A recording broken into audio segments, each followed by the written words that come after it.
Ahora sí. Quiero que imaginen por un momento que mañana desaparecen los microchips. Se apaga el móvil, el coche deja de estar conectado, sin acceso a los sistemas de navegación, la inteligencia artificial no responde, los hospitales pierden el acceso a sus sistemas críticos, se detienen los centros de datos, la industria, la energía, los sistemas de pago, las comunicaciones seguras y los satélites. Y nos vamos a negro. Porque en realidad, detrás de todo lo que producimos, realizamos y conectamos, existe una tecnología que raramente vemos, pero que siempre, siempre está ahí presente. Y es que los microchips durante mucho tiempo fueron un tema que relacionábamos sobre todo con profesionales de la ingeniería, con expertos tecnológicos, pero nos hemos dado cuenta que los microchips son mucho más que eso. Realmente es una cuestión de competitividad, de soberanía tecnológica y de liderazgo económico. Muy buenos días y bienvenidos a esta tercera edición de Valencia Silicon Forum, que este año celebramos aquí en este entorno increíble como es el Caixa Forum Valencia. Welcome everyone, a warm welcome to everyone joining us from all over the world. As this is an international conference, the sessions will be conducted mainly in English over the 2 days. Este evento se celebra, además, en un momento, como ya saben, especialmente simbólico, con la propuesta que se va a presentar públicamente hoy aquí, en este escenario, por parte de la Comisión Europea, de ese nuevo European Chips Act 2.0. Es una nueva norma que va a definir el marco legal, industrial y financiero del sector de los semiconductores en Europa durante la próxima década y que está llamado a desempeñar un papel decisivo en la competitividad tecnológica y la autonomía estratégica europea de un sector crítico para lo que es la economía y la seguridad. Sin duda, la elección de Valencia, además, sitúa a la ciudad y a su ecosistema tecnológico en el centro de este importantísimo debate europeo. Y no es para menos, ya que el ecosistema valenciano, se lo cuento, ha sido protagonista de todo este proceso, también de asesoramiento y elaboración de la futura legislación. Así que sintámonos orgullosos de lo que supone también ese liderazgo para Valencia. Con la celebración de esta tercera edición, el Valencia Silicon Forum se convierte y se posiciona como uno de los principales encuentros europeos especializados en microelectrónica, en semiconductores, en tecnologías estratégicas y así también refuerza ese papel que tiene Valencia como nodo de referencia para las industrias tecnológicas internacional y para el desarrollo de la futura política industrial europea. Bien, ¿qué vamos a hacer aquí durante los próximos días, hoy y mañana, en este Valencia Silicon Forum? Bueno, pues por este escenario van a pasar más de 75 expertos nacionales e internacionales, representantes de instituciones, empresas también, universidades, centros de investigación, para hablar de algo muy importante: cómo construimos desde Europa una industria más competitiva y más fuerte. Bien, pues vamos a tener conferencias, mesas redondas con expertos de primera línea. Vamos a tener también actividades paralelas en la nube que se lo iré avisando para que estén pendientes. Y además esta noche celebramos una nueva edición de esos premios Valencia Chip City Awards en la Harinera. Así que, como verán, tenemos una programación muy completa y que viene cargada de contenido. Les tengo que recordar además que todas las ponencias y mesas redondas, todo lo que suceda en este escenario, se va a retransmitir en streaming en nuestro canal de YouTube. Pueden acceder a través de nuestra página web, ahí la tienen, valenciasiliconforum.com. A través también de todas nuestras redes sociales tenemos ese hashtag VSF 2026, pues si quieren subir contenido, nos pueden también etiquetar y que sepan que todas las fotos y vídeos van a estar subidas a la página web en tiempo real. Es el fruto y el resultado de todo un equipo técnico maravilloso que está detrás, como los microchips no se ve, pero que son fundamentales para que todo salga perfecto. Bien, les recuerdo que este evento está organizado por Valencia Silicon Cluster, el Ayuntamiento de Valencia, a través de Valencia Innovation Capital. Cuenta con el apoyo de Universidad de Valencia, Universidad Politécnica de Valencia, de la Sociedad Española para la Transformación Tecnológica del Gobierno de España, de la Generalitat Valenciana, de Micronani Spain y de Analog Devices. Y también Cuenta con la colaboración de Ametic, de la Fundación de Estudios Bursátiles y Financieros y Fundación La Caixa. Muchas gracias de corazón a todos por su apoyo. Y ahora sí, vamos a dar paso a la apertura institucional de este evento y para ello contamos con Maite Bacete, presidenta de Valencia Silicon Cluster. Un aplauso para ella.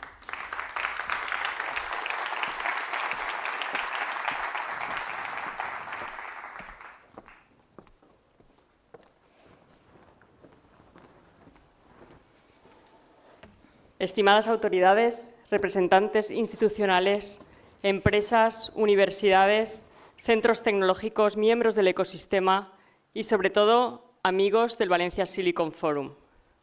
Voy a pasarme al inglés por deferencia hacia las personas que han venido desde fuera de España. It's a true honor for me to welcome you to the third Valencia Silicon Forum. Today marks not only the start of a new edition, but also a strong confirmation that what began as a vision of few months has evolved into a solid reality, a dynamic community, and a key meeting point for the semiconductor and microelectronics ecosystem in our region. From the very beginning, we were guided by a clear conviction that the Valencian community has the talent, the industrial capabilities, and the ambition to position itself as a European leader in semiconductor design and technology. Today, seeing this room and the level of organizations gathered here, we can say with confidence that we are moving in that direction. The global context reminds us of the importance of what we are building. Semiconductors are not just another technology. They are the foundation of digital transformation, strategic autonomy, the energy transition, and innovation across virtually every sector, from automotive to artificial intelligence. Europe has recognized this and is making a strong commitment to the field. But turning ambition into reality requires more than investment. It requires collaboration, shared vision, and strong, well-coordinated ecosystems. That is precisely the spirit of the Valencia Silicon Forum, to be a space where ideas connect, partnerships emerge, and projects are built.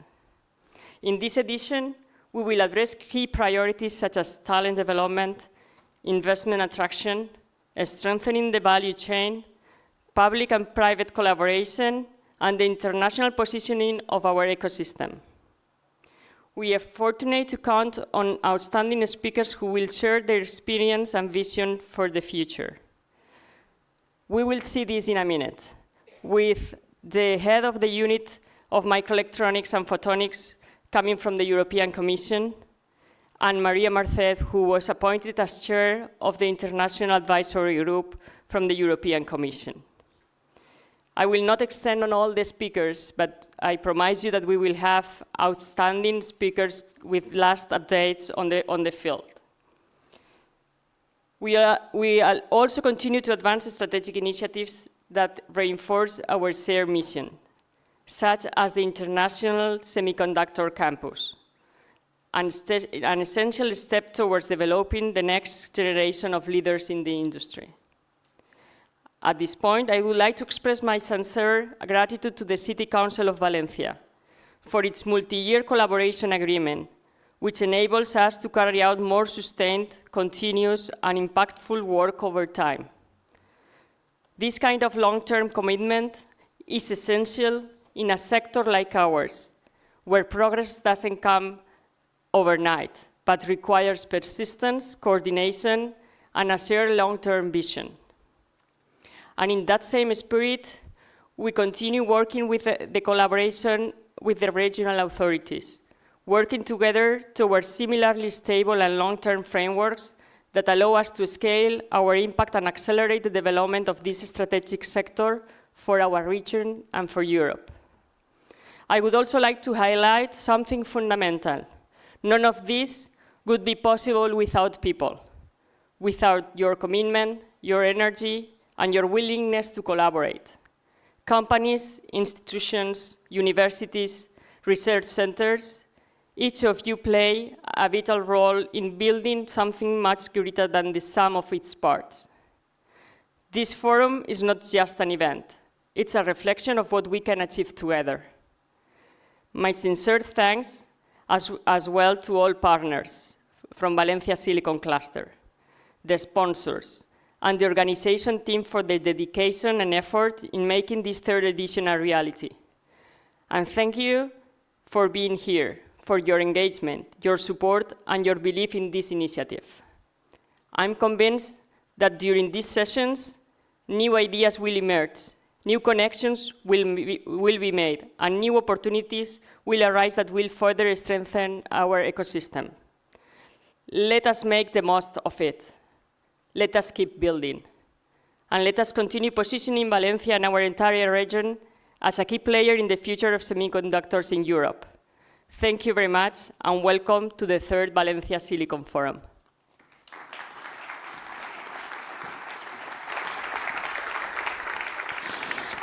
También tenemos el placer de contar con la primera teniente de alcalde del Ayuntamiento de Valencia. Un aplauso para María José Ferrer Sansegundo.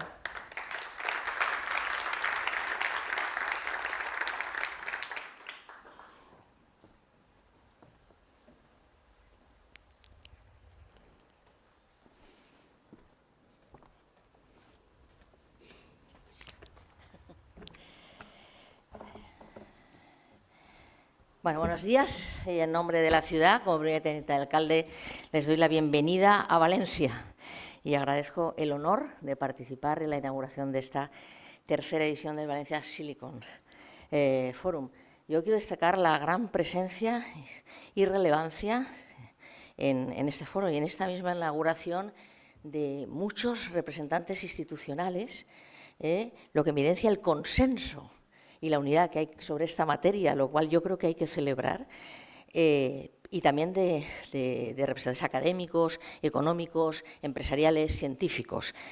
Eso es una muestra de su importancia. De verdad que es ilusionante, estimulante, muy esperanzador tener aquí reunidos a centenares de profesionales en un espacio de diálogo, reflexión y construcción conjunta y en torno a uno de los sectores más estratégicos que ya es presente y también futuro, que es la industria de los semiconductores y las tecnologías asociadas. Un sector que cerró 2025 con ventas récord de casi 800.000 millones de dólares y un crecimiento de casi el 26% respecto a 2004. Esos números que demuestran su enorme potencia y también su gran proyección estratégica.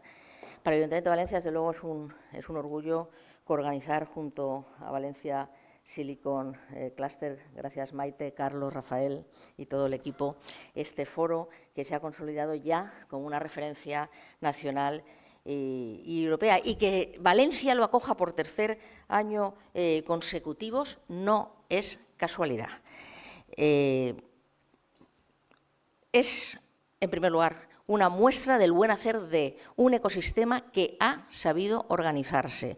Es, en segundo lugar, el resultado de trabajar conjuntamente entre administraciones, empresas, agentes o centros tecnológicos y nuestras magníficas universidades.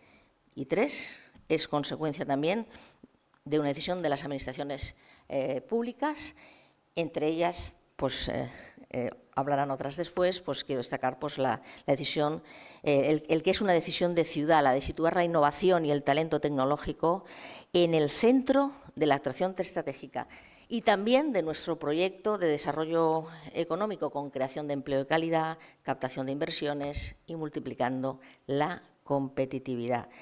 El Ayuntamiento ha consolidado en poco tiempo, y quiero mencionar a mi compañera concejal de Innovación, Paula Llobet, que no ha podido estar presente por causa de una misión fuera de España, 3 líneas, hay más, pero de un compromiso real con este sector.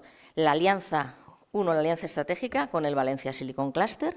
Ahí tenemos un convenio plurianual de colaboración que, entre otras cuestiones o logros, ha permitido impulsar este encuentro internacional. 2, la inclusión del sector como área estratégica de subvenciones municipales, con la mayor dotación económica, 1 millón de euros, a proyectos de innovación de cualquier capital española. Y 3, la creación dentro de los premios anuales Valencia Innovation Capital de una categoría específica al mejor proyecto en tecnologías facilitadoras.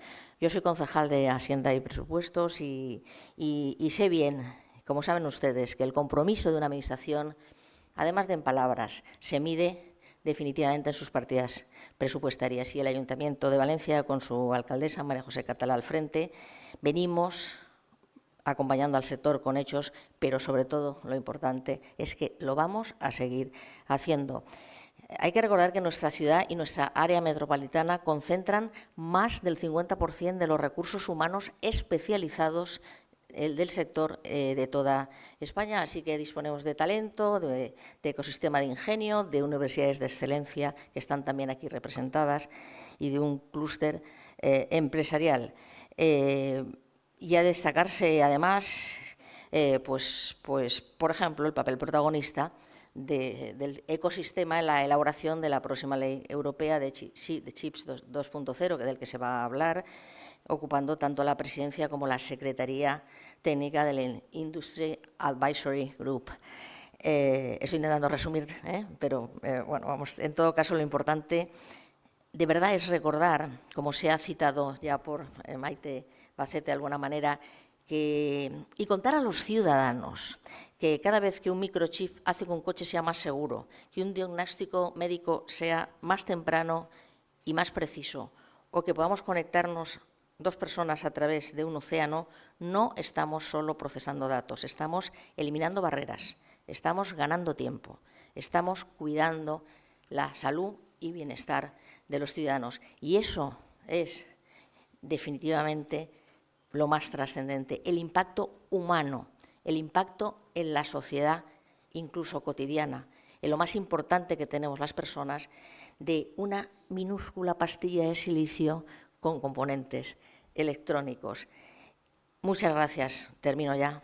Eso yo creo que es lo que más mueve y conmueve y lo que más debemos contribuir a difundir y, desde luego, reuniones como la que tenemos aquí de este nivel ayudan naturalmente y son fundamentales para ellos. Así que termino ya. Muchas gracias a todos ustedes por su talento en los inicios casi visionario y sus aportaciones a unos componentes que, a pesar de su fortaleza como motor de esos grandes cambios en las personas y en las sociedades de los que estamos hablando, por su tamaño milimétrico, a veces son invisibles para parte de la sociedad. Y nuestra misión también es colaborar a que eso no sea así. Y muchas gracias especialmente a todos ustedes y a los organizadores por su trabajo estos días aquí en Valencia, que sin duda van a contribuir a avanzar, a dar esa visibilidad de la que hablamos a este importantísimo sector estratégico y de la vanguardia tecnológica. Así que bienvenidos a Valencia y exitoso Tercer Valencia Silicon Forum.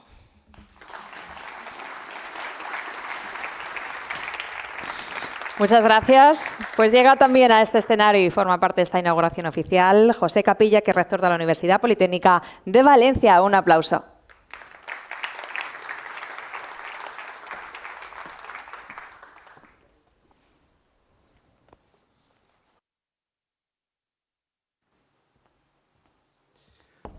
Buenos días, good morning. Un placer estar aquí en esta tercera edición de este foro. Una maravilla y desde luego agradezco las intervenciones anteriores y también agradezco que hayan alterado un poco el orden de intervenciones y me hayan permitido salir antes, porque estos días están ocurriendo muchas cosas en Valencia y tengo que ausentarme con cierta velocidad. Me sabe muy mal y pido disculpas desde luego a los que me van a seguir por no poder estar aquí para escucharles. Lo primero, agradecer a la conductora del acto, a Maite. Bueno, yo creo que ha hecho una presentación clarísima y muy expresiva de cuál es la importancia de esa infraestructura o esos recursos que llamamos chips. Lo vimos después de la pandemia, que tuvimos una crisis de abastecimiento, pero bueno, ese problema va a ir a más y lo sabemos muy bien. Yo voy a centrar mis palabras en cuál es el rol de la Universidad Politécnica de Valencia en todo esto, que yo creo que es muy importante, por no decir esencial dentro del ecosistema valenciano, y también es un rol fundamental a nivel incluso europeo. La Universidad Politécnica de Valencia está presente en toda la cadena de valor, se puede decir, prácticamente toda. Por supuesto, en lo que es la parte de la formación de los futuros y futuras ingenieros, científicos, científicas y también emprendedores y emprendedoras, con toda la oferta docente en la que están involucrados pues, investigadores de primer nivel dentro de lo que es el ámbito de la microelectrónica y de la nanofotónica. Personas conocidas por todos y que seguro que algunas de esas personas de la UPV están hoy aquí presentes participando, no me cabe duda. Y la ciencia que se genera va mucho más allá que hacer magníficos y excelentes papers que salen en las mejores revistas. Bueno, pues hemos tenido ya varias grants del European Research Council en este ámbito. Y también puedo decir que, bueno, pues se ha generado, probablemente la UPV ha generado como entidad individual el mayor ecosistema de empresas spin-offs en el ámbito de la nanofotónica. Empresas de gran éxito y algunas que todavía no sabemos a dónde van a llegar, pero que, bueno, todo apunta a que pueden llegar muy, muy lejos. El éxito en la convocatoria de las cátedras CHIPS que tuvo nuestra universidad, bueno, pues ocurre por todo esto, porque tenemos ese ecosistema en la UPV, fuimos la universidad con 2 cátedras que más recursos captó en cátedras CHIP, y no fue casual, ni fue porque se hubieran presentado unas grandes propuestas que se habían presentado desde luego, sino porque detrás hay un ecosistema muy potente que es lo que hay dentro de la universidad, pero como siempre digo yo, el ecosistema de la UPV va más allá de las vallas de los recintos. Es un ecosistema profundamente ligado y que interacciona con la empresa, con la industria y desde luego con las administraciones públicas aquí presentes. Y eso hace que yo diga que estamos en todos los elementos de la cadena de valor. Incluso podríamos hablar no ya del empresarial, incluso del industrial o podríamos decir preindustrial. Hasta donde sé, no hay ninguna universidad en España que esté en un proyecto como en el que estamos nosotros, que es un proyecto en el que estamos apostando como universidad pues, por la soberanía tecnológica europea. Y un proyecto que espero que de alguna manera ayude a generar un clúster de importancia europea dentro de la Comunidad Valenciana. La teniente de alcalde nos ha explicado muy bien la enorme concentración que hay aquí de excelentes profesionales y por tanto el potencial que tenemos. Y ese tema industrial al que me refería, bueno, pues es que estamos en la Eliana, iniciando ya, esto ya está bajo desarrollo, una, llamémosle, planta piloto preindustrial de chips fotónicos híbridos. Esto es algo único, es una inversión en la que, bueno, calculamos que vamos a meter unos 45 millones de euros, con ayuda europea, con ayuda también de la Administración General del Estado, y es un proyecto vinculado a PICS Europe. La UPV está evidentemente allí donde podamos trabajar para desarrollar nuestro ecosistema. Y esto lo hemos iniciado pensando en que allí en la Liana, donde adquirimos un terreno para lanzar este proyecto que está ya en marcha, ya la licitación ya se cerró, falta resolver ahora la adjudicación. Lo hemos concebido con la idea de que se pueda generar además un ecosistema alrededor de ese sitio. Lo hemos hecho ya pensando en eso. Por tanto, repito, estamos en todas las partes de la cadena de valor y desde luego pues como universidad atendiendo a algo que yo siempre he defendido y pienso que es una obligación también de las universidades y en particular de las públicas. Hay que estar con la misión de la formación, con la misión de la investigación y la generación de ciencia excelente, pero también con la de la transferencia y siendo un actor activo, y hay que demostrarlo con hechos, también en la generación de riqueza, y la generación de riqueza es generar a partir de la transferencia empresas, que es lo que necesitamos y lo necesitamos muchísimo. Ahora mismo estaba comentando, yo creo que todos somos conscientes del problema que tenemos en Europa, el problema de bueno, vamos menguando en nuestro peso tecnológico y en innovación respecto al resto del mundo, y además de una manera muy evidente, y hay que reaccionar ante eso. Y algunas de las acciones que se han tomado en estos años, a mí no me gusta ser crítico, pero tengo que serlo, no han estado muy bien encaminadas. Yo espero sinceramente, de verdad, y se va a discutir hoy sobre este tema aquí, que este borrador de la Chips Act, pues que sea acertado y no se incurra en cosas que considero que han sido errores que ocurrieron pues, con la ley para el tema de la inteligencia artificial o todo lo que se ha legislado en biotecnología, porque tenemos signos evidentes de que hay inversores que se han ido y hay talento que se ha ido de Europa por no haber sido capaces de crear las condiciones necesarias para que permanecieran aquí.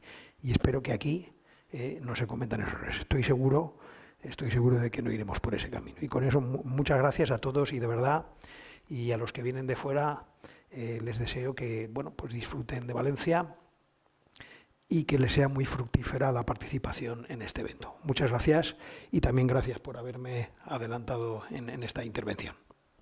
Gracias. Muchas gracias, rector. Y ahora damos paso a la secretaria autonómica de Universidades de la Generalitat Valenciana. Un aplauso para Esther Gómez.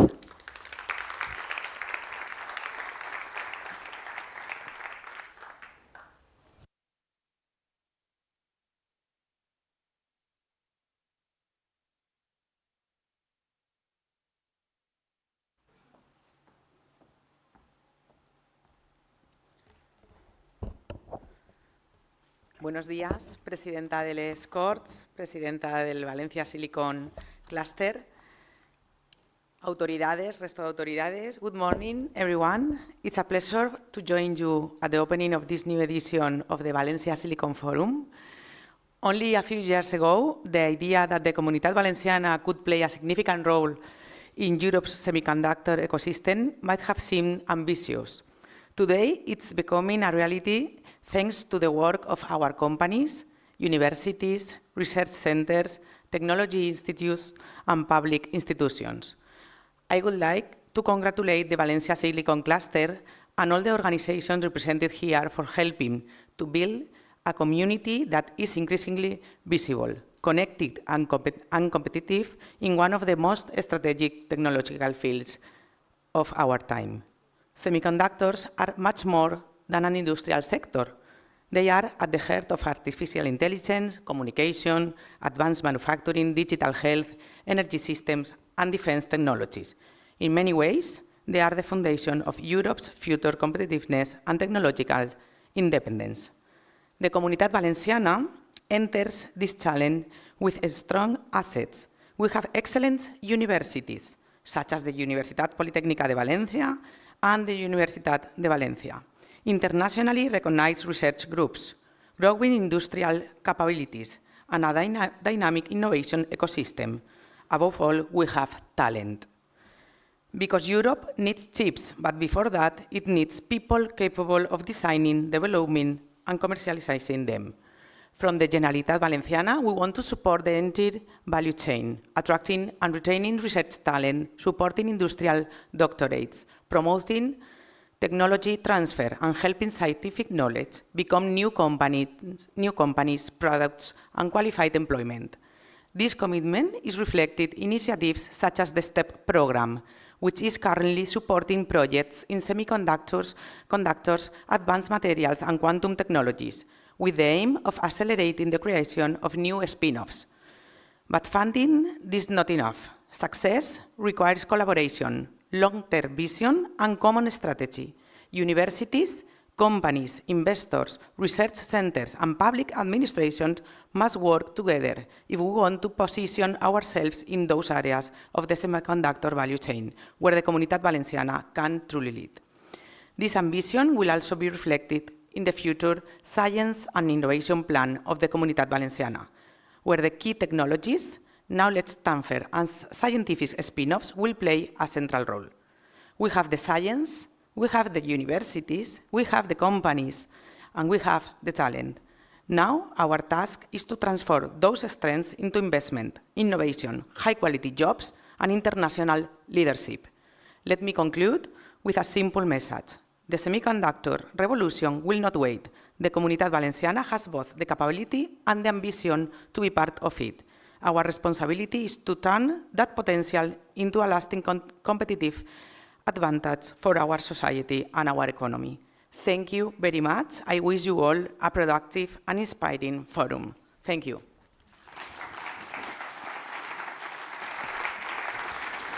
Muchas gracias. Pues continuamos con esta apertura institucional de este tercer Valencia Silicon Forum y lo hacemos con la intervención del secretario autonómico de Industria, Comercio y Consumo de la Generalitat Valenciana. Un aplauso para Felipe Carrasco.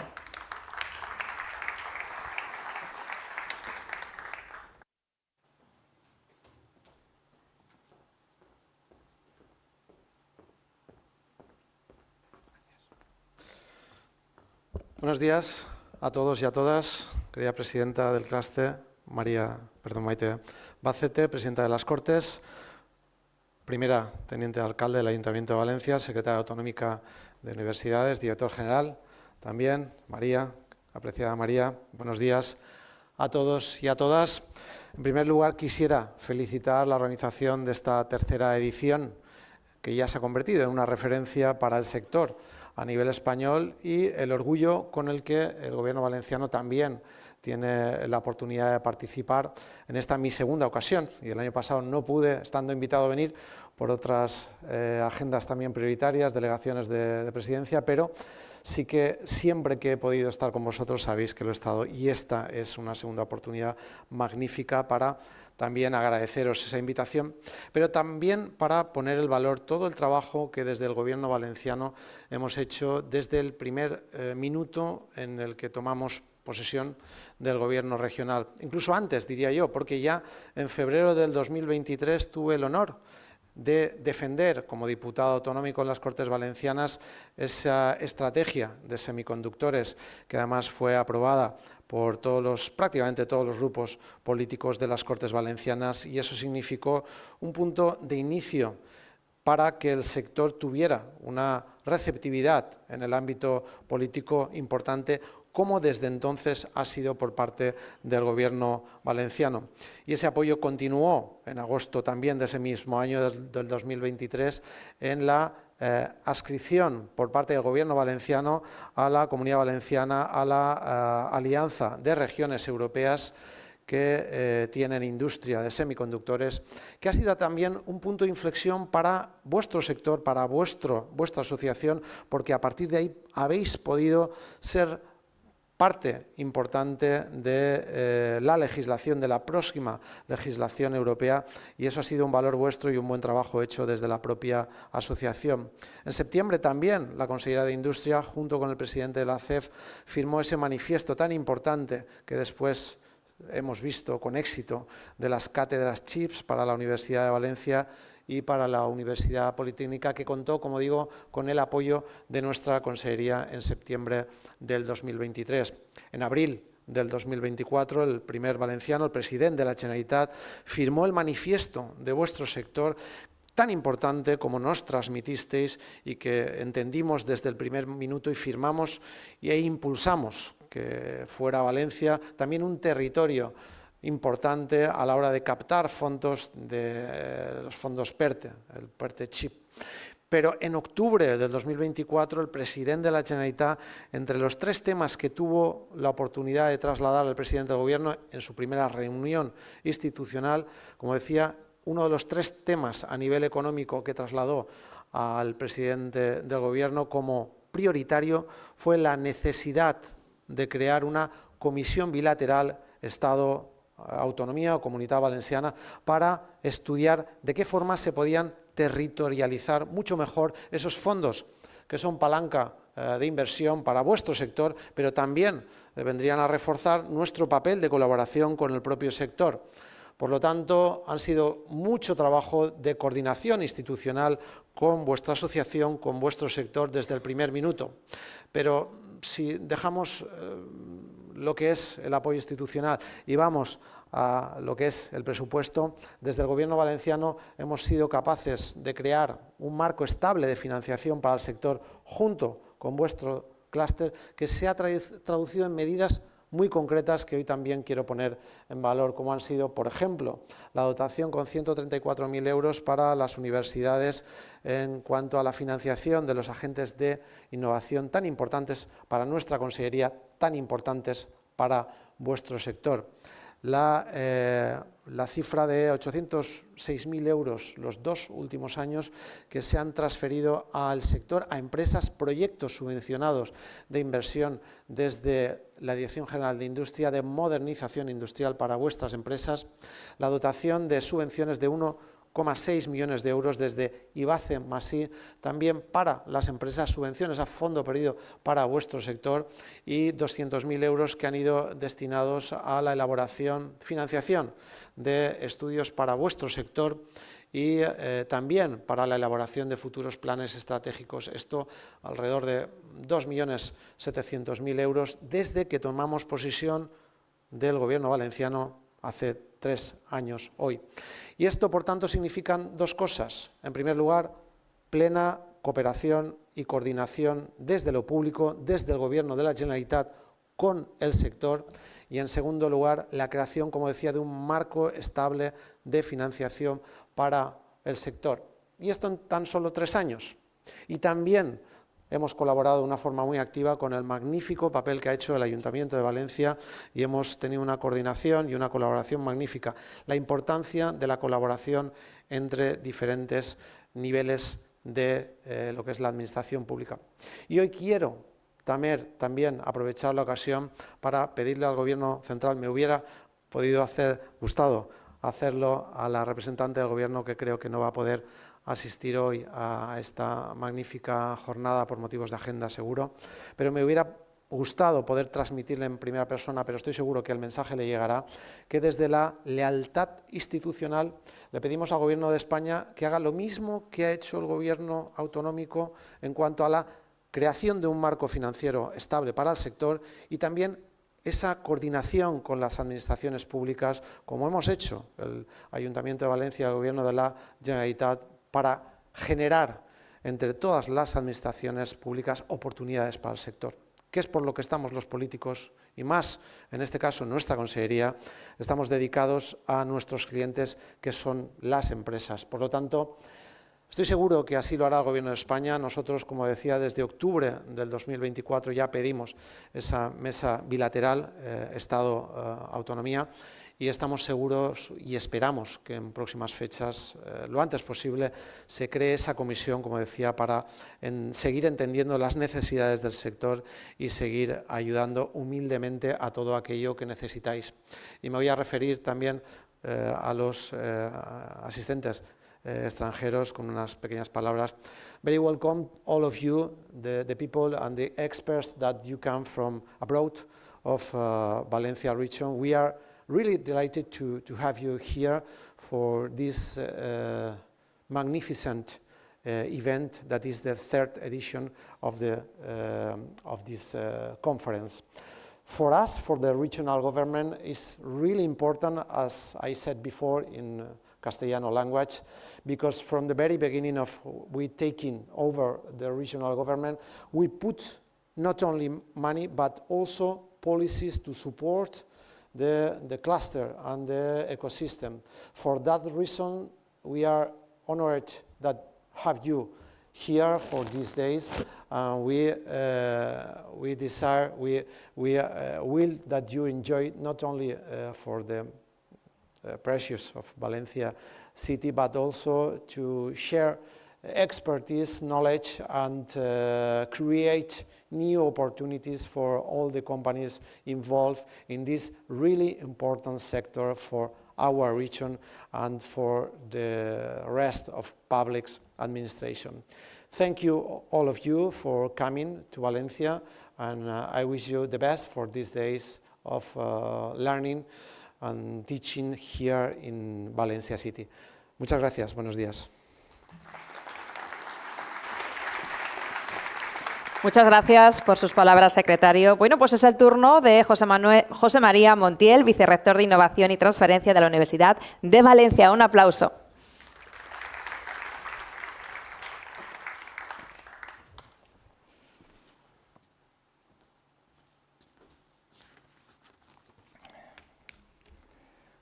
Buenos días a todos. Good morning, everyone. Officials, business leaders, researchers, and colleagues from the third Valencia Silicon Forum. It's a real pleasure to be here today. I'm especially proud to speak on behalf of the rector of the University of Valencia, who deeply regrets not being able to join us for the opening of this meeting. Great honor to receive the Cheap City Award and to share it with our sister university. When we look at the global landscape of microelectronics and deep tech, people often think that the future is designed in California or manufactured in Asia. But what is happening here in Valencia is changing that narrative completely. Valencia Silicon Cluster is no longer just a vision on paper. It's a real industrial ecosystem taking shape day by day. To compete successfully on the European stage, we need a strong alignment between universities, industry, and public administration. And this collaboration has to be strategic, operational, and highly ambitious. In an age of geopolitical uncertainty, Europe's technological sovereignty is no longer a choice. Microchips represent the safest bet for securing our economic independence. We are working hand in hand with the Town Hall, with the Generalitat, with the Spanish government through the PERTE chip. But the true heart of this collaboration is human talent. We embrace the responsibility of educating and retaining the next generation of engineers, physicists, chemists, and technology specialists. University of Valencia is not simply an academic institution. We are your most ambitious technological partner. Please, let me finish with a reference that perfectly captures the spirit of this meeting. In 1969, the Beatles sang, "Come Together Right Now." In many ways, that is what this cluster represents. Because in the world of semiconductors, nothing works in isolation. A microchip is the result of billions of components working together in perfect coordination to generate power, intelligence, and innovation. And Valencia Silicon Cluster is constructed on the same idea. Universities, industry, and public institutions coming together to shape Europe's technological future. And the moment to do it is right now. Welcome, and thank you very much. Muchas gracias, vicerrector. Bien, pues cerramos esta apertura institucional y tenemos el honor de contar con la presencia de la presidenta de les Corts Valencianes. Un aplauso para Llanos Maso.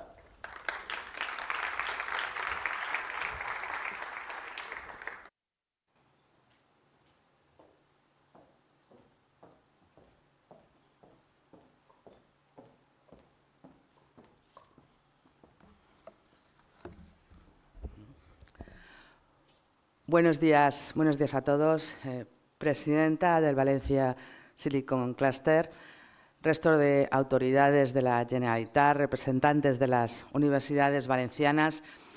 Es un honor participar en la inauguración de esta tercera edición del Valencia Silicon Forum, un encuentro que se ha consolidado como una cita de referencia para todos aquellos que creen en la capacidad de España para liderar sectores estratégicos y construir un futuro basado en la innovación, en la industria y en el talento. Desde hace 20 años, la industria española ha perdido gran parte de su peso en el PIB nacional y se prevé que se sigan perdiendo empleos ligados a la industria de aquí a 2030. La desindustrialización y la desvertebración de España son dos fenómenos correlativos, van juntos. Mientras aquí cierran industrias, casi 400 empresas se han establecido en el exterior, pues como por ejemplo en Marruecos, y estamos sacrificando sectores de nuestra industria para entregárselos a China, en el caso del automóvil, o otros países de fuera de Europa, a causa de una transición forzada y acelerada promovida por las políticas, en algunos casos, de Bruselas. Durante estos días, Valencia reúne investigadores, empresarios, universidades, centros tecnológicos y representantes institucionales con un objetivo común: fortalecer una industria imprescindible para el presente y el futuro de nuestra nación, porque quien controla la tecnología que mueve el mundo controla también buena parte de su libertad, su prosperidad y su seguridad. Los microchips se han convertido en un elemento esencial para la defensa, las telecomunicaciones, la automoción, la energía, la inteligencia artificial y la industria avanzada. No hablamos únicamente de tecnología, hablamos de soberanía, hablamos de independencia, hablamos de la capacidad de las naciones europeas para no quedar sometidas a intereses ajenos.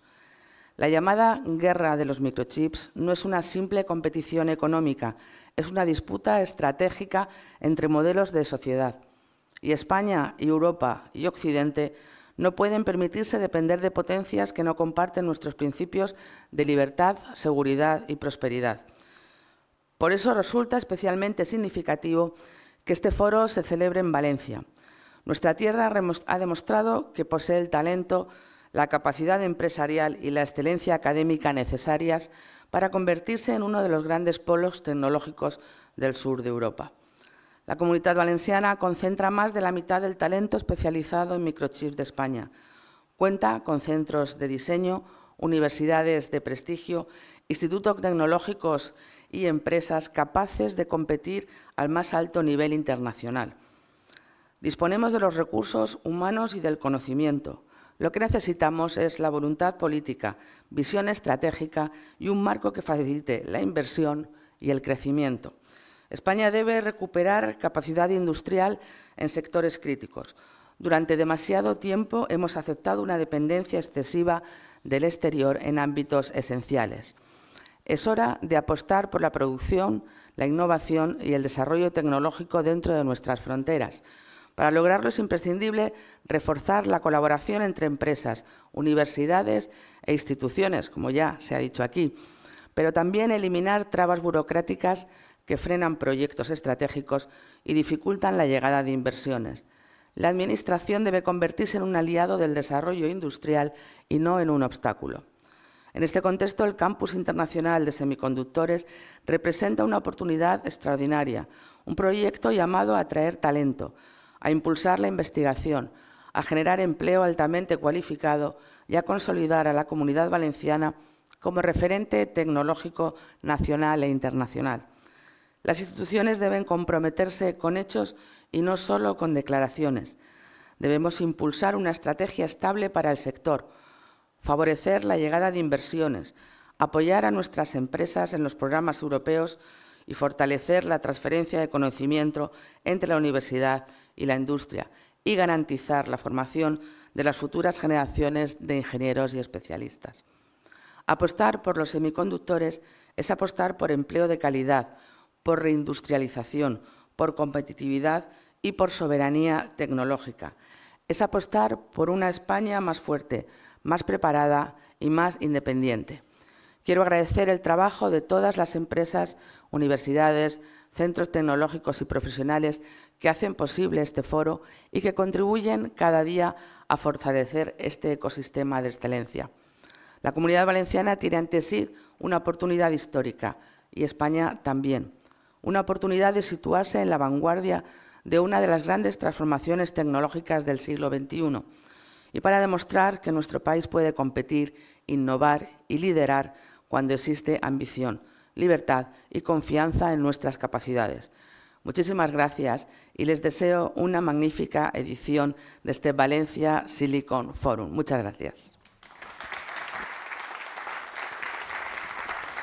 Muchas gracias, presidenta. Bien, pues gracias a todos, a todas las instituciones por estar hoy aquí presente, porque eso también representa ese compromiso que tienen todos ustedes con este sector, con sus retos y con sus desafíos.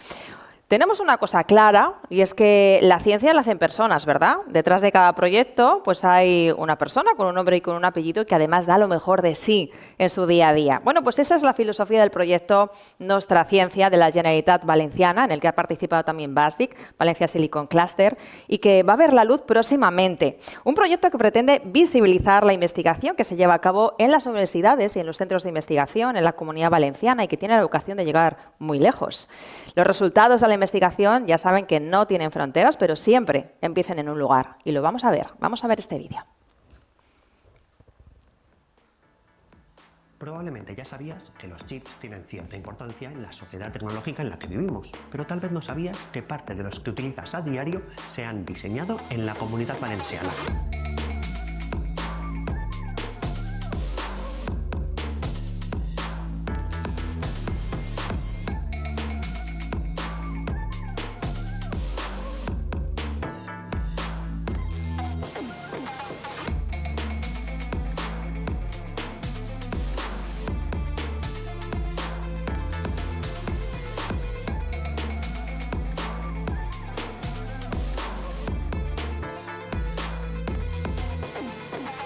En Valencia, la respuesta tiene nombre: Valencia Silicon Cluster.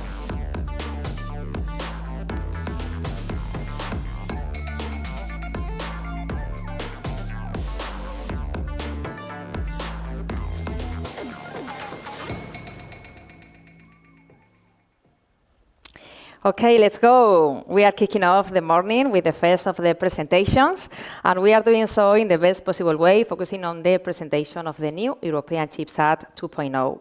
As we have already mentioned, the European Commission has chosen Valencia as the venue for the first public presentation of this proposal, which will shape the future of the sector.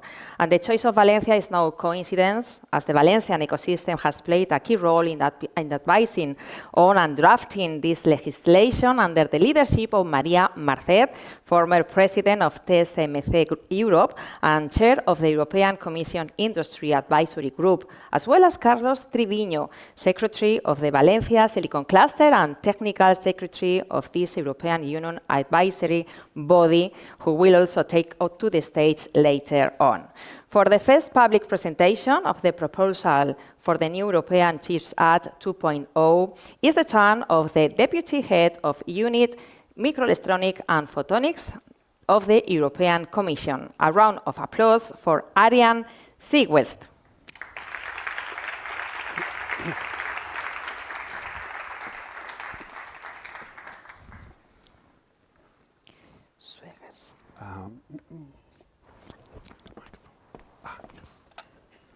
Thank you.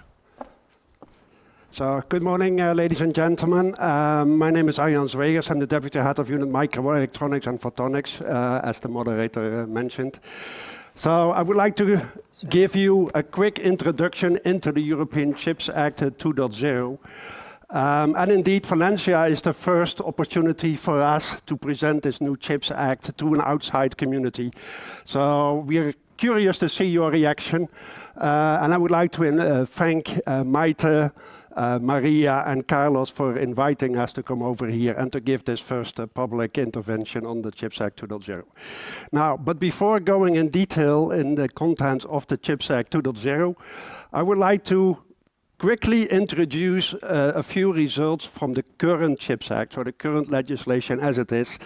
Then we'll explain in a few words how we get from the current Chips Act to the Chips Act 2.0. And finally, and we'll spend most time of that, introducing the new elements of the Chips Act 2.0. So starting with a current state of play. If you are familiar with the CHIPS Act, you must have seen this picture before.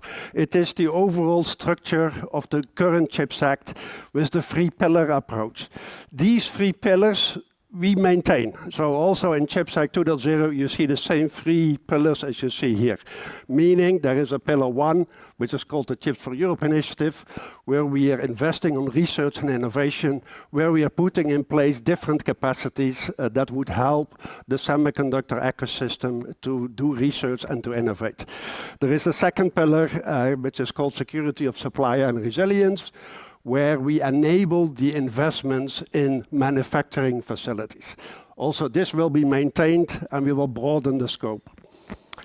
Pillar 3 is about monitoring and crisis response. This is where member states and the European Commission come together, analyze supply chains, and then have, in case there is something happening, in case there is a disruption, then have the instruments in order to mitigate those disruptions. Now, going quickly into a bit more detail. For Pillar 1, what we have right now is 5 major pilot lines. We are investing, together with the member states, a quite substantial amount of money in these 5 pilot lines. They have been set up, they are accessible, they're open for third parties to come in with, for instance, new designs, get prototypes out of the pilot lines, test equipments, test processes. This is available for use right now. There is a design platform where we would welcome SMEs and startups in particular to come to and innovate and design new chips. So that platform will later this year be formally launched, will be launched with a call for proposals, meaning that it's the opportunity for startups and SMEs to really come in and use the EDA tools, use the IP that will be made available and go design their chips. Competence centers we have in all the 27 member states plus Norway, and these are the centers where, and again in particular, smaller companies like SMEs and startups can go to and get advice, can get support on their semiconductor development trajectories. So it's a way to support smaller companies with technology transfer, with advice, with trainings as well, to get them going. Quantum chips, we are setting up 6 pilots with different types of technologies to invest in that area as well. That's Pillar 1. Pillar 2, security of supply. This is where state aid comes in. This would allow member states to invest in different facilities. And at this moment, 13 state aid projects have been approved. There is one more coming next week, so we will come to 14. And there is still a pipeline where more investments will take place. In total, so far, via these state aid projects, 32 billion of euros have been started. And this is concrete projects. These are projects that are really going on. And if you go to these sites, you see the cranes working, setting in place these new manufacturing facilities. If you look at the jobs, this generates 16,000 direct jobs and something like 30,000 indirect jobs that are related to these investments. Now, Pillar 3, monitoring and crisis response. This is where we map supply chains. Who are the key actors? Who are the key market actors in these supply chains? So you need to know that. You need to know which is the critical industry, which are the critical companies in those supply chains. You need to then also monitor the state of the supply chains. We do that together with the member states. We do that also together with, let's say, advisory bodies like the Joint Research Center. Also, industry analysts provide data here. And all that allows the member states and the Commission to get a much better view on the state of play of the supply chain. Now, in case disruptions happen, there is a toolbox of tools available that would allow to mitigate these disruptions. This can range from information requests to companies, but also priority rated orders, meaning that certain sectors get priority in case of a crisis. And these sectors that get priority are the critical sectors: defense, security, health, public infrastructure, those kind of sectors. And there are other tools as well. Now, this is where we are right now. I would like to say a few words now about what made us, let's change the direction a bit. You will also see that CHIPS Act 2.0, it's to a large extent building upon what we have in place.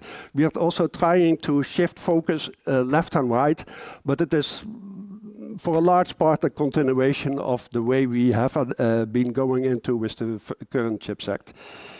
Now, one thing that changed a lot in the last years are the geopolitical circumstances. And here is just a small representation of different factors where you see that the world is changing. So on the top left, you see investments by different parts of the world in the semiconductor ecosystem. Different parts of the world are investing massively in this sector. It was mentioned before, this sector is critical for, well, actually, our industry at large. All your consumer gadgets contain microelectronics and contain semiconductors.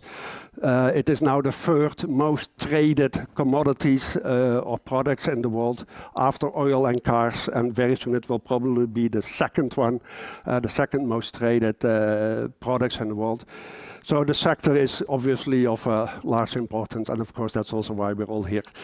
Top right, there you see the emergence of China as a major player, and here this graph, it shows their stake in mainstream semiconductors, which is growing quite fast. Bottom left, there are some tensions in the South China Sea. There is a small island there that is called Taiwan, where people are fighting over. You may have seen it in the news. So that could lead to disruptions, and you need to be prepared for that. So as a European Union, we have invested in risk assessments related to that risk. So what would happen in case there are disruptions in Taiwan, which can be, let's say, hostile, but it can also be acts of nature like earthquakes and so on. Bottom middle, tariffs. With Donald Trump back in office, he's putting in place certain trade mechanisms like tariffs that change the dynamics of the supply chains. So you need to be prepared for that as well. Bottom right, this was a very big trigger, the AI diffusion rules by actually the Biden administration, and it's last week in office. Joe Biden introduced these AI diffusion rules. And what they did is they classified different countries in the world in 3 different tiers. Tier 1, that's the friends of the US. They would get access to AI chips as they liked. So it's about getting access to AI chips. Tier 3, those are the enemies. They would not get any access to AI chips. And Tier 2, they could get access based upon certain conditions. Now, if you look carefully, you may see that the European Union is divided in Tier 1 and Tier 2. So the Union as a whole was not treated equally in these AI diffusion rules. Some countries would have full access to US-made AI chips. Some countries not at all, which breaks the purpose of the single market. But it also affects the way we want to progress the AI ambitions in the Union. But the most important lesson learned here is that we, as Europe, are dependent on such kind of policies by foreign countries, in this case the US. And this dependency obviously is something we want to reduce, and that's why we are also going towards this CHIPS Act 2.0. So that's a bit, let's say, the negative story, the factors that force you to do something. Now, looking towards the opportunities a bit. This slide shows a study by Decision and Jolle about the EU semiconductor demand in 2030.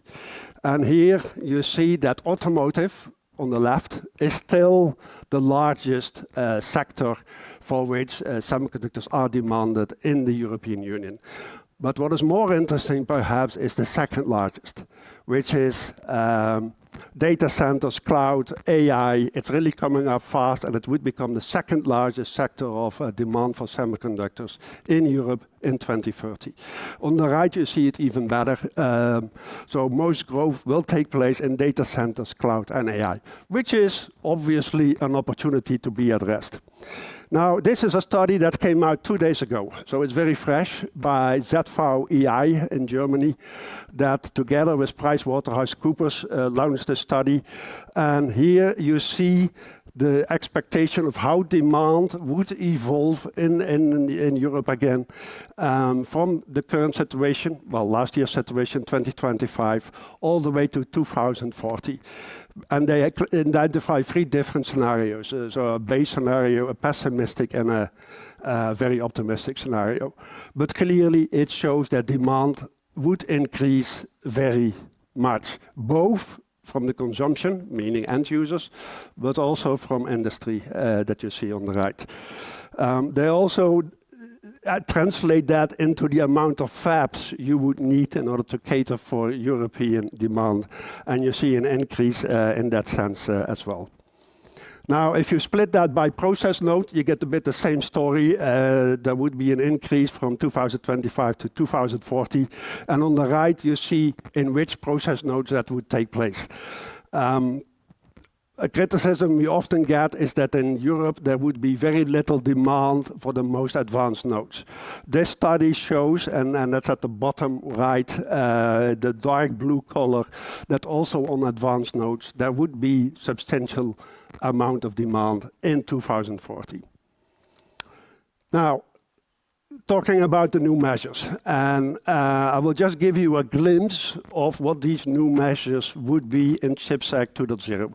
The way to break it down is to look at supply side measures, to look at demand side measures, and to look at supply chain resilience measures. Another way to look at it is according to the 3 pillars, but for this presentation I chose to do it a bit from a supply demand and a resilience perspective. Now, what are the supply side measures? To start with those. First of all, under Pillar 2, where the state aid was a big factor, state aid, so support by the member states, that can only be given for first-of-a-kind initiatives. In the current CHIPS Act, this is typically translated to front-end and back-end manufacturing. We are clarifying that now in the CHIPS Act 2.0, that it's not only front-end, back-end manufacturing, but it goes beyond. So, for instance, it also goes towards electronics manufacturing and integration, the PCB assembly. It also goes towards equipment and materials. And perhaps most important, it also goes towards design activities. The way it is formulated, and you really need to look at the details for that, manufacturing center design activities. So not the first stages of design, but the latter stages of design, going towards tape out, going towards manufacturing. So that's a considerable extension of the scope of first of a kind, which would allow industry to come with a larger scope of projects, of initiatives for which state aid could be requested. Then, strategic projects. Again, this is Pillar 2. And this is a new instrument, and in particular under the next multi-annual financial framework starting in 2028. This would become really important. This would give the Union also the opportunity to invest in major facilities and major initiatives under Pillar 2. Currently, that is a domain for the member states, but via these strategic projects, also the Union would have funding available to invest in that. And one particular strategic project has been highlighted in the CHIPS Act 2.0, which is one on advanced manufacturing, an advanced fab, where we would like to explore, together with industry, obviously, the possibilities to go in that direction. Fast-track permitting. It's a major complaint by industry. It takes too long to get permission from member states to build something in Europe. So the CHIPS Act 2.0 puts deadlines for that, but it also puts mechanisms in place that say that whenever industry submits an application, member states would have to respond within 45 days. So they cannot stay on their desks forever. Design activities. Well, I remember Maria mentioning at the IMEC Technology Forum 2 weeks ago, saying that the CHIPS Act is like building a house starting from the roof. Now, we try to address that, and I will have a few more slides about design activities. We are really focusing a lot on design. Another criticism on the first CHIPS Act is that it focused too much on manufacturing and not enough on design. So here you will see much more emphasis on demand, on design being brought in. And as I said, I will have a few more slides talking explicitly about that. Advanced manufacturing, I already mentioned that. We are looking towards the possibilities to set up an advanced fab in Europe and to go in that direction as well. Also, if you may remember the previous slides with the demand forecast, there is an opportunity for Europe here. We should not shy away from that, but it also requires to take a certain risk to go in that direction. Then bottom right, semiconductors regions of excellence. No better place to say that than here, I guess. Valencia is a key region of excellence. Valencia would be one of the regions that could apply for this label. We want to recognize the major regions we have in Europe for semiconductor investments. Why is that? Regions have an important role when it comes to bringing together different industries, bringing together suppliers of major companies, the whole ecosystem, but also make sure that there are universities, that there are research organizations, that there is a pipeline of talent, that the right infrastructure is in place, that permitting goes fast, and so on. So to recognize that, we have introduced this Region of Excellence label. We hope that the main semiconductor regions in Europe would apply for it. There would be a network established to exchange experiences, to exchange best practices between the different regions, so that they can also learn from each other on how to deal with certain issues that they face. So this is the supply side. Now moving towards the demand side, innovation procurement. This is a way to stimulate demand, to spend public funds as well in a different way than simply using grants, which is a bit more push-based, if you like. So innovation procurement is more pull-based. That's an instrument that we are currently underusing. So we want to focus more on that. How can we stimulate demand? How can we stimulate design? Because that's how you typically would use it for, via innovation procurement. We are actually discussing at this moment a new call under the CHIPS joint undertaking that is focused exactly on that.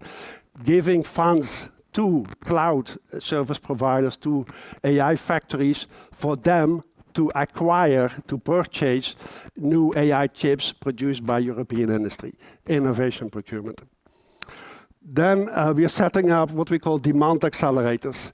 These would be groups between semiconductor industry on the one side and end users or user industry on the other side. A very good example of that is what is currently happening under the ICAVA Alliance. This is an alliance in automotive where semiconductor industry is participating together with European OEMs, automotive OEMs, where they discuss, where they co-design, and where they do development trajectories on, in this case, processors and chips for automotive industry. So that combination between the semiconductor industry on the one hand and an end user industry in such a demand accelerator is a process we would like to facilitate. Automotive is one area, cloud, telecom, defense are other areas where we would really like to set in place such mechanism. The demand forum, this is where the major projects that we're setting in place, such as the first of a kind initiatives, such as strategic projects, can go to and showcase what they have done and gain traction in that way. Then grand challenges. This is a new way to work under Pillar 1, so the research and innovation part, where again, instead of giving grants, it would be more price-based, meaning you put in place a certain challenge, come up with a chip that is 1,000 times more energy efficient, for instance. You let industry and RTOs do their development activities, and you 2 years down the road, 3 years down the road, you look at which was the one realizing this challenge. Who came up with a chip that is 1,000 times more energy efficient? That one gets the prize. A different way of working, it's again more, let's say, stimulation-based rather than push-based, that we're trying to put in place for different kind of challenges. Then access to public procurement. So public procurement is a major investment by public authorities that actually could help stimulate supply as well. So it's again from the demand side, from public procurement, trying to stimulate demand, leading towards increased production as well. Now, we will put in place different rules for public procurement, in particular when it comes to the critical sectors. There, public authorities, contracting authorities, would have the possibility to, for critical sectors, to put in place certain conditions for the supply. For instance, they can request a security of supply declaration when it comes to the semiconductors that are being used. In other words, if they want to reduce the risk that their critical infrastructure that they purchase, that comes with semiconductor components, that it has the risk that at some moment there are no more chips available simply because there is too much dependency on one vendor, for instance, they can try to address that risk via the mechanisms that will be put in place. Now, last but not least, there are synergies with other policies. So together with the CHIPS Act 2.0 yesterday, there was also the Cloud and AI Development Act. As mentioned, cloud and AI factories are important customers of the semiconductor ecosystem. So if you stimulate the cloud and AI sectors, the AI factories sectors, you would typically get demand for semiconductor products as well. You can then also put in place some conditions for these cloud and AI factories. For instance, that they need to invest a certain amount in European-made chips. So there can be an interaction put in place between the semiconductor industry and their downstream industries, in this case, cloud and AI factories. Now, yesterday, as I said, it was the CHIPS Act 2.0 and it was the Cloud and AI Development Act that were published. But this thinking of, let's say, different ecosystems, here the semiconductor ecosystem and the cloud and AI factories ecosystem, you could expand to more downstream sectors. That way, you can, let's say, invest in a sector more downstream, making sure that there is a pool of products, of technologies, towards more upstream industries. That's a mechanism that we are exploring with these two new acts, and hopefully more will come later, because two sectors alone would not be enough. You probably also have to put in place more of these interactions between different sectors that are more downstream. Then, yes, as I mentioned, so a few slides on stimulating chip design. First of all, we are putting in place this design platform, as I mentioned. We'd like to build upon that. We are investing very soon 200 million euro to stimulate startups and SMEs to come to this design platform, to get the tools, the EDA tools, to get the IP there, and really start developing their chips. Also, the grand challenges that I mentioned could very well work towards design and the design platform we have. So the design capabilities and infrastructures we have right now, or will soon have, will soon be launched, we will expand on that.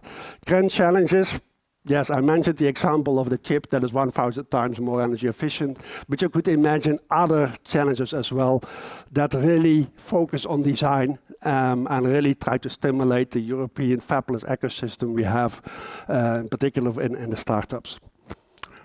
Demand accelerators, I already explained a bit the purpose behind these accelerators. So bringing together the semiconductor industry and downstream industries, automotive, telecom, defense, cloud, and let them innovate together. Again, focusing on design of new chips, design of new semiconductors that can be used for these downstream ecosystems. Innovation procurement, I also explained. Now, what else do we put in place for chip design? The first of a kind initiatives, as I mentioned, the scope will be broadened. It's not only manufacturing facilities anymore, it is also going towards design. There are already state aid provisions like the research and the RDI framework, the research and development and innovation framework that are there. But when it comes to, let's say, the later phases of design that go towards tape out, there you need additional tools. And for that, we want to use the first of a kind initiatives to allow member states to give state aid for those big projects. Strategic projects, as I mentioned, here the union get involved with union investment as well, together with member states. And here you can put larger sums are available for projects that, for instance, relate to the leading edge chip design. Typical design nowadays at the very advanced nodes are almost 1 billion euro. So that's not something you can cover by normal funding mechanisms anymore. You really need to go towards strategic projects. And together with the member states and together with industry, we would like to have a discussion on what these strategic projects should be. If you look at the CHIPS Act, there is an annex with some ideas, some examples that are tentative, so you should not see them as fixed. But these are at least some ideas that we would have right now and that we would like to discuss with the community on whether these would be the right strategic projects to put in place. Automotive processors for autonomous driving are another one. European industry, European automotive industry is at this moment too much dependent upon non-EU vendors for that. And what can we do in Europe? Can we stimulate, in particular the smaller companies, but also the European IDMs and the automotive industry to work together in such a strategic project with union investment, with member states investment, large amounts, making sure that Europe reduces that dependency and has its own solutions. AI chips as well. I mentioned the example that we have under the CHIPS Joint Undertaking being set up right now, hopefully launched in July. But there can be much more than that. This is just a start. Via the strategic projects that are coming, we want to take that to the next level, also for AI chips for EU compute infrastructure. Now, okay, this is the mechanism I tried to explain before with the semiconductor industry and the cloud and AI ecosystem. So using the demand generated from AI factories, generated via the Cloud and AI Development Act, and the AI gigafactories that will be called for very soon, probably July 1 is the date that the call for proposals on the AI gigafactories will go out. So with those, we try to stimulate demand, we try to stimulate getting support from downstream sectors, pooling products, technologies from the semiconductor industry for use in these downstream industries. And this is my last slide about supply chain measures, so new measures that we are putting in place there. So I mentioned before the pillar 3, where together with the member states, we are monitoring supply chains, where we are looking for disruptions and where we have a toolbox to respond in case that there are disruptions. We would like to set in place, together with industry, a business-to-business supply chain platform. This is a platform that is already being experimented in Germany via Semiconductor X, and we like to take such kind of developments on the European level. So it would be a place where industry can go to and exchange supply chain information. This would also have certain advantages. For instance, in case there is the risk of disruptions becoming visible in the supply chain, we would typically go first to the platform and ask for the state of play there, rather than going directly to companies and get the information from the companies. In case the platform cannot help, we would still have to go to companies, but that can only be done in a crisis stage. So before a crisis stage, it would be the platform that we would rely on. Then bottom left, international cooperation. It is very important for us to work together with partners, with like-minded countries. Japan and Korea would be very good examples where we already have partnerships in place with, but you can also expand that to, for instance, countries like Malaysia, Vietnam, Philippines, to work together with them and to make sure that they also have facilities that would help the global, but especially the European industry to shed them from disruptions. Now, top right, risk-prone sectors. Here, I would really invite you to look at the exact details in the CHIPS Act 2.0 documents, because this is probably the place where we could bite most, if I can may put it like that. So here, in case there are we see that industry is not taking supply chain resilience very seriously. We would have the option to really mandate measures. And here you could think about, for instance, mandate industry to have second sources of supply, mandate industry to do risk assessments. Now that is the extreme case. But when it is necessary, we would have the tools to go in that direction. And as I said, this is probably the part where it would be most invasive on the industry, and hopefully we can avoid that. Finally, bottom right, the implementation of CHIPS Act 1 measures will continue. The monitoring of the supply chains, the working together with member states, the priority rated orders, we have an implementing act draft for that. And then also the blueprint for crisis management. So in case a crisis occurs, you need to have specified what roles which actors should take. We are also doing some simulation exercises there together with member states, so that when a real crisis comes, you're not fully unprepared and you have gone through this before.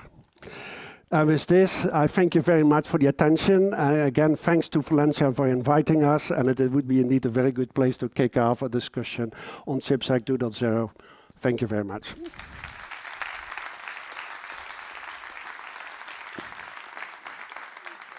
Thank you very much. Bien lo decíamos antes, esta ciudad es clave. Y para poner el foco en la relevancia de Valencia como centro del debate europeo sobre el futuro de la industria de los semiconductores y la oportunidad que supone para nuestro ecosistema tecnológico, tenemos el placer de contar con la presencia de la alcaldesa de Valencia, que ha hecho un hueco en su apretada agenda. Un aplauso para María José Catalá.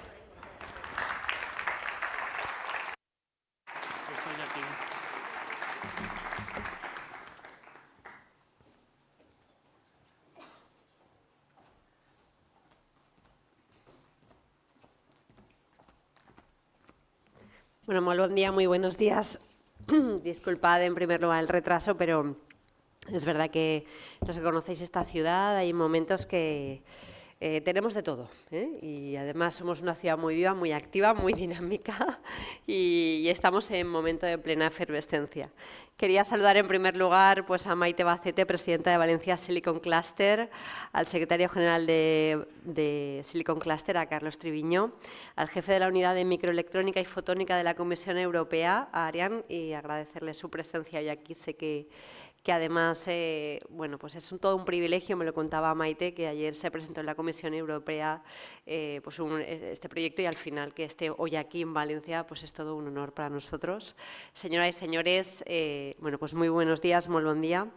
Y bueno, aunque sé que la inauguración de Valencia Silicon Cluster ha tenido lugar hace unos minutos, pues quería darles la bienvenida a Valencia y a esta nueva edición de un encuentro que en solo 3 años se ha consolidado como una de las grandes citas europeas para el ecosistema de semiconductores. Y en particular, si me lo permiten, quería agradecer de manera muy especial la presencia de Arián Severs, que es jefe de la unidad de microelectrónica y fotónica de la Comisión Europea, para presentar la nueva European Chips Act 2.0, que es lo que pues, acabamos de presenciar todos los que estamos aquí.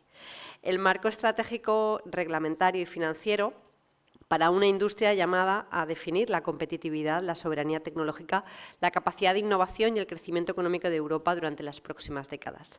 He de decir que probablemente es usted una de las personas con mayor y mejor información estratégica en este sentido y, por tanto, más solicitadas de toda la Unión Europea. Por eso su presencia hoy, pues en el día de hoy, en un día importante para Europa y para Valencia, pues es todo un honor.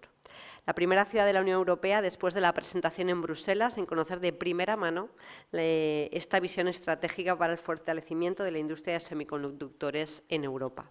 Y es un privilegio que pueda estar con nosotros y quiero agradecer a Valencia Silicon Cluster, a Maite, a todo su equipo que lo haya hecho posible. Sin duda el clúster es hoy, sin duda, uno de los principales motores del sector valenciano de semiconductores y el responsable en gran medida del crédito que Europa nos reconoce. Que Europa elija a Valencia y este foro para la primera presentación pública de la European Chips Act 2.0 no es casual, es el reconocimiento de una realidad, que Valencia es un territorio estratégico de Europa en el ámbito de los microchips. Y lo es porque contamos con 2 activos diferenciales, talento y liderazgo. Valencia y su área metropolitana, lo decimos siempre que nos vemos, concentran, pero es bueno repetirnoslo mucho, concentran el 50% de los profesionales del país vinculados a la microelectrónica y cerca del 60% de los recursos humanos especializados en fotónica, la mayor bolsa de talento en semiconductores de toda España. Estas cifras no son sino el reflejo de años de trabajo, de investigación, de formación y la consecuencia de un ecosistema muy potente y muy consolidado. Universidades públicas de referencia a nivel europeo, centros de excelencia, empresas innovadoras y profesionales que han sabido construir conocimiento, capacidades industriales y tecnológicas, innovación y prestigio internacional. También con una administración local tractora, permitidmelo, porque es verdad que conozco este proceso desde el principio y he participado activamente en él, de la mano de muchas personas que nos han ayudado a enamorarnos de este proyecto. Con una estrategia clara, Valencia Innovation Capital, que apuesta por la colaboración público-privada para desarrollar todo nuestro potencial y reforzar nuestro liderazgo en una industria estratégica como es la de los semiconductores. Y permítanme, porque creo que es de justicia, reconocer y agradecer a María Merced, que además interviene en este momento, presidenta del Industrial Advisory Group, y a Carlos Triviño, secretario técnico, por su relevante papel al frente de este órgano que ha asesorado a la Comisión Europea en el desarrollo de la estrategia. Ellos ponen rostro y voz propia valenciana a ese talento y a este liderazgo del que les hablaba. Su presencia demuestra que desde Valencia no solo participamos en las conversaciones sobre el futuro de la industria, sino que contribuimos a definirlo. Quiero saludar también y agradecer la presencia de representantes de Nokia, de Global Foundries, de Infineon, de AMS Osram y también del profesor Juan Velázquez, director de Alianzas Globales de la Universidad de Purdue, probablemente la universidad más sobresaliente a nivel mundial de semiconductores a día de hoy. Sabemos que les espera una intensa jornada de trabajo aquí y les auguramos los mejores resultados. A todos ustedes quiero trasladarles una invitación muy clara, que formen parte de nuestra visión de crear en Valencia un campus internacional de semiconductores, veníamos hablándolo en la entrada, como hub de referencia internacional en educación, formación y talento en este terreno tecnológico. Como les decía, queremos consolidar el liderazgo de Valencia como un polo de referencia en ese sector y queremos que sientan también esta ciudad también como suya a la hora de consolidar y de considerar futuras alianzas, iniciativas, proyectos e inversiones. Aquí encontrarán talento, un ecosistema preparado, comprometido y dispuesto a crecer en Europa. Encontrarán también espacios diseñados para impulsar la innovación como el enclave tecnológico de la Marina, con ventajas fiscales para el desarrollo de inversiones tecnológicas, y encontrarán un ayuntamiento dispuesto a contribuir de forma muy decidida al éxito del sector en Valencia. Permítame 2 ejemplos para finalizar que estamos llevando a cabo. Hace exactamente un año, en este mismo foro, anunciamos la puesta en marcha de la primera aceleradora de talento en semiconductores. Hoy esta aceleradora es ya una realidad gracias a la colaboración entre Valencia Innovation Capital y la Universidad Politécnica de Valencia. Lo que hace un año era un compromiso, hoy es un programa en funcionamiento. Y para nosotros eso es lo importante, convertir los anuncios en proyectos y los proyectos en resultados. Y en segundo lugar, vamos a impulsar una iniciativa de visibilización para acercar la industria de los semiconductores al conjunto de ciudadanía valenciana en general, pero especialmente a los jóvenes. Queremos que sepan que en su ciudad se está construyendo una de las industrias más importantes del siglo XXI para que más estudiantes elijan este camino. Y queremos que toda la ciudadanía lo sepa y entienda por qué lo hacemos, y lo hacemos porque aquí importa. Termino y lo hago con un mensaje claro. Queremos que el futuro de la industria de los semiconductores de Europa pase por Valencia. Futuro y Valencia forman parte de la misma ecuación, no como una aspiración, sino como una realidad. Y desde luego, pues la Comisión Europea puede contar con nosotros y con este ayuntamiento para colaborar en el impulso de la estrategia, como hemos venido haciendo hasta ahora. Así que muchísimas gracias, y lo más importante que venía a decirles, y lo guardo para el final: bienvenidos a Valencia. Muchísimas gracias.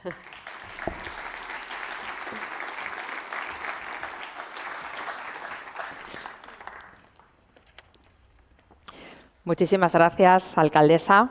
Gracias por su presencia. Bien, les tengo que contar que tenemos traducción simultánea. Si quieren escuchar todas las mesas redondas, las conferencias, tanto en inglés como en español, pueden fotografiar enfocar con sus móviles ese código QR ahora mismo, entrarán en nuestro programa de traducción simultánea. También lo tienen en las mesas de acreditación de la entrada, si lo quieren dejar para el momento del café o de la comida, pero ahí lo tienen, ese código QR con sus móviles y pueden no perderse ningún detalle de lo que vaya a suceder aquí a lo largo de hoy y de mañana. We continue this forum with one of the key themes of this year's event. The European Chips Act 2.0 is, in short, Europe's attempt to move from intention to action, reducing external dependence, stimulating demand for European chips and supporting startups and scale-ups.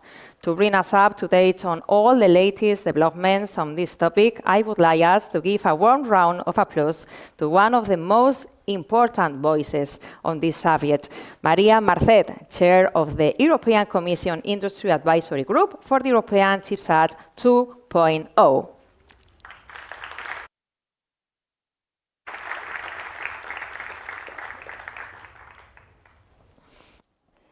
Good morning, everybody.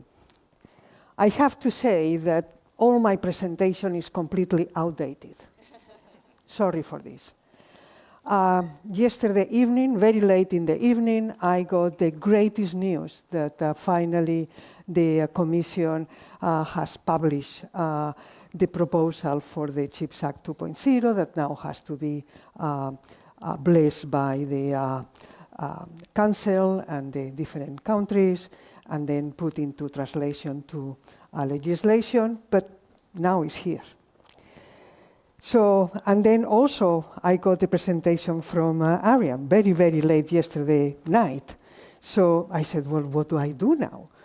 Should I throw out, my presentation and cancel it, or what should I do? Okay, so I decided to continue, and what I will do is to focus more on the issues and the opportunities.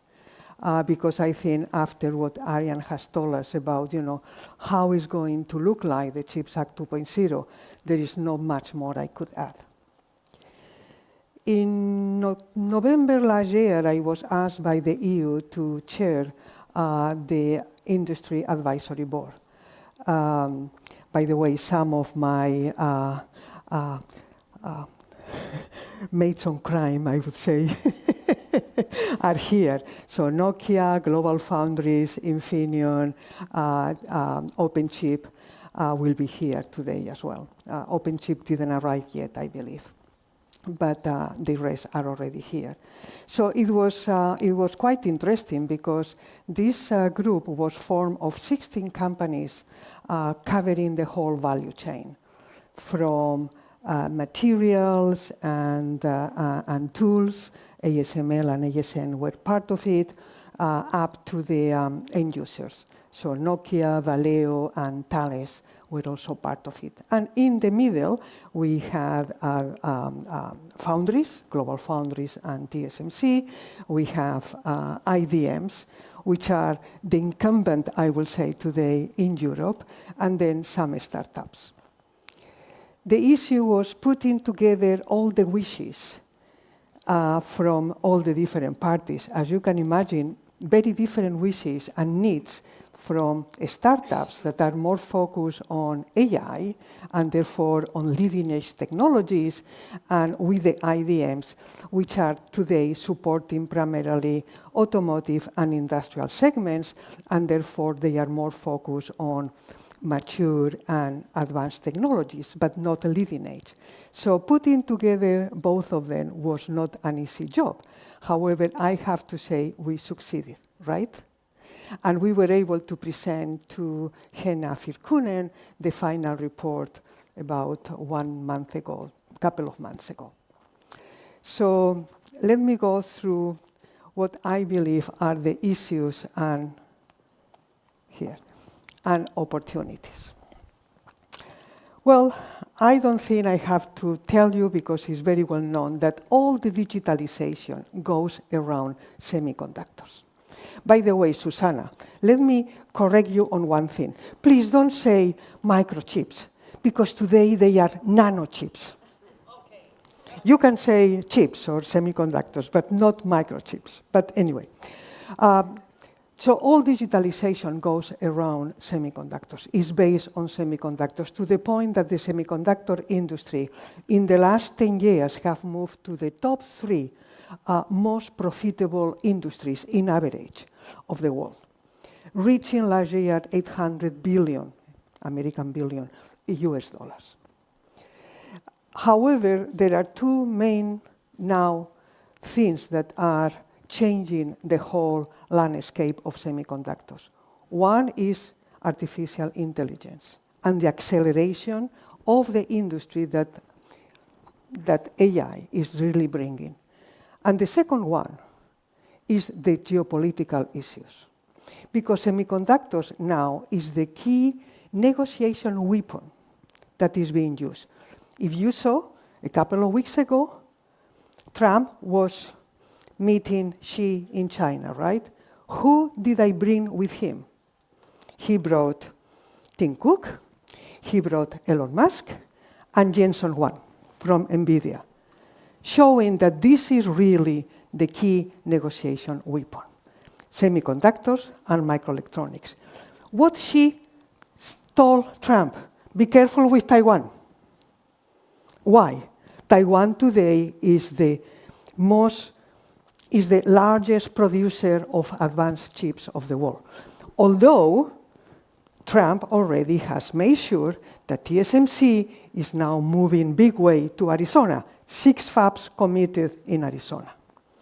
So, but still Taiwan is critical. So China is saying, yes, Ariane, yes, it's very important because of the Sea of China, the channel, but it's also very important for Xi, Taiwan, because of semiconductors, especially leading edge for AI. Actually, if Xi is now avoiding Jensen, NVIDIA, to sell advanced chips to China, is really hurting China for their build-up of AI. By the way, China is saying, or Huawei is saying, no, we will have Armstrong, I think that they are saying that they will have 14 Armstrong or something like this in a few years. Well, I am asking always ASML, are you really able to ship high NA EUV, which is the most advanced EUV really required to build sub-nanometer wafers? And ASML is saying, no, we cannot. So do you think China could really copy those machines? Say, well, not now. So what is happening is that China, in order to produce sub-nanometer chips, they have to do multiple patterning. This means probably, I don't know, 1 year cycle time. What do you think, James? 1 year or something like this? So this is impossible. Anyway, so let me touch on the first really opportunity, AI. So last year, I said already that, and someone also said, that the overall semiconductor was about 800 billion. Now, this year is going to be 1 trillion. $1 trillion US dollars.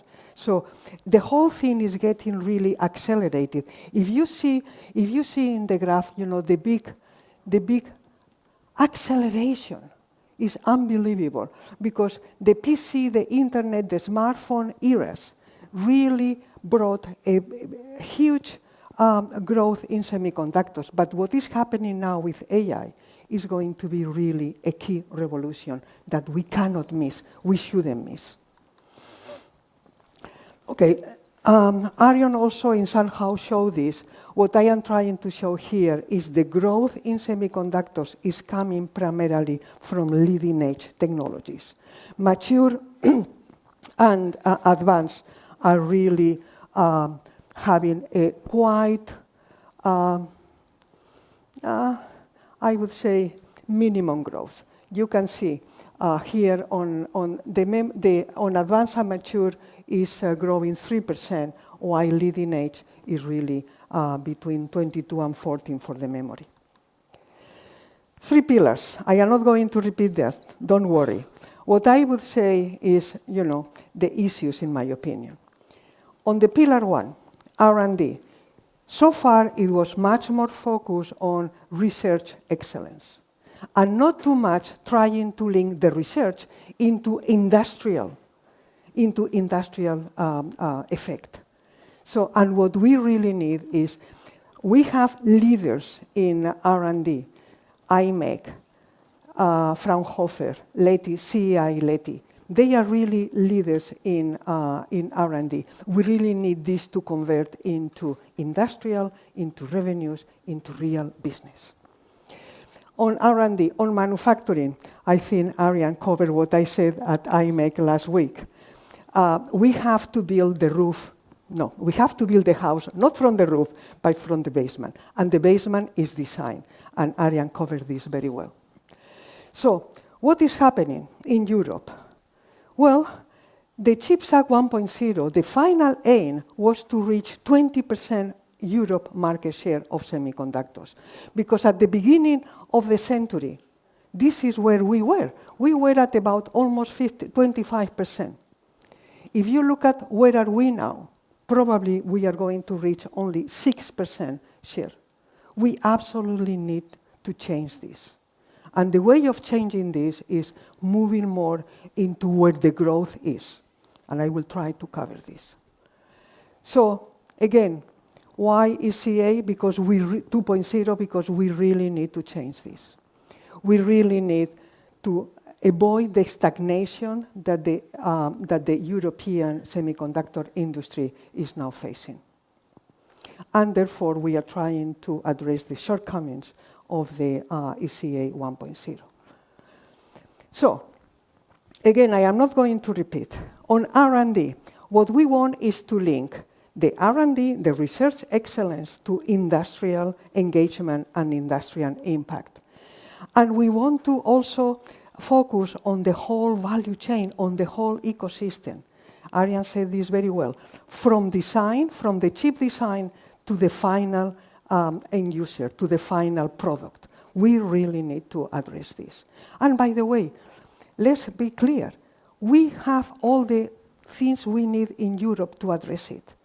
We are for almost 450 million people. We have good education.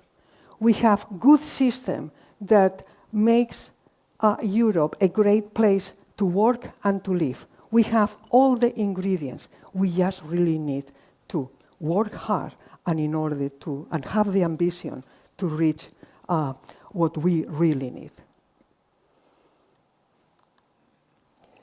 Now, we are leaders in some areas which are going to be also critical in AI. Because AI, what we know today primarily is the generative AI, the ChatGPT and DeepSeek or whatever you want to call it, right? However, we are now, AI now is moving to agentic, which means that the AI is going to start taking initiatives by themselves, once they are being trained properly, and then the next step is going to be the physical AI. Physical AI means that where we are leaders, sensors, actuators, microcontrollers, all of this will be really required to be used in physical AI. So the opportunity here is to link both our current strengths, and we really need to strengthen our current strengths with the new AI, and therefore we also need to support the startups that are really having a good solutions already for AI, especially for inference. Again, I think this is much worse foil than what Ariane has been showing us, but what I want again is we really need to link to move the demand to industrial engagement and industrial commitment. So therefore, we have to focus on ecosystem. We have to focus on the whole value chain. So expanding first of a kind, including everything. Timo, this is important for you, important for Nokia. We really want to have Nokia also as part of first of a kind. We really need Nokia and Ericsson to be the leaders again on 6G. Nokia has been, and Ericsson have been the leaders in the previous G. Now we really need to come back and be leaders on 6G. Again, R&D, industrial acceleration, EU dedicated budget. I know this is going to be tricky, but we need minimum 70 billion euros in order to fund everything we need, everything what you have said. Reduce bureaucracy and simplify regulation. This is critical. I mean, I know we are losing now projects, investments in Europe and also in Spain because the regulation and the speed is awful. We really need to solve this. And finally, talent and skills, improve mobility. We have good talent in Valencia. It's okay if they go to Dresden for a while because they will come back. In Dresden, there is now, good foundries and good Infineon and Bosch and so on and so forth, very good companies. It's okay. It's okay. We really need mobility. We really need to move the people where it's needed. By the way, IMEC is building now a good innovation center as well in Malaga. Malaga has not enough talent. This is an opportunity also for the Valencia University, but we really need to address mobility. So, let me again get back to the real opportunity. Of course, this I stole this from Kevin Sang from TSMC, and this is why the starting point is foundry. So foundry by 2030, foundry as a whole will be about $500 billion. The whole semiconductor will be $1.5 trillion. Electronics in general could be $4 trillion, IT 15 trillion. The global GDP based on semiconductors, because all the innovation that semiconductors is going to create will be about 150 trillion. By the way, be aware that the actual worldwide GDP is less than 125 trillion. We are forecasting 150 trillion. So the opportunity is there. Valencia has to make it, and of course, Europe has to make it. We have all the ingredients to make it happen. Thank you.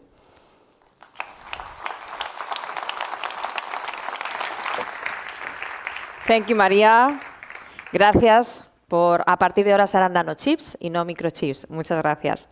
We continue with a panel discussion. The European Chips Hub 2.0 is not some distant issue decided in Brussels. It affects us directly. Industry, research centers, and Europe's ability to compete in key sectors. The fundamental question is clear. What does Europe need to move from intention to action? To answer these and other questions, we have assembled a top-level panel. Let me introduce the panelists. Jens Dreus, Director of Government Relations, EMEA at Global Foundries. Timo Tenjo-Bouri, Semiconductor Business, AI, Maturity at Nokia. Odd Jalabert, Head of European Union Public Policy at Infineon. Anya Schulz, Senior Project Manager at AMS OSRAM. And Carlos Triviño, Secretary General of the Valencia Silicon Cluster. A round of applause for all.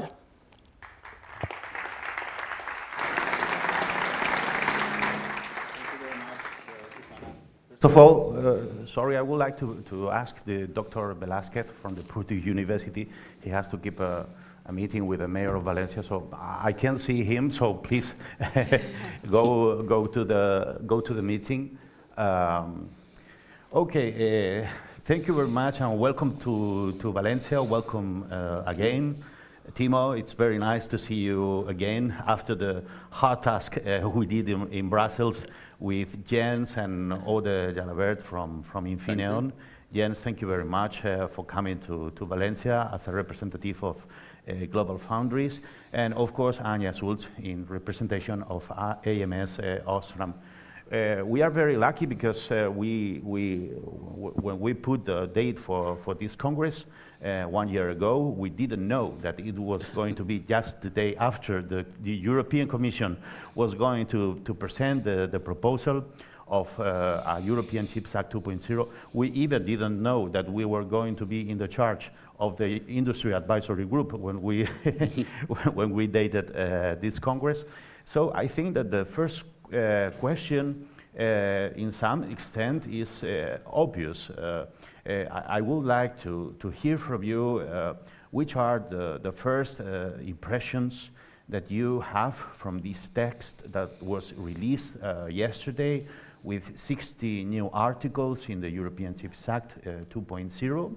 I think that the task that we did in the industry advisory group has had a real impact on the official proposal of the European Union, in the sense of the first of a kind figure is going to be broadened as we ask it, and it's going to be created the figure of the strategic project. So I would like first of all to have your first impressions on the text of the law, and afterwards, if you want, we can talk about which should be the next steps that we as European industry representative should make in order to keep the influence in the final result when the final regulation is approved by European Commission. So if you want, we can begin with Jens from Global Foundries. Which are your first impressions of this new initiative, this new law?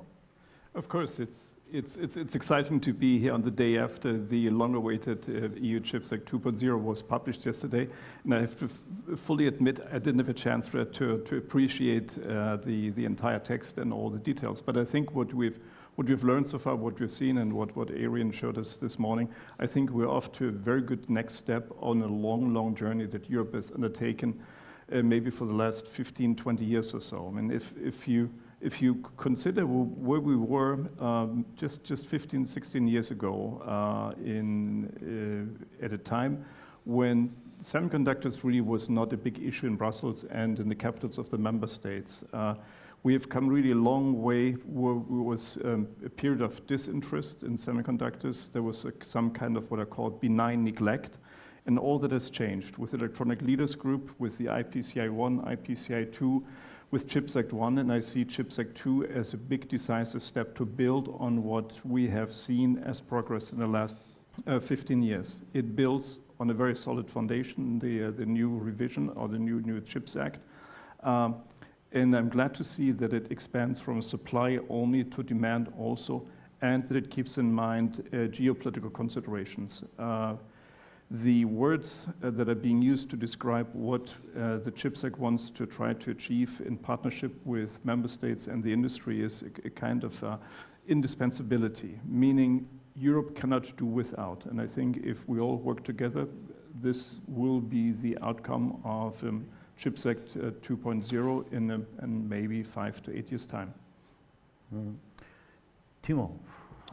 Yeah, I pretty much agree what Jens already said, and thanks Maria for noting that also Europe has some digital leaders already that require very advanced chips to be designed and produced in Europe. Nokia obviously one of the forerunners of advanced chips development, and that's why we basically also wanted in this collaboration to impact to CHIPS Act 2 recommendation. We wanted to have the strong emphasis on system-level demand for the chips, chips design, so that Europe would be really controlling its own destiny on advanced chip design activities. And then we also want to highlight the international collaboration, because not even if we start immediately or have started 5 years ago, we still need to collaborate with several other locations where important steps in the value chain are executed. We need to also remember that this CHIPS Act was now published in collaboration or context of AI and Cloud Act, and it is being prepared at the same time as the European budget for the next financial framework period, next 7 years. So Carlos, you asked that what we need to secure next. I think that there is a lot of good ideas of needed actions now in this CHIPS Act 2 proposal. And as an industry, we need to start to give concrete proposals how to move those forward. So that there is then, when it gets approved, hopefully roughly in this fashion as it's now written, we also can start immediately some new projects that start to execute. As the speed is of an essence, like I said many times already this morning. Mm-hmm. Thank you, Timo. Ode. Yeah, thank you, Carlos, for asking for first feedback. I don't know if you can hear me. Can you hear me? Yeah, I think so. Excellent. Yes. So thank you for asking for first feedback and not a detailed analysis of the text. Because when it was published, I was on my way to the airport, and I can tell you I spent half of the night on my smartphone screen trying to read it, so it was a bad night. As Ariane presented, we see that the Commission decided not to change the architecture of the first CHIPS Act by keeping the pillar structures, the governance bodies, the pilot lines concepts. And I think this is why the Commission announced an evolution rather than a revolution. And still, I was surprised and possibly positively surprised yesterday to see so many new measures and instruments that are now defined in the revised text, and that aim at facilitating and improving access to funding, but also to innovation and to support demand. So in a way, to me, it's a kind of small revolution, not the kind of French revolution that we know, but still is a small revolution. So the first overall picture seems fairly positive, I have to say. And as my colleagues mentioned, I think now it's about speed in implementation, agility, and also up to all stakeholders along the value chains, but also the Commission and the Member States that have a lot to do in the revised text to implement the concept and make use of them as well. Yeah, totally.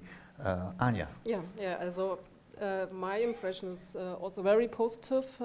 I appreciate that the industry partners were involved via the industry associations to contribute to the CHIPS Act 2.0, and I think that's clearly visible in the new draft proposal now.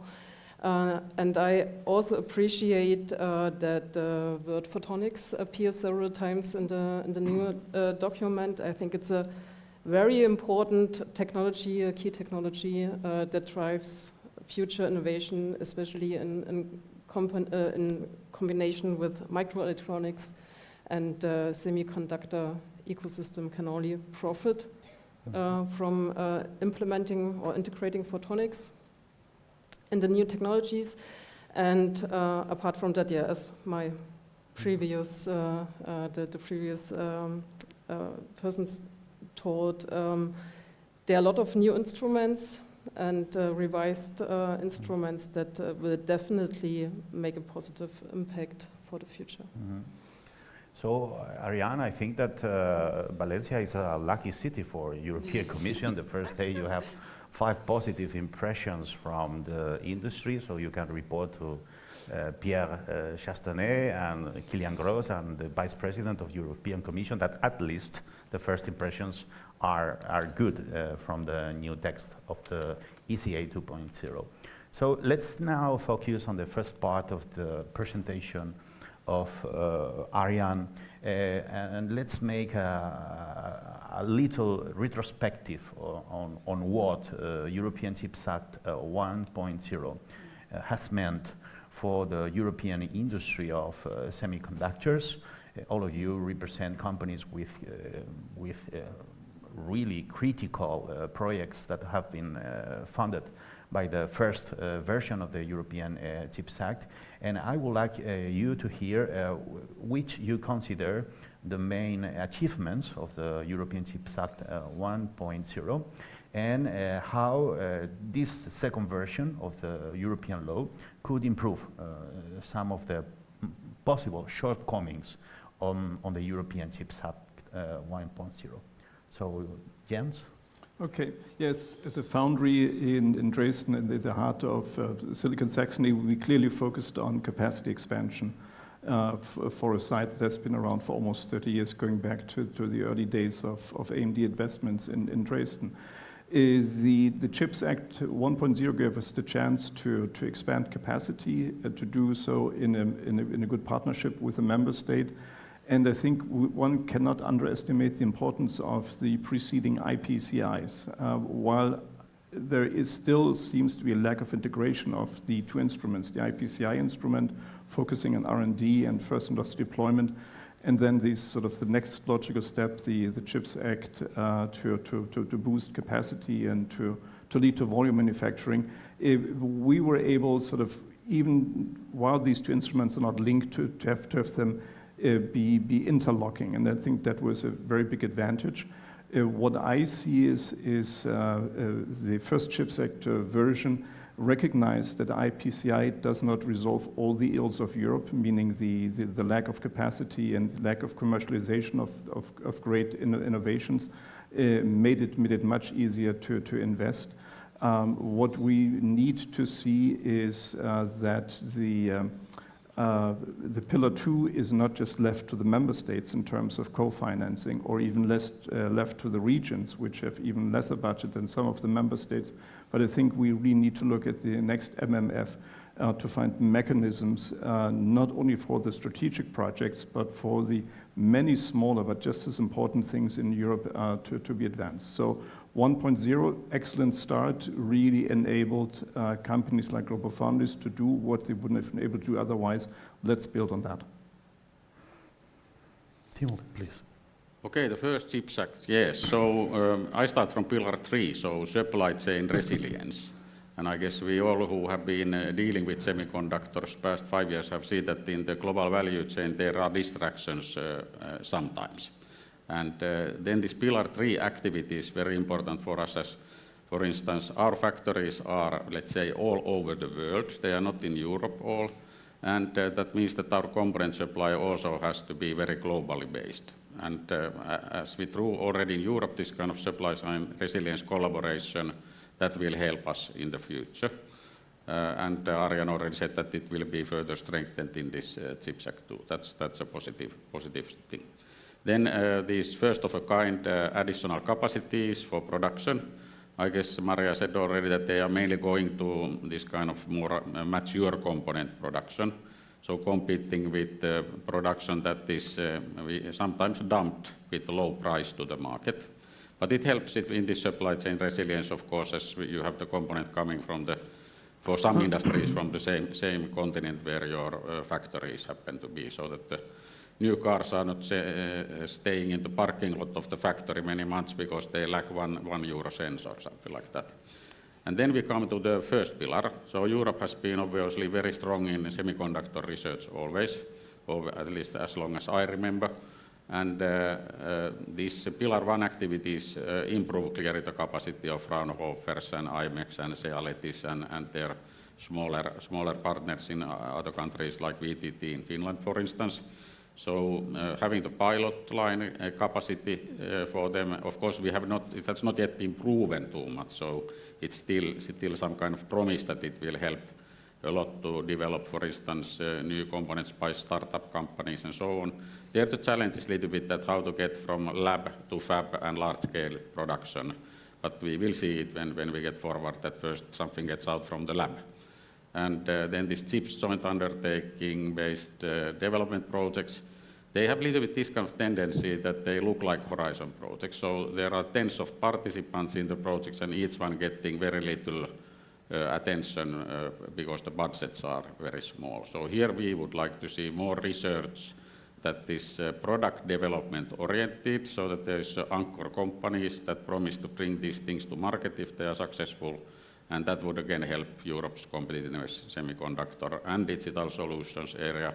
And I guess all of these we need in order to be able to be competitive in strategic industries that Europe has. And those, I guess, Arjan, for instance, listed already in his presentation this morning. Ota, please. Thank you. I think CHIPS Act 1 was successful and decisive in one essential way, namely that it made semiconductor a strategic European priority by creating this policy architecture that was missing with government body, with dedicated instruments. And this built trust, and trust attract investment. And I think CHIPS Act 1 was pretty successful in attracting investment. My company, for example, has its largest single investment in history under CHIPS Act 1. So the conclusion and the start with CHIPS Act 1 was fairly positive. Of course, two, let's say, shortcomings should be mentioned. The first one, what you started to mention, is the gap between research and product commercialization that has not been closed under CHIPS Act 1 and remain decisive to the competitiveness of our European industry. So this is definitely something that we must work on and has been worked on in the CHIPS Act too.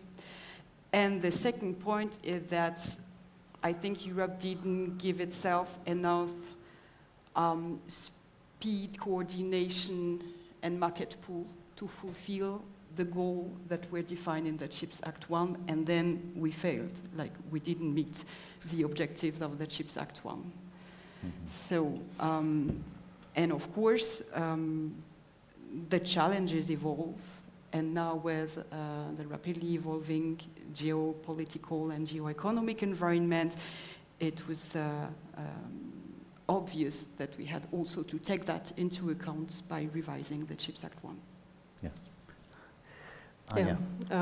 So for us as a company, we are also extremely happy and proud to be one of the companies that has been notified by the European Commission for first-of-a-kind production facility in Austria and Bremstetten, and also for the IPCEI funding in our company in Germany. And as Ort already said, I think it makes really an impact, and making it a strategic priority in Europe. I think it has a wider impact on the whole ecosystem in Europe, building trust and also confidence that Europe and the semiconductor economy will grow in future. Related to the lessons learned or to the shortcomings, I think it was mentioned before, time and scale and bureaucracy that I think are the critical points. The state aid process needs to be somehow streamlined or aligned to the European Commission's to the freedom to coordinate and to operate also these kind of fundings. And in future, I think we do not only need to create demand from the market side, we also need strategic focus to get indispensable and be more sovereign compared to the really large global competition in the US and in Asia.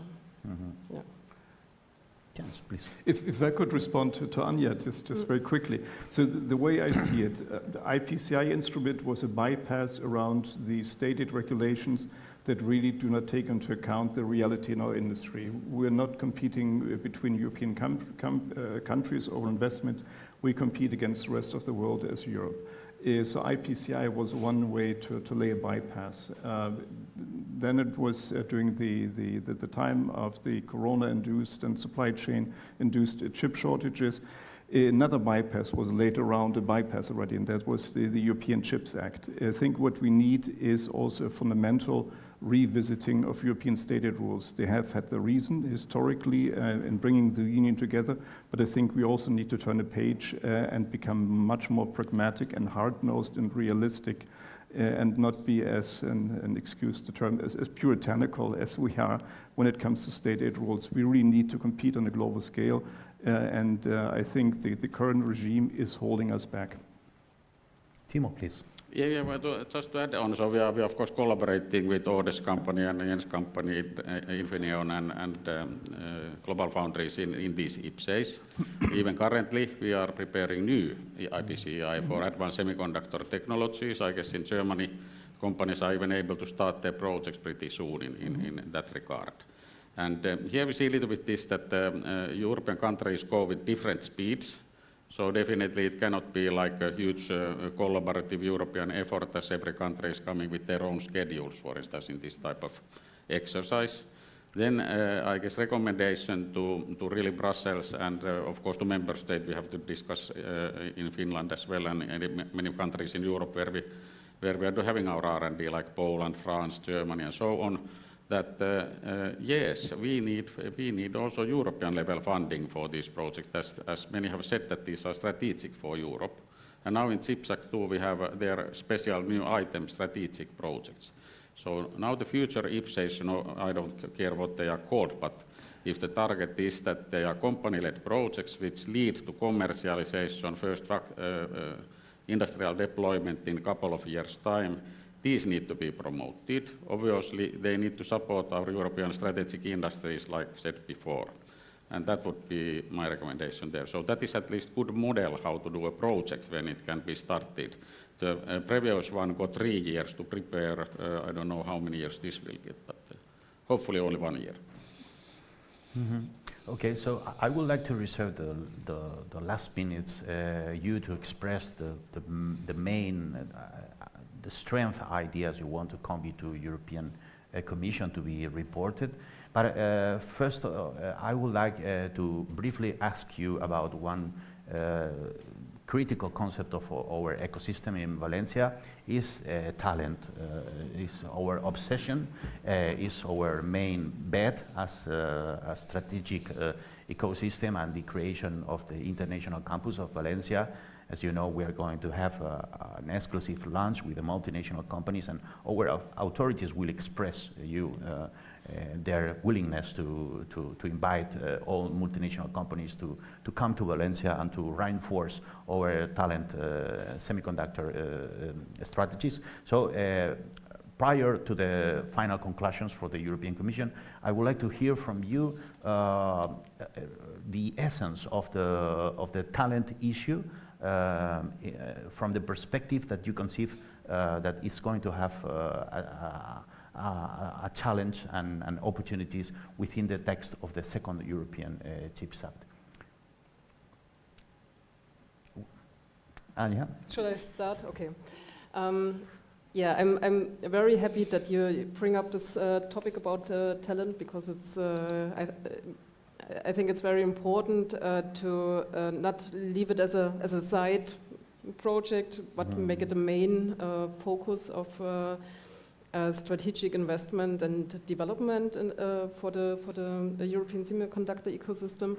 And so my very personal opinion is that we need to include more women in the semiconductor business. We have a very nice training program launched to empower and motivate more women to, for example, think about a startup business in technology or in microelectronics. And so far, I think we are neglecting a lot of talent in the education system, and I think it needs to start very early in school age already. We also have another initiative in Austria where we go to the schools and develop a small project together with the school children, just to encourage and engage the kids of boys and girls, whatever, with STEM subjects. And I think it's very important to begin very early in the educational system to, raise the interest for STEM subjects. Totally agree. Couldn't agree more with you on the first part. Of course, we have all recognized that skills is no longer a side issue, but a binding constraints for all of us. And not the one that is only strategic or critical, but the one that is vital. Because we can have whatever fab we have, if we have nobody to operate them, then we won't use the capacity that we are trying to build. I think the difficulty of the question, there are many difficulties, but let me just bring my 2 cents to the question, is that the skills shortage is not cyclical. It would be too easy, like, you know, last generation was bad in science, let's wait for the next generation. No, unfortunately, it's not like that. It's a structural problem. And the question is how to solve a structural problem. Well, I think it takes time. And my point is that we need program, as you said, Anya, we need to start very early, but we need also long-term investment. And many programs are just very too short terms actually to bring effect and to try to solve the problem. So in my eyes, it would take time, but we need to rework our skills programs so that they are lasting and enabling this structural deficit to be solved. We heard Maria saying that we must accept and we must encourage mobility. Definitely, we also have to realize that currently it's difficult to compete with some foreign countries that offer salary for AI engineer of €1 million yearly. Can you imagine to earn €1 million yearly? Well, that's possible, but not in Europe.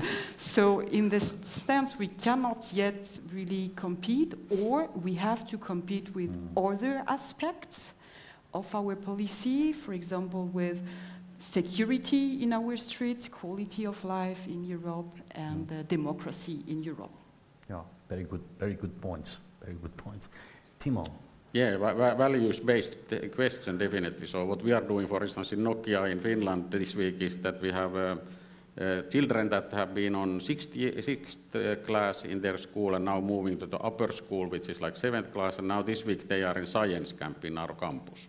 So this is way to start to educate people. This is maybe also the right time when you start to educate people so that they understand that from science, technology is possible to get into interesting projects, interesting professions, and find also good jobs later. And this what you have been doing here in Valencia, or what we have been doing in Helsinki area, in Tampere, Oulu, is that we have there clusters of companies which can provide jobs, because not all companies are very successful all the time, so you maybe need to switch jobs. So having this kind of clusters are good from people's personal point of view. I think that we don't have lack of educational opportunity in Europe, but we have lack of people who are interested in these fields. And these fields are quite diverse. So we need to work with chemistry, we need to work with physical phenomena, mechanics, then we come to atom layers and these kind of things, then electronics and software and testing and integrating, systems integration, all these kind of aspects. So the multitude of possible job and skill areas are enormous. And yeah, maybe that's it. Thank you, Timo. And by the way, we would be very happy to consider the idea of Finland to be the invited country for the next edition for the Valencia Silicon Forum, and to integrate the perspective from the north, the perspective from the south, and all what happens within. So we will be happy to study about a main prospect of this idea. Definitely, we are willing to invite you also to in early September to Finland to the Nordic Chip Summit, where Norwegian, Swedish, and Finnish companies work together with these same topics. Okay. I fully agree with what my distinguished colleagues have said before. Just 3 quick points I would like to make. So indeed, in our industry, it's all about people. Money doesn't build chips. It's people that use machines to make chips. If you have money, you can buy machines, but to operate them profitably, you need the best and the brightest talents from all over the world and come together. Looking at talent development, and I really encourage Valencia to make major investment in people across the professions, but then also look forward or don't look into the rear view mirror. What I see in our factory, which is around for almost 30 years, demand profiles of talents are changing. We now have a degree of almost 100% automation. Nobody is moving material anymore. We need very different profiles, especially in manufacturing, than we did 10, 15 years ago. So keep that in mind. Third and last point, as the clock is ticking down here, I think the big advantage, and we all are seeing that, is clusters.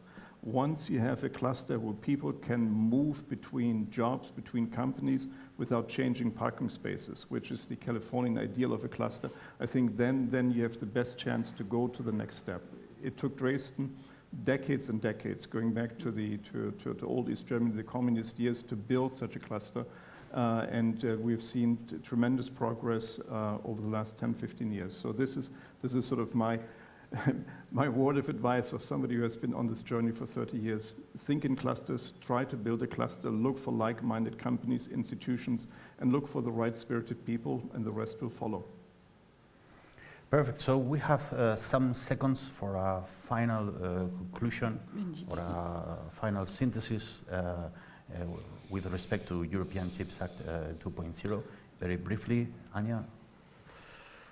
Yeah, I'm really looking forward to it, to the final proposal, and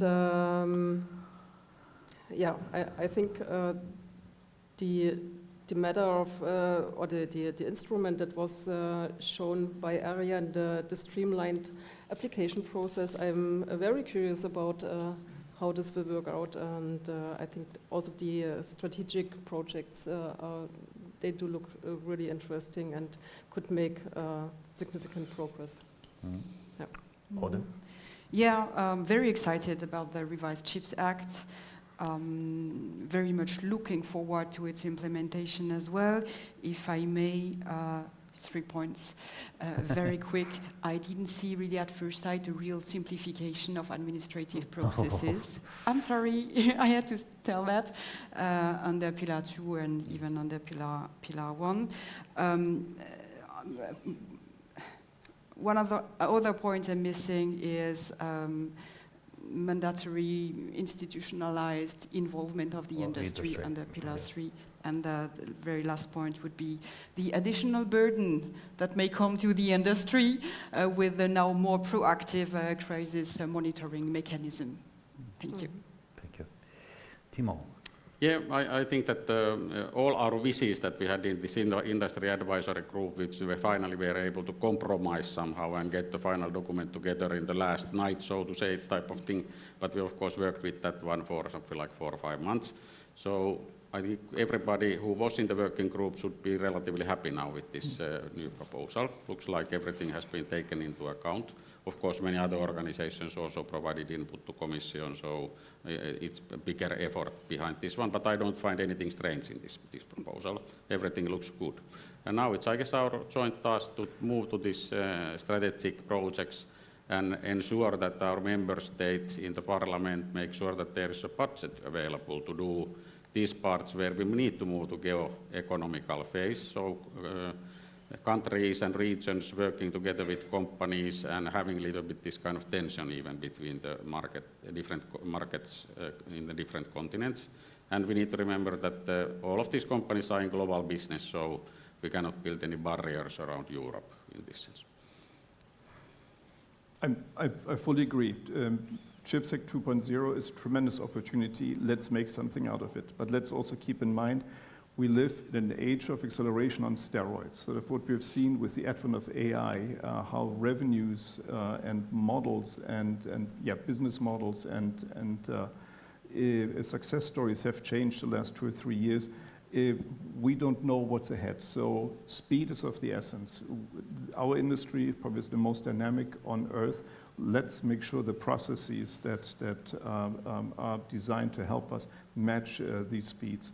Plus, ambitions are great, but if you don't have the budgets that match these ambitions, it's going to be very difficult to meet your ambitions. We are on a way to have a very ambitious future mapped out for Europe with the help of microelectronics, with the help of semiconductors, but we need commensurate budgets to make it all happen. Okay, so thank you very much for being here. Thank you, Ariane. Also, thank you for being here in a so special day for the semiconductor European industry. And see you next 4th Valencia Silicon Forum. Thank you. Thank you, Carlos. Ariane, do you want to take it? Thank you. Thank you very much. We are moving forward and now turn to one of the sector's most pressing and crucial issues, is talent. Picture of the table. Okay. So we had... The photo? Yes. Okay, okay. Let's go. A photo first. Ariane, please. Please, a picture. Okay. Bueno, pues nada, con el móvil.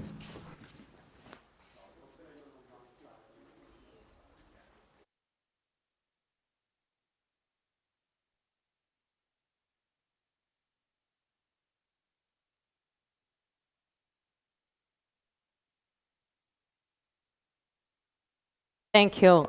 Thank you. It doesn't matter. Okay. We are moving forward and now turn to one of the sector's most pressing and crucial issues, is talent. We may have investment and technology, but one question always arises. Who is going to make it happen? The fact is that the semiconductor industry needs highly skilled people, engineers, researchers, and educators. Europe talks about technological autonomy, but that autonomy cannot be achieved through funding or factories alone. It's also achieved through people capable of designing, manufacturing, and managing projects. Without talent, the strategy remains on paper.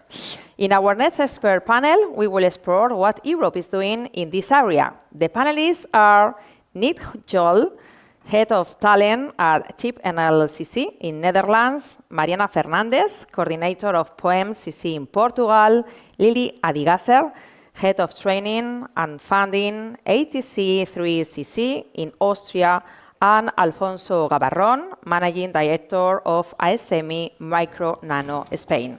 A round of applause for all.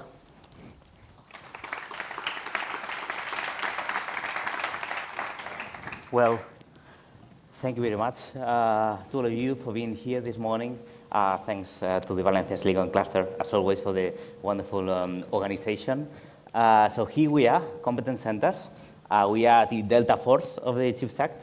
We are the first men and women on the ground to help SMEs and startups reach this European architecture that is being created to foster the ecosystem. But we also need to understand exactly what can the competence centers do in terms of talent and to support this development of skills. And for this, we have, I think, the greatest representation of all competence centers in the European Union. So I am going to ask you all to make a first round of introductions, to introduce yourself and also introduce what your competence center is, your general approach, and then we'll skip to focus on training. So, Nick? Okay, super. Well, thank you all. Thank you for hosting this amazing conference. My name is Nick Hall. I'm the talent lead for all Semicom within the Chip Now Competence Center and also partnership manager for innovation projects. With regards to our competence center, the Chip Now Competence Center, we call ourselves the one-stop shop for the semicon industry in the Netherlands. Our focus area is quite broad. From a technology point of view, the Netherlands is very diversified. So we have regions very strong in quantum around Delft. Photonics, also a key strength around Eindhoven with one of the new pilot lines being built for PIX Europe, but also the region around Twente. We also focus on semiconductor manufacturing equipment due to the supply chain of ASML and everything happening around Eindhoven, but also Arnhem Nijmegen with the presence of NXP and Nexperia. And we also specialize on chip design and to combine all of that into heterogeneous integration and advanced packages with parties such as BESI and also metrology with ASM.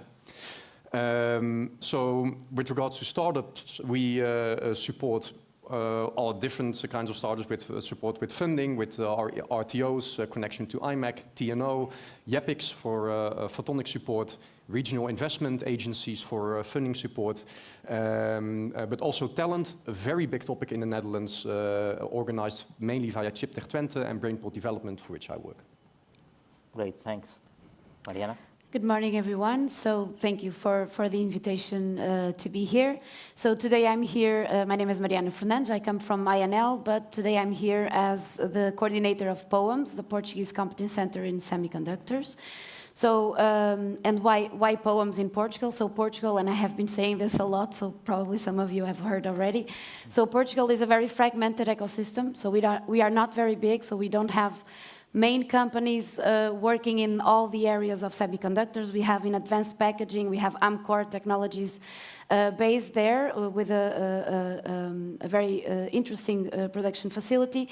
But we were lacking some of the, let's say, the synergies among the ecosystem. So the ecosystem was working in islands, okay? So that's where POEMS actually wants to bring value. So we want to connect the ecosystem in 3 main areas in Portugal, so chip design, advanced packaging, and emerging technologies, leveraging on the existent and the traditional competences we have in Portugal in flexible electronics and sensors and in photonics, because we have a cluster in the center of Portugal working on photonic integrated circuits.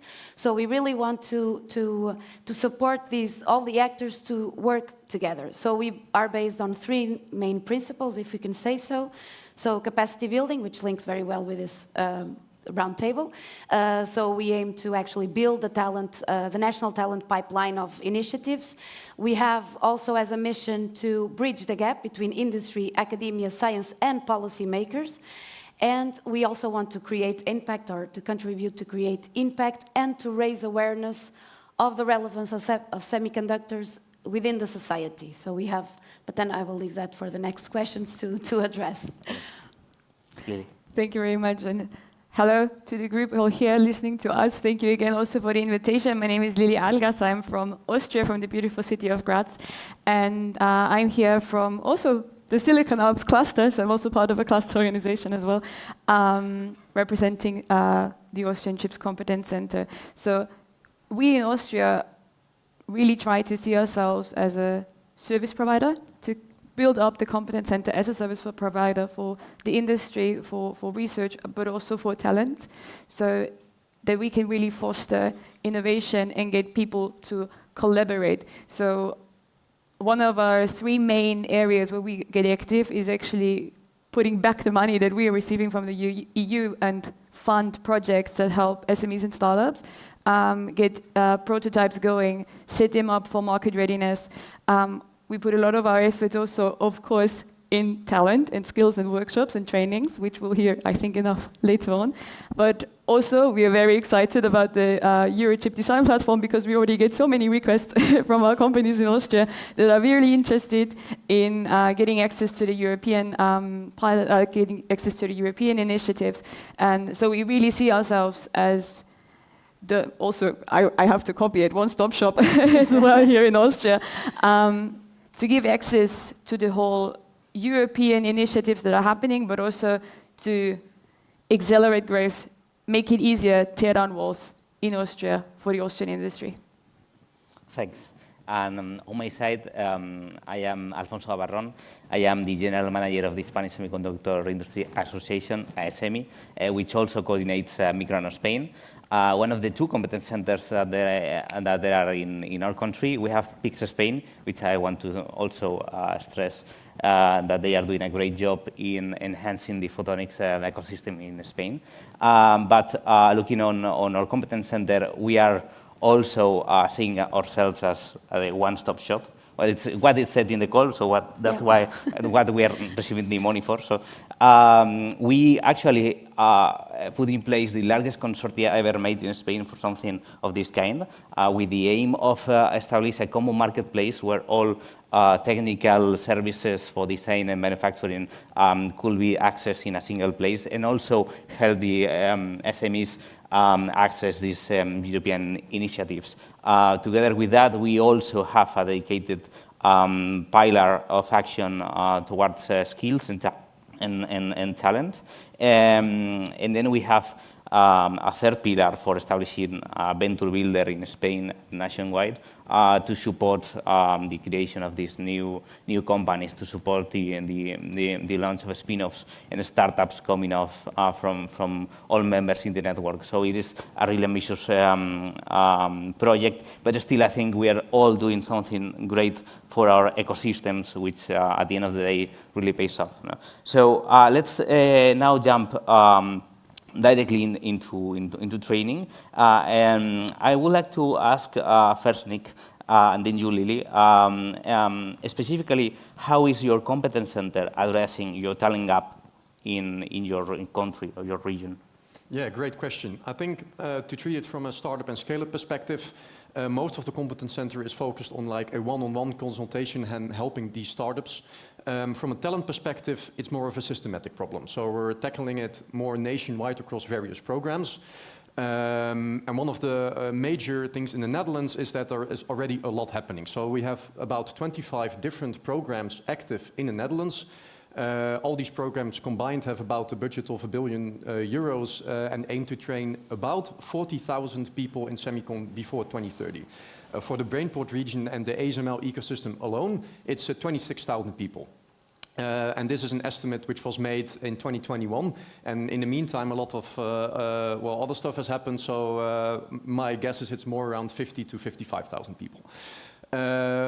So all these programs focusing on lifelong learning, attracting people from abroad, also inspiring youth to start within semicon and technology-related fields, vocational education training, universities of applied sciences and universities across photonics, quantum and semicon.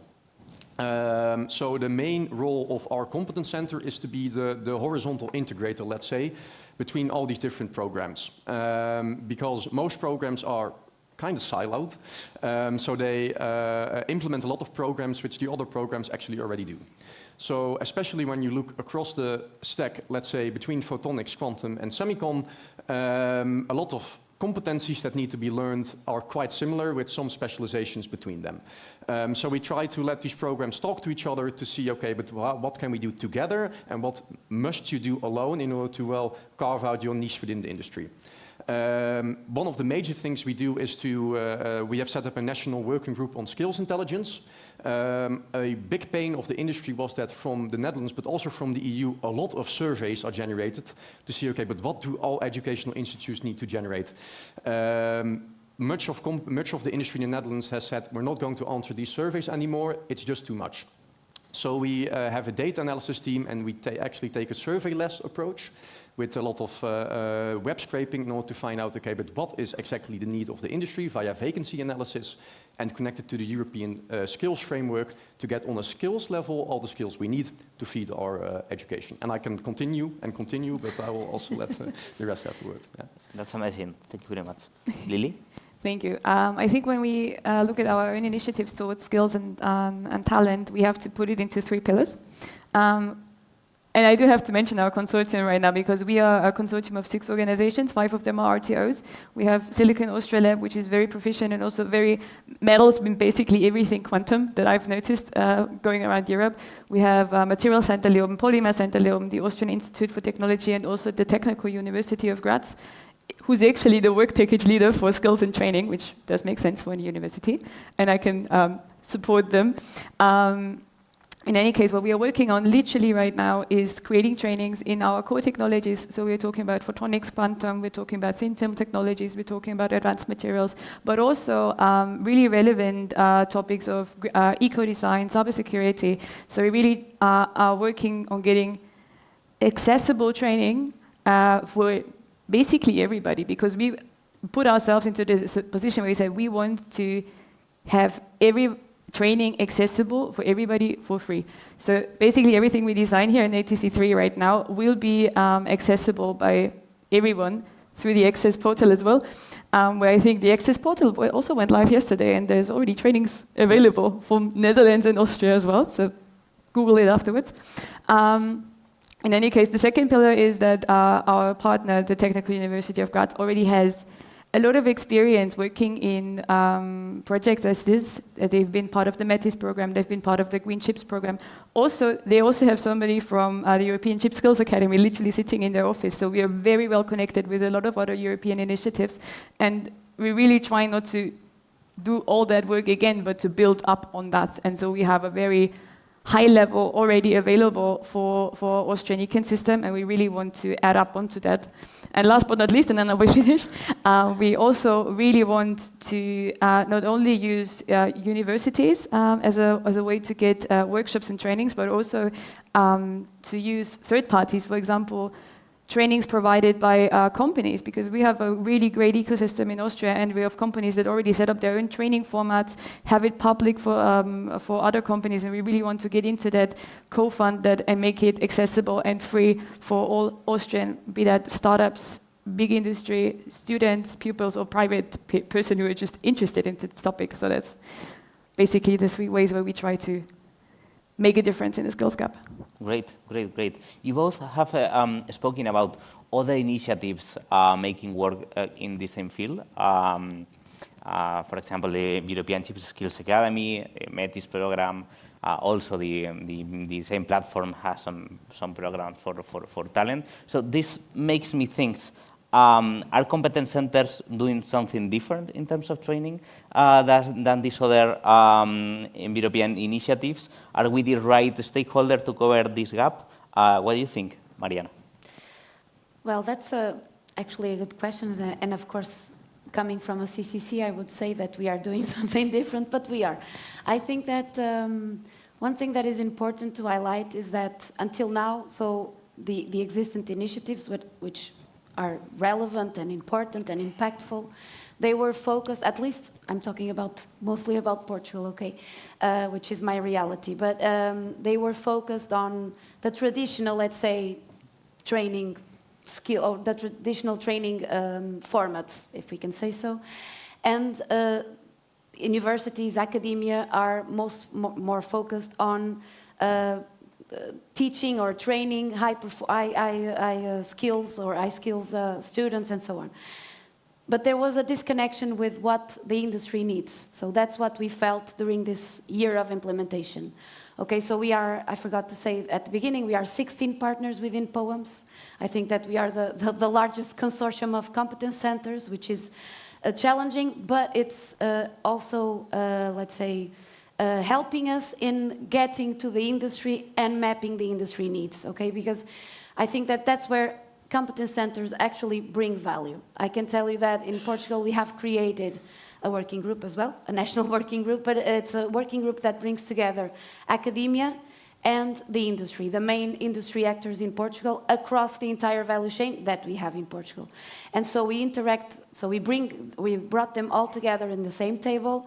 They spoke, so they were honest in reaching out to us, saying what were their main needs, and we realized that each segment has completely different needs. And we were missing someone that actually followed these different needs and mapped the needs and translate them into specific actions.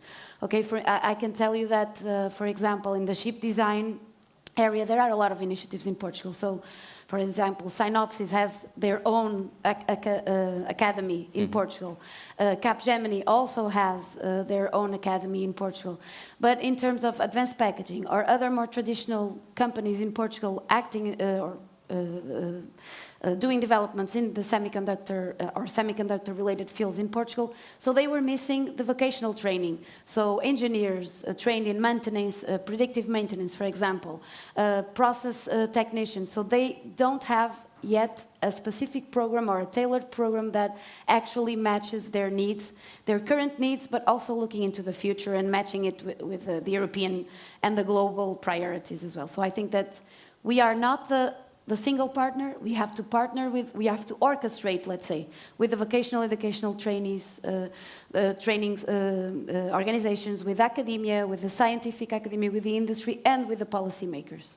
So I think that if I may respond to that for the vocational trainings, I completely agree. One of the analysis we did this year, it came out 2 weeks ago, is that in the semicon industry in the Netherlands as well is growing. But I mean, I don't know how many academia there are in this room, but nationwide in the Netherlands, there were in Q1 2026, 5 vacancies for PhD-related students, and universities of applied sciences and vocational combined had 500. So the focus must be on industrialization, because we have a lot of research. Yes, as Europe we are very great, but we must industrialize as well. And these vocational students are the ones that can do that really well, and not really the university students themselves. So. Yeah, definitely. I would also like to add our perspective from Micro Nano Spain to this regard. The first thing we did in terms of talent was a full mapping of the landscape of the existing training programs in Spain at all levels, from vocational training up to PhD. We end up with a database of more than 300 programs, which is huge, and within them we went as deep as possible just to find and to understand what kind of professional profile were those students getting, if they were having any kind of specialization into these programs. And with that information, we then came back to the industry and asked them, is this what you really need for your day-to-day operation? And the general answer was no. We need something different. We need something more hands-on. We need something more concrete for more technical employees. For example, doing maintenance or doing operation, doing testing, doing characterizations. You normally don't need a PhD for doing all those things. So now we are, after doing that gap analysis, we are building our own training programs just on that base, on filling the existing gap that we have in Spain, because we believe that is the role of the competence center, to fill the gap, to understand the gap, and then to be able to fill it. Lily, traditionally, skills initiatives have focused in higher education. This is something that we have said, that we need to also include vocational training into these programs. How are you thinking about this? I think, yeah, we talked about this in the group before. Vocational training is such an important part in gathering skills, not only because higher education in itself is bad, that doesn't apply at all. Like, we need people who really get into very specific topics, get very experimental. This is also needed, but also what the industry needs is people who can think in an organization. And that was actually, we had a focus group meeting a few weeks back, and this was a very interesting point that we got from one of our representatives there, is that in regards to like technical knowledge, the people coming from the universities are great, but what they oftentimes lack is the ability to think outside of that scope that they've learned in university and to apply it into organizations where, and let's be honest, with AI coming in, you know, people will be expected to be a lot less specific, but be a lot more broad in their skills, because they will have AI agents helping them along the way. So one single person can have a lot more output, but it also, that person also needs to be able to think one step before and one step after, to think like in an organization or to think in a circle. So vocational training is insanely important. And to be fair, also in the Austrian Competence Center, we do have our main skills partner is the Technical University Graz. And we've had discussions with them about this as well. And they also say, yes, it is very important to get more hands-on experience, send them to the lab, send them to companies. But I think in Austria as a whole, we can also say that we have a lot of different educational pathways that are more or less hands-on, especially with the industry and especially when it goes into higher education. So I think we already have a very strong basis in Austria that we can build upon. Great, super interesting. Another aspect that also normally is left behind is lifelong learning. That together with vocational training, normally it's not in the main focus of these initiatives. Nick, how are you approaching this? Well, luckily in the Netherlands, this topic is not left behind at all, because it's one of the main focus areas. Because our industry has to scale up so quickly, our normal or public educational institutes cannot scale up that quickly. They have longer times. So a lot of industry has already jumped into this gap. So we have a lot of private training institutes in the Netherlands who already organize many of the trainings. We make them all available on the platform that we have as National Competence Center as well, to give them visibility. But these trainings go from vocational one-week trainings to multi-week trainings. So this is actually already very well picked up by the market in the Netherlands. And beside that, it is the expectation that the national government will also mandate our public educational institutes to provide lifelong learning trainings to, to our students and to people. One of the main topics is that, yes, lifelong learning is important, but all industries are screaming for talent. We had a discussion with some partners, and we are reskilling people from our medtech sector, but then we don't have any nurses in our hospitals anymore. So immigration and training and getting people from abroad will still be important, but we also need to reskill our people to also, for example, start working more with autonomous systems. It was mentioned already earlier with physical AI. Europe is an aging continent. I mean, I'm 26. I'm not that old compared to the average age, I think, in this room.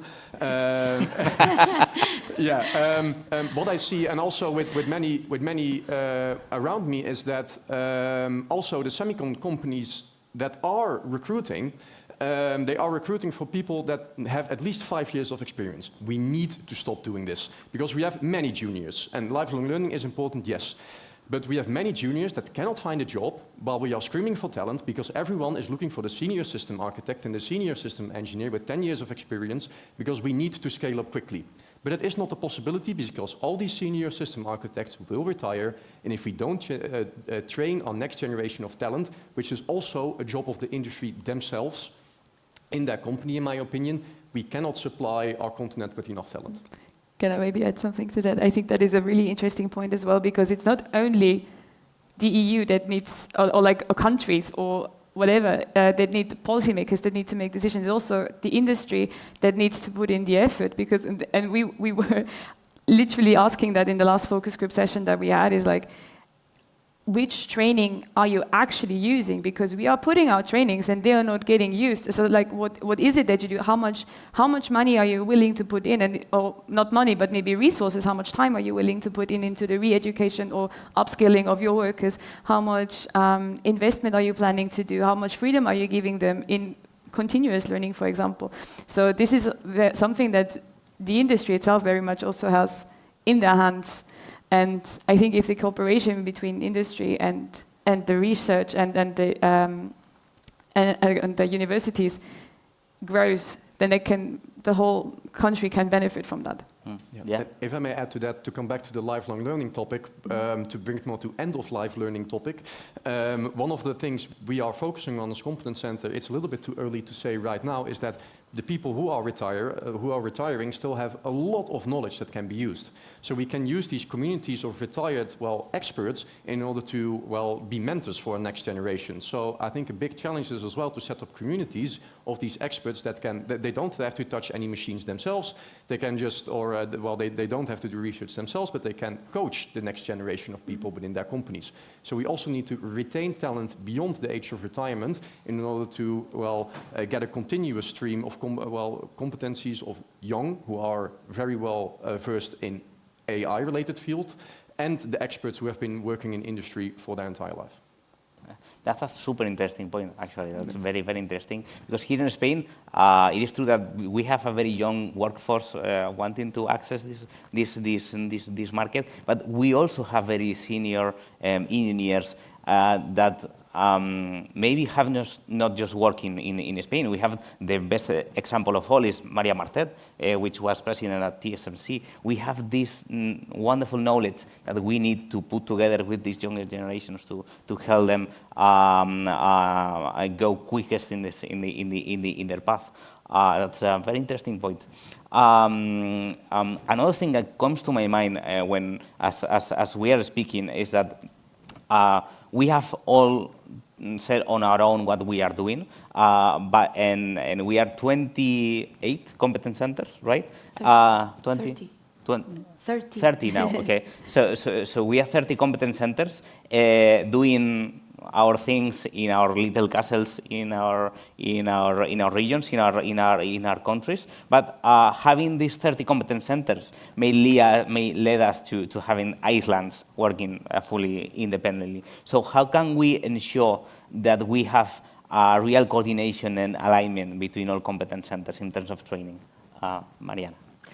Well, it's funny that you asked me that question because we are now going to sign in 2 weeks from now the Iberian network of CCC, so a memorandum of understanding, precisely to actually stop working or not to stop working, because we will always have to look into our country's needs, right? So we will always have to serve, let's say, the industry and the ecosystem needs that we have. But I think that this is an initiative that can be, and that was already established by the Nordics and the Baltics, if I'm not mistaken. So they are already combining their efforts towards common goals and avoiding duplicating efforts, but rather building up on and complementing the initiatives. So collaboration is a key, right? Collaboration between the competence centers is key. I'm actually going to steal Nick's idea. I think that it's a very good idea that you just gave. For example, we could perhaps try to think of building a program like this across Europe. I think that it would be very interesting because we have different needs, of course, but we are all facing the same thing, which is the skills gap, right? So I think that we should actually put our efforts. We should, I don't know, I think that 3 things, probably transparency at first. So we all need to have an idea of what each one of the competence centers is doing, which areas they are tackling. That's the first step, and I think that's being somehow tackled by Access, which is the European network of competence centers that was established at an European level, which is also a very good initiative to put us working together. But apart from that, I think that we should also avoid going everyone in the same direction. So we need to specialize, to really find exactly what are our specialties. And in this case, probably not only looking into the demand, but looking into our capabilities and where each country is strong. Where are the experts, right? Where are the experts that can actually bring some value to the training initiatives? And then collaboration, of course, so, and concrete actions, right? To have really concrete actions. I hope that with the Iberian, and we all hope, right? The Iberian network of CCC, which is composed by POEMS, Make Renano Spain, and PIC Spain, that we are able, at least in the Iberian Peninsula, to tackle these things and to have some common training sessions, some common summer schools, for example. So it would be very interesting. But yeah, I think that initiatives like this can actually bring some value here and to avoid working in silos. Yeah, I think to add to that, I think also a point in which we can really collaborate together is, for example, a European framework for micro-credentials. Exactly. I think that's in some countries also, especially the Netherlands, is something we still need to develop. And if we can work together on that, that would be amazing. But for example, also shared access to the training of the pilot lines, which are really centralized platforms, although spread out in Europe. I think this is something we can collaborate on very well. Yeah. On the micro-credentials, I think that the European Ship Skills Academy is also looking into that. So maybe that's the next step, to have a European framework for that as well. And it would maybe help what we heard as well today from Maria with mobilization, right? Yeah. Definitely. So a lot of good points I've heard. I think we can call it now. because we are way off schedule, and I am hearing somebody's roar. Thanks to all of you for being here.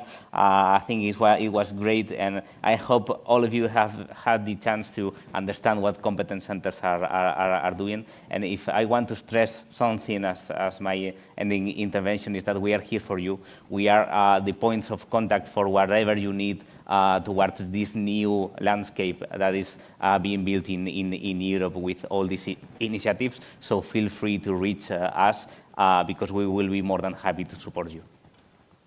Thank you. Thank you.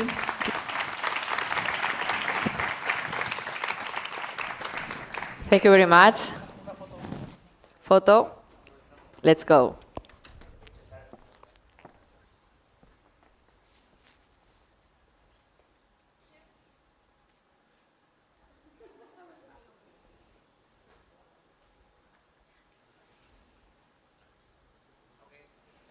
Ahora sí, un fuerte aplauso para todos ellos.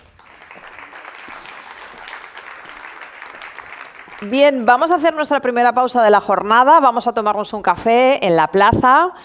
Y yo les diría que no se lo tomaran solamente pues, como un descanso, sino como una parte fundamental del programa que tenemos este jueves y este viernes aquí en Valencia Silicon Forum. Porque muchas veces las mejores ideas no nacen encima de un escenario, nacen de una conversación, de una pregunta, ¿verdad? De una presentación rápida entre dos personas que hacía 5 minutos pues, no se conocían. Así que yo les recomiendo que conecten mucho entre ustedes. Nosotros nos vemos aquí en 20 minutitos para seguir disfrutando de las conferencias. Gracias.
Bien, han conseguido conectar, conocerse.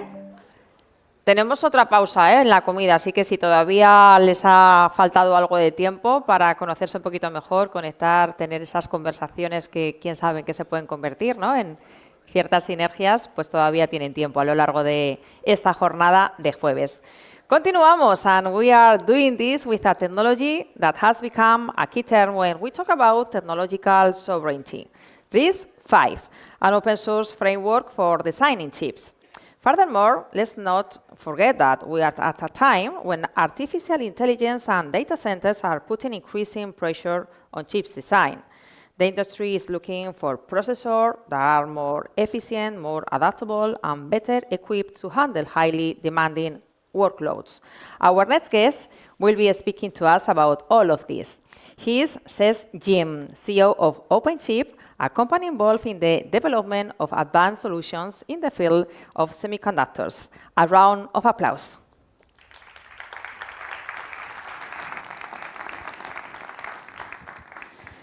Okay, thank you very much for inviting. Actually, see lots of new faces, known faces, new faces too, and familiar faces, no? Because with Maria and the team, we've been working on in this advisory group for a short period of time, but very, very intense, in a very, very relevant time of our technology roadmap, no? So what I'm going to talk is a little bit, first I want to do a little bit of elevation pitch of who's OpenChip for the ones that you guys don't know who we are and what do we do. And then I'll get into a little bit on the technology landscape and where we are in Europe. No? And I think it's going to be nicely connected with what my colleagues have presented already in the form of Chips Act 2.0, European sovereignty, and things that we need to do in Europe. So who's OpenChip? OpenChip is a project, is a company that got started. We started operations like 2 years ago now. And myself, I've been working in semiconductor for more than 25 years. Most of my career in American semiconductor company. So one of the first things for me to say is that thanks to the European Commission and thanks to the support of the public institutions, myself and a bunch of other talented engineers that they've been working in the semiconductor area for more than 20 years, we were able to start this adventure. So today, our OpenChip, we have like 350 engineers with an average seniority in this field for more than 15 years, and people that is coming from many different companies that are not European. No? And for me, the first thing that I want to mention is talent. Talent is extremely relevant because myself, when I started at Intel, why I started there is because there was no other companies in Europe that they were doing such advanced design systems as we are doing at OpenChip and other companies like Accelera. So that's the first thing. And we need more talent to come in the next decades to fulfill the opportunity and challenge that we have in Europe. We have presence in different parts of Europe. We started in Spain and Italy, but then we grew in other countries. It was basically a matter of velocity and expertise. As I was mentioning, doing the type of work that we are trying to do needs a lot of expertise, and that implied that we had to open offices in places where there is talent that we can gather together, and especially in our case, so we were coming from companies like Intel, so we were capable to attract big teams in each of these locations. What do we do? So just for you, like we do chips, like as we were saying, like Maria was telling about the nano chips. So we do nano chips, but those chips have to be embedded into a system. No? So that means that our goal is to provide not only the chips, but as well the hardware that goes into the data centers. And more important is not only about the chips and about how they get embedded into these cars that are the ones that you typically see from other AI companies in the other side of the pond, but also on the software. No? There's one aspect that is extremely relevant. I'm going to talk about this in few slides. But basically, like if I ask to you guys, probably if I ask which chip you have in your phone, you will have no idea. What you will know is the app that you're using in your phone, what are the capabilities that it provides. So that means that there is no sovereignty if you don't have hardware and the software intertwined.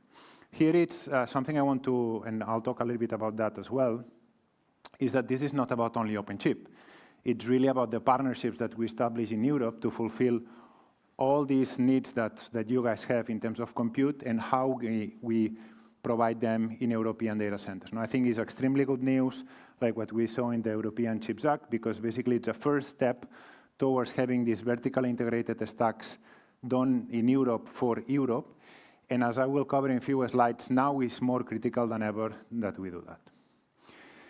So with that, let me jump into, actually, you know, I know that the title talks about RISC-V, but I'm going to talk a little bit more generically, because RISC-V is one of the ways to achieve or to break dependency in proprietary technologies. But at the end of the day, what we need is to have open systems that help you guys to choose in an open market. So how many of you guys know what is agentic? Can you raise your hand, agentic AI? Okay. Who of you guys know what is ChatGPT? Okay, good. So basically, you don't know agentic, but you may not know agentic. But the reality is that all the AI tools that you guys are using today are built on what is called agentic AI. And agentic AI is something that it's being more and more permanent in the last few quarters, and basically it's a new way to implement AI. If you look like 1 year ago, like the most applications where you have an application that runs, use a big AI model, and then that AI model does something for you. But now that has changed, and we have agents, and what agents are entities that they use models to perform actions. So I think it was a month ago, I was in the SUSE AI Summit, and it was very interesting because I saw one company that they were saying, in our company, we have 50 engineers. And then the next slide was, we have 10 persons and 40 agents, okay? And this is not about debate about human versus agents. It's really about how do we work together. But the important fact here is that now, I'm going to skip this one because obviously the more agents you need, the more compute you have. But now the real question is how we're using that in Europe and what are the dependencies that implies. And I'm going to deep into that. The first thing I want to mention is on this single model versus having lots of agents working together. So obviously, that comes with a lot of compute demand, which implies cost, okay? And probably you guys have seen that over the weekend, for example, like the Anthropic and GitHub, what they have done is start increasing the prices to reflect this compute and power demand, which it's going to change, like obviously how companies are using it. The second is, okay, this energy is sustainable, is not sustainable, and how much we can shape the power consumption in the systems that we do. And more important, the third aspect is how the data is being treated. These 3 slides are slides that I presented in IMEC ITF 1 year ago, and it's interesting how they become, they are still relevant 1 year after, no? Compute demand, where that compute is coming from, cost and energy, and the third is data sovereignty and compute sovereignty. Now, the question is, now I made the question about ChatGPT, who is using ChatGPT. So the interesting part that you see is that now the companies, what they are doing is adapting. It's not only about you guys using ChatGPT to ask how you summarize your agenda whatsoever. Now there is a change on how companies are operating. From HR perspective, from legal perspective, like there are lots of agents that can be used to augment the capacity on how we operate in the different parts of the organization. And if you see, like now, I was in this economic event yesterday, I was talking to a couple of the CEOs of big companies here, and they were telling me, oh, my board is asking how do I invest like $2 million in AI? And that implies that you're going to change how your company is operating, maybe shifting resources here and there, and make that most of the departments of your organizations are using AI to do certain tasks, from legal document analysis to code development to traveling to agenda management, etc. And this is why I call the agentic soup. Now let's say, okay, so these tools are becoming available, and now you say you are a company, a bank, and now you say, okay, I'm going to change the way that I operate and the people, how they work, and I'm going to start utilizing those tools. Fantastic. And now what you have all of a sudden is that you are changing the way how your corporate infrastructure is working, the engineers, etc. And now you have some agents that are being used by you guys to develop code, to manage agendas, to analyze documents, etc.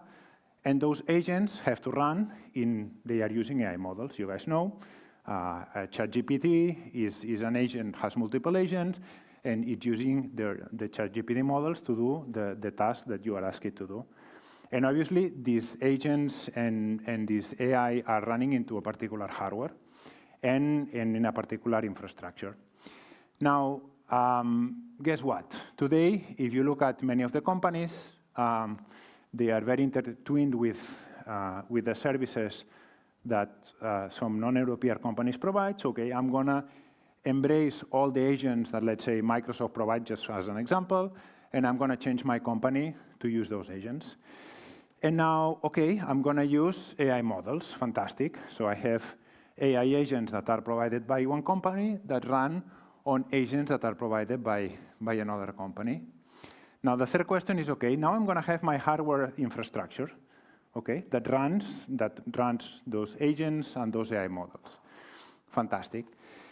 And then I will have some hardware underneath, no? Like we do at OpenChip, or that today, if you look at many, like 90% of the deployments, they are running NVIDIA, AMD, Intel, et cetera, et cetera. So now I have hardware as well as part of the equation. So the question is now what happens? Okay, so you as a company, you have changed the way that you operate. You have changed how you do legal, how you do stuff based on this completely integrated, super cool, agentic infrastructure. But now you get that those companies that are not here in Europe, now they say, okay, look, you know what happens is that the cost of my services, they were a little bit under the value. So now I'm going to charge you 5x more. Or, for example, there is some export control law, and I will say, okay, look, you got this hardware, but now I'm not providing that to you anymore. Or you say, okay, we have more demand in our continent, so I'm going to provide you hardware as it becomes available. So now what happened is that you, as a company, you have built your own strategy on top of a vertically integrated stack that you don't control. Okay? And that's why, like, when we talk about openness of solutions, are not only open solutions in the terms of the hardware itself and RISC-V as we were talking. It's about the entire value chain. And that's what's very important, that now when we look at designing technology here in Europe, we have to look from the chips that are the engine of the systems. We have to look at the next levels and making sure that we have ways to diminish the dependencies that we have external. So in that sense, I think that's reflected in the work that we have been doing together for the last few months. We need to have open mechanisms, open standards that help us to basically adopt European technologies in a cohesive manner, that they are using standards that allow you to intertwine, combine different solutions, and looking at this at the system level. And here, if you look, going back to the examples that I share, no? So now the first layer on the bottom, you can have hardware and chips, okay? And the first language and the language that these guys talk is the instruction set. And basically, I don't know how much you guys know of architecture, but basically it's the way that the applications talk to the hardware. Today, if you look, there are instruction sets that are proprietary, there are ARM, x86, etc. That's the first level of vendor locking.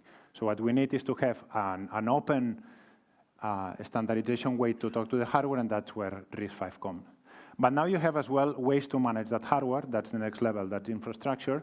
Today you guys are, or we're using myself as well, Microsoft Azure to manage our systems. So how we can have an alternative to that, so that when there is a kill switch, we can have software managing that hardware. And the next one is on the top, the AI stacks. That's equally important, because now if you have a dependency on the brain, that the models, you don't control that. You can have all the hardware that you want, but you won't be able to operate in an intelligent manner. And then on top, you have the applications. So,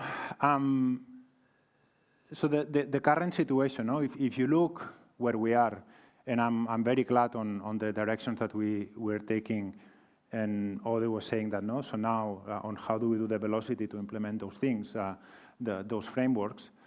But we need to move from more the real estate sovereign design into this vertical integration. And Maria mentioned that here in Europe we have all the ingredients to do that. And again, this has to combine the hardware and the software design. And we have to make sure that combines not only small devices, not only data centers, because obviously data centers are relevant, but that we have a solution that encompasses things from edge to cloud. Now, here we have Infineon that actually Europe is very strong on those type of technologies, like the embedded devices, the low power devices, the edge devices.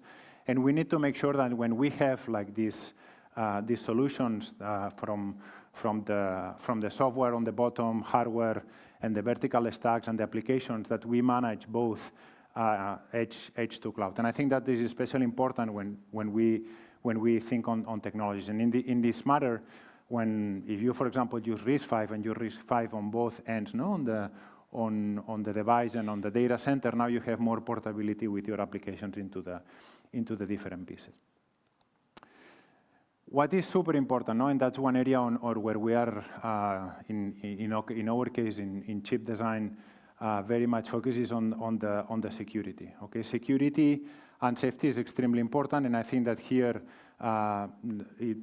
combining some of the elements of European elements that we have in terms of the CHIPS Act, but also other frameworks like GDPR, etc., we are in a good place to implement like systems that are more aligned with what the values or the requirements that we have here in Europe.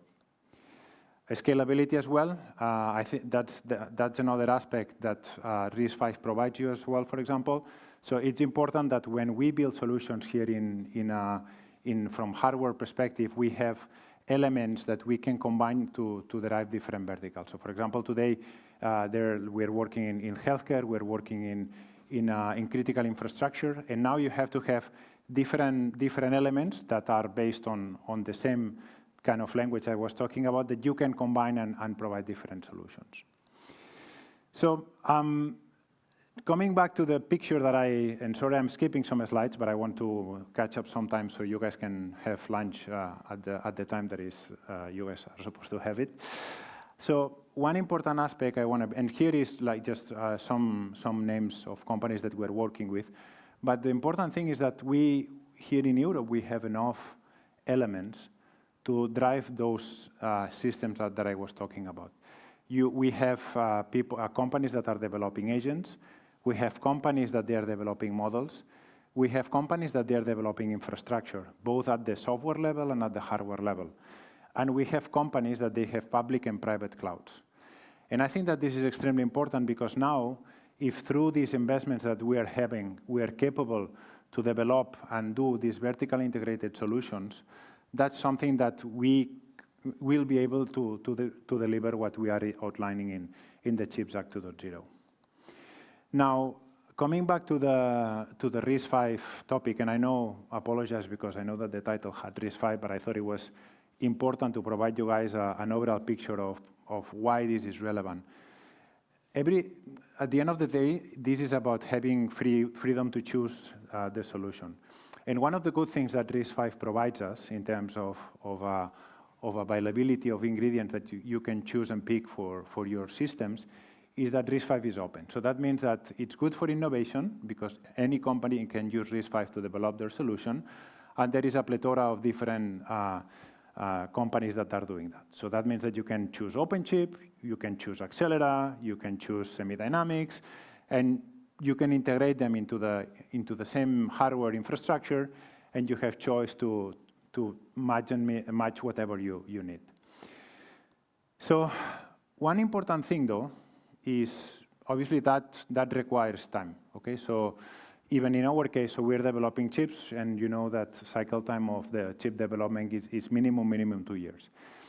And one of the things that we believe that is necessary is not depend only on the chip availabilities. Europe has to work on having its own software stacks and APIs to access to the systems. And that's why we think that we have to work on a phased approach where basically we start working on a shim layer that abstracts you guys as users from the hardware, and you can start using that software layers to develop your applications, to shape your organization. And now as the European hardware becomes available, you can start pulling it and independent to be vendor locking. And I think this is especially important because like the question that I made to you guys on who knows the hardware that you have in your phone, and probably none of you guys know. And you don't want to know, right? So, but what you want to know is that you have the right hardware. And here, one of the things that we need is to have a phased approach because we'll have to have European consumption, but that's going to take time. So that's it. I had one video. I won't share it today, but basically, I want to share with you a little bit something that, for example, I'm doing in home, which basically is developing my own stack. And sometimes people tell me, why do you do that? No, but it's to prove that really we can do many things here with simpler solutions. You don't always need to go to these very cumbersome and complex systems that are provided by the big companies that you guys already know. And I think that we need to kind of do a little bit of journey here in Europe to understand the best use of AI. And I want to finalize just in 30 seconds on reflection on that, because I think it's important that the companies that are utilizing AI today, that we're working in a daily basis, they do the effort on understanding what use cases they have and understand how those use cases get translated in what are the technology solutions that are there. And in many cases, it's not going to be things that are on the cloud, things that you probably have you can have your own solution in premise with open models, with open frameworks that are available out there. And obviously look at this roadmap, not to have your own independent or not vendor locking solution. So hopefully that was provided you a little bit of view, a little bit different view from the silicon semiconductor domain, and hope talking to you guys over the course of the day. Thank you very much. Thank you. Thank you very much. Thank you. Bueno, vamos a seguir con una mesa en la que vamos a aterrizar todo lo que hemos visto ahora, pero en la realidad empresarial, porque en Valencia ya hay empresas con proyectos reales. We are talking about multinational companies that are already operating from here for part of a global value chain. And right now, the industry is going through a period of tremendous change, which is why having this kind of organization on board presents a huge opportunity to gain visibility and attract talent. We will be discussing all of this at our new next panel discussion featuring Javier Jiménez, Vice President of Engineering at Max Linear, Andreas Slapka, Managing Director of Osram, Reza Purtusi, Senior Director of Software Design Engineering Analog Devices, and Íñigo Artundo, CEO of Hitachi Valencia Photonics. A round of applause for them.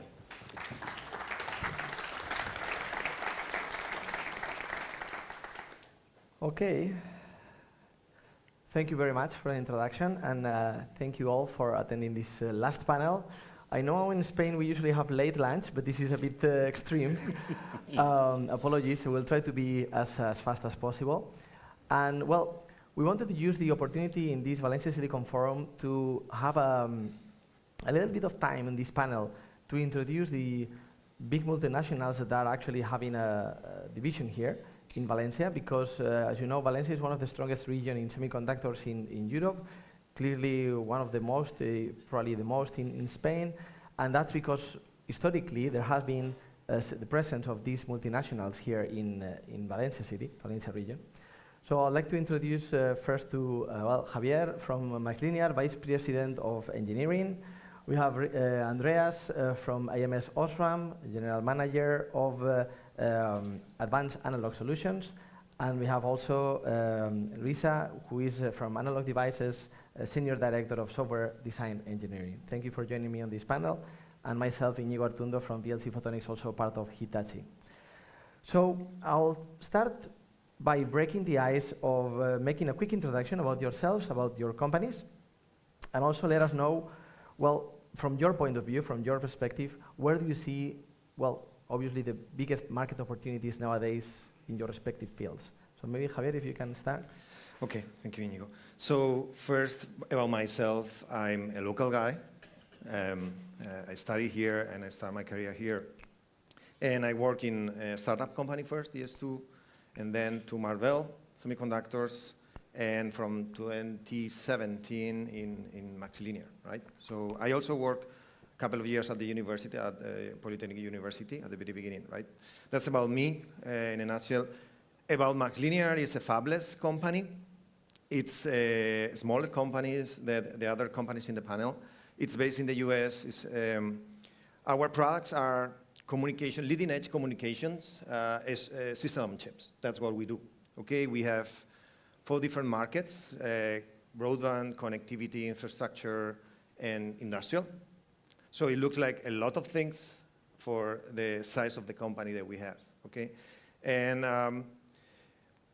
specifically in this site in Spain or in Valencia, where we are, we do all actually. Okay, we have been in many different products from these 9 years. And also we experienced some of those products to be a new markets for the company, right? I want to highlight a couple of them. One is the wireless access. So we did 5G transceivers and now an open radio access network chip competing with analog devices on this. Okay, so it was new for the company, so we enjoyed from the very beginning. And the other one, which is the one that we are working on right now, is communications for the data centers. Okay, we do a chip called DSP for transceivers. Okay, and coming back to your point about the growth, this is now the area that is the biggest growth short term for the company. Okay, so if you combine in Valencia, we are leading this development of this product, which is, right now we have one in production, but we are leading the next generation, right? So this will be, for next years, will the main growth of the company. Actually, during the previous break, I got a question, why is MaxLinear stock increased so much in a couple of months, right? 5x in 2 months, right? So, and this is because of the market, I think, really recognize now that we are a real driver of the market. So they recognize, and then the stock went crazy. Yeah, thank you. Andreas. Yeah, my name is Andreas Schlapka. I'm heading a sensors business line within AMS Osram. I'm based in Munich, Germany. But we have a sizable R&D team here. Maybe quick introduction about AMS Osram. So we are a leading digital photonics player globally, that with a headquarter in Graz, Austria, but with a global setup. We are focusing on one hand on LEDs, so light emitting silicon.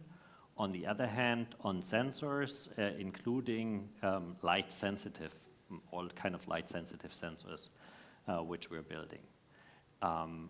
Here in Valencia, we have one of our 25 design centers globally, and here we are focused on medical products, end-to-end responsibility, so the full products are developed here. To your question about the interesting markets for us, some are very related, obviously. The data center topic is a very big one. There we're looking into optical communications. But all AI-related topics are driving big changes in the market. Sometimes it's obvious, like in the data center space. Sometimes within the end application, it's not as visible, but drives a lot of change and a lot of need for additional sensors in my space, which drives the business forward. In the automotive sector, for example, we have products for AR, VR, so going into the glasses in future. So there's a lot of AI-related topics coming along the way. Thank you, Andrea. So Reza, please. Sure. Thank you. This is Reza Portusi. I'm Senior Director of Software Engineering in Analog Devices. Thank you very much for having me, and sorry I'm between you and your lunch. I'm roughly 21 years in Analog Devices, and Analog Devices is providing components and solutions for diversity of applications like industrial, robotics, aerospace and defense and communications and healthcare and data center and energy. And in general, what we are observing is increasing demand by our customers and by the business to have more integration of the solutions inside the ASIC. And that's what we are doing with providing enough level of software ecosystem on top of the solutions that we have. And based on your question, we are in a very interesting situation of the business because now AI is increasing that demand. And where we are involved in both directions of edge AI delivery to customers on different business units, as well as getting involved in AI infrastructure building, like getting involved in data center and energy. So we are observing a lot of opportunities for future and revenue on this market. Yeah, thank you. Yeah. If I may share also our perspective from the photonics point of view, as a company in VLC Photonics, we provide engineering services for the development of photonic integrated circuits, and as part of Hitachi High Tech, they do many other things like semiconductor equipment, medical equipment, etc. But clearly, where we see, at least from our perspective on photonic integration technology, the biggest growth, as you have mentioned before, is optical communications, driven mostly by AI and high-performance computing. This is by far the biggest market nowadays for this technology. And it's true that also there are other markets coming in, like LiDAR, like biophotonic sensing, quantum, but still nowadays and for the foreseeable future in the next 2-3 years, clearly optical communications is the market driver. So we have seen that semiconductors have evolved over the last years, or decades, I would say, from single components to more advanced enablers, strategic enablers, I would say, of full systems, and I would say even industries as well, right? But now in the last year, we are seeing tremendous, I would say, tectonic shift of technologies in different fields. So in your perspective at each of your domains, what do you think have been and are being nowadays the biggest technological shifts, and also what are the risks associated to that? Let's start maybe with Andreas now. Sure. Sorry. Thank you. So maybe let me use the automotive example, which part of my team is working on. So in automotive, you have a trend to concentrate compute. Software-defined vehicle is the term for it, and it basically means instead of having hundreds of little compute units distributed through the car, you try to bring them together in a central unit, allowing the use of AI, basically. This sounds very simple, but is a huge architectural change, because now for our sensors at the edge, you don't have a microcontroller, an embedded system sitting next by, right? So you need to measure whatever you're measuring and then provide only the relevant data to the central compute unit, which requires local processing of the data, different means of communication, and a completely new specification of your devices at the edge, right? Now, this is kind of from a hardware point of view. But if you look from a business model point of view, this changes as well, because so far in automotive, the big tier ones were the integrators of that technology, software, microcontrollers, sensors, and this is not the case anymore. In many cases, the software sits central, so the OEMs own the software, and that means this tier one in between is out of a sudden missing. On one hand, it's good. It provides an area for growth in our industry. On the other hand, some of that expertise, which we're sitting in the tier ones, is not available, neither on the OEM side, nor on our side as a component supplier. And building up that expertise, hiring the right people, setting up teams to manage those systems instead of the component is a challenge we're facing right now as an industry, is what I think. Just using the example of automotive, but I'm sure that's applicable to many other parts of the industry as well. Yeah, automotive has been pretty central for European industry in the last decades. Similar to what we heard, what I can see in semiconductor as a shift, and it's not just last year, we have observed this from a couple of years ago. Customers don't want to see only components from us. Customers expect solutions. And solutions means the whole hardware ecosystem plus the whole software ecosystem. So in the past couple of years, this ecosystem was just connecting different components, showing the functionality of a specific feature. On the area that I'm more focused with my team, we are on aerospace defense and communications, and we have observed this already. Now they need more of these kind of solutions to be integrated inside the ASIC. And having new process nodes, I think this integration is possible. And on the new advanced technologies that we are delivering to customers, we are delivering full solutions inside the ASIC plus the whole software ecosystem. So it's very hard to find in recent designs that we have in different areas, something which has no embedded processor inside, because of different levels of algorithms and different levels of signal processing integration, and it needs to come with good level of software SDK and software ecosystem. So now we are at next level with customers that they don't ask only for solution, they ask for software ecosystem first, and then they look for the hardware solution that they are going to have, and that is going to shift the whole technology, I believe, among big companies. No, absolutely. This system-level integration now is defining everything. Javier? Okay, in MaxLinear case, it's a bit different because for some time we are not doing components, we are already doing system on chips. But those systems, those chips, are part of a bigger system as well, right? So we have some time already with this type of challenges. But now I see the major shift right now is the pace of the market. Okay, in data centers, everyone is getting a lot of money, in a hurry, and that is impacting also in how we do things. Okay, because I mean, for example, we are working in 4.3, 2 nanometers, right? So manufacturing time is long, but customers want things earlier. Once you have a chip, they want in their premises as soon as possible, right? So you need to get the software ready. You bring up chips in parallel. You work with them, and then there's a risk of running too much, right? Because the pressure of the market, right? But the chip is very expensive as well. You cannot make any mistake. It's too expensive. It's too expensive because it's a lot of money. It's too expensive because you don't reach the market window, right? So this is, for me, one of the biggest challenges we are facing right now, how we increase the speed, but we keep the safety in our procedures, and the procedures need to change.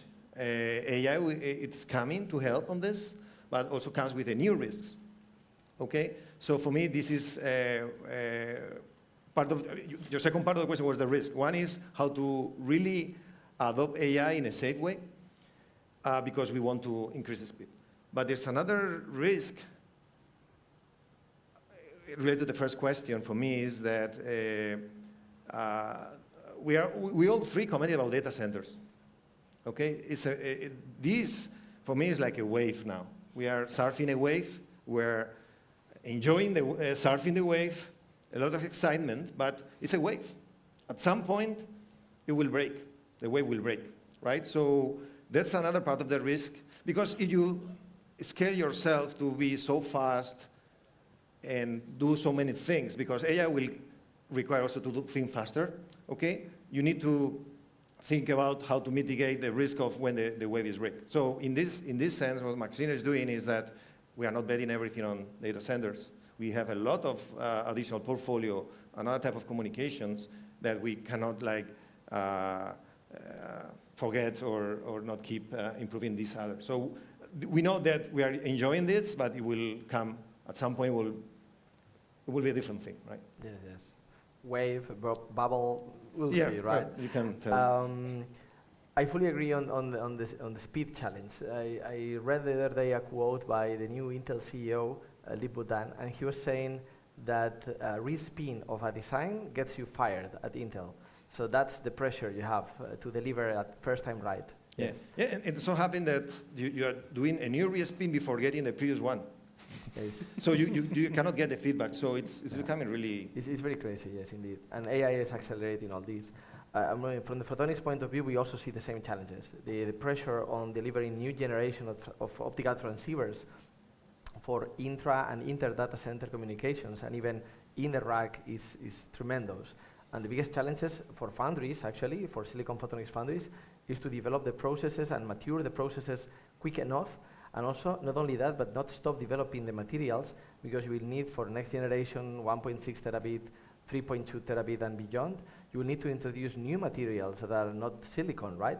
You will need to introduce indium phosphide, you will need to introduce thin film lithium niobate or barium titanate or polymers, and CMOS foundries are not used to work with that.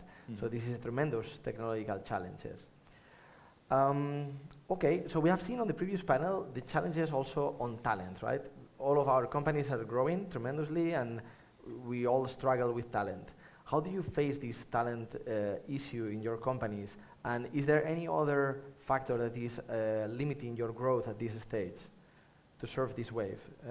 Maybe Javier or Reza. Let's start with you, Reza. Sure. I think we look at this regionally. On every region, we have different culture. And what I can see is that in terms of talent development, we have very good understanding about the roadmap that we have and current situation that we have in terms of talents we get. One of the good opportunities we have in Valencia, I believe the good opportunity is that there is very good connection between industry and university here. So great credit to people who are involved in this process. Even new grad people I get from University of Valencia here, I see them, they get absorbed in the business very quickly, and they can start engineering from day one when they get hired.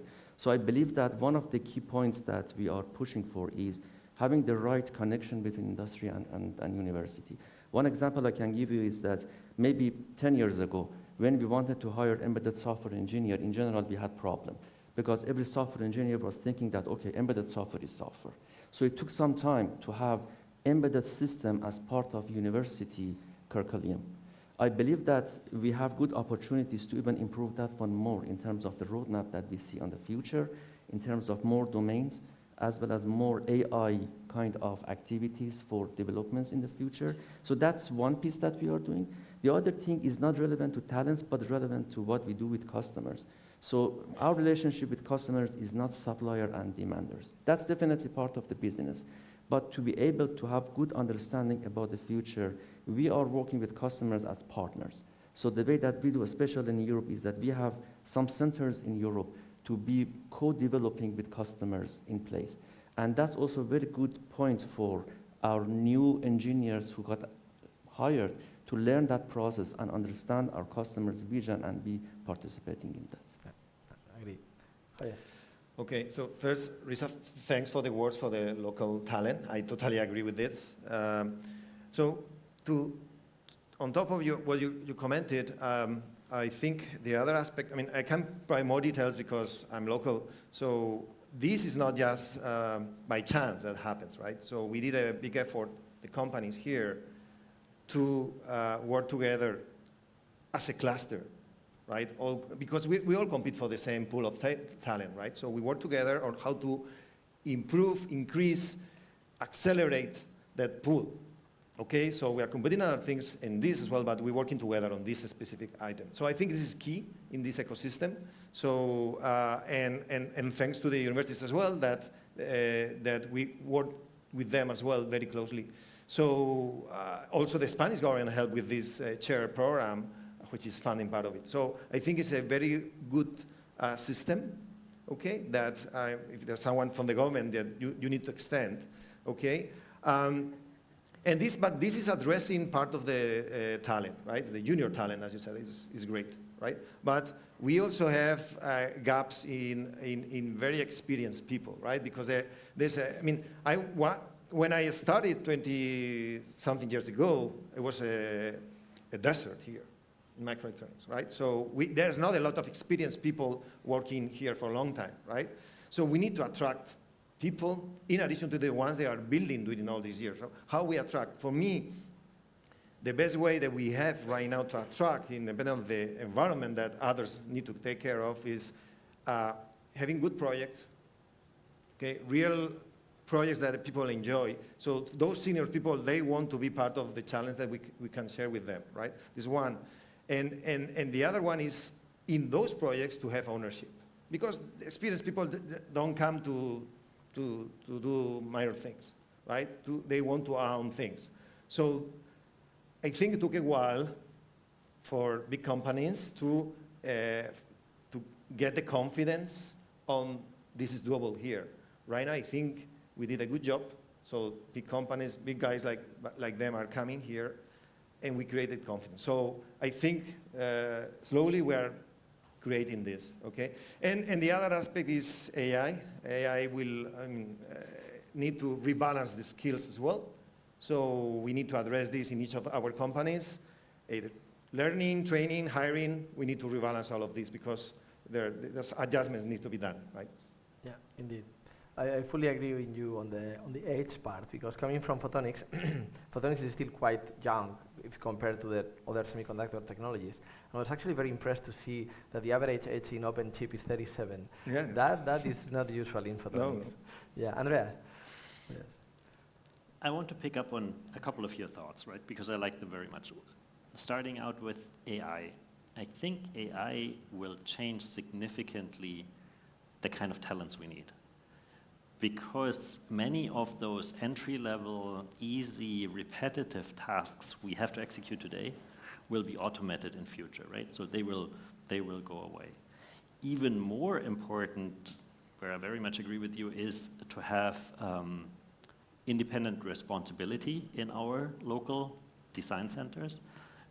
Owning a product, owning a development from the beginning to the end is essential, right? That kind of motivates the experienced people, but also motivates the younger ones joining a team because they know what the result is, what the outcome is.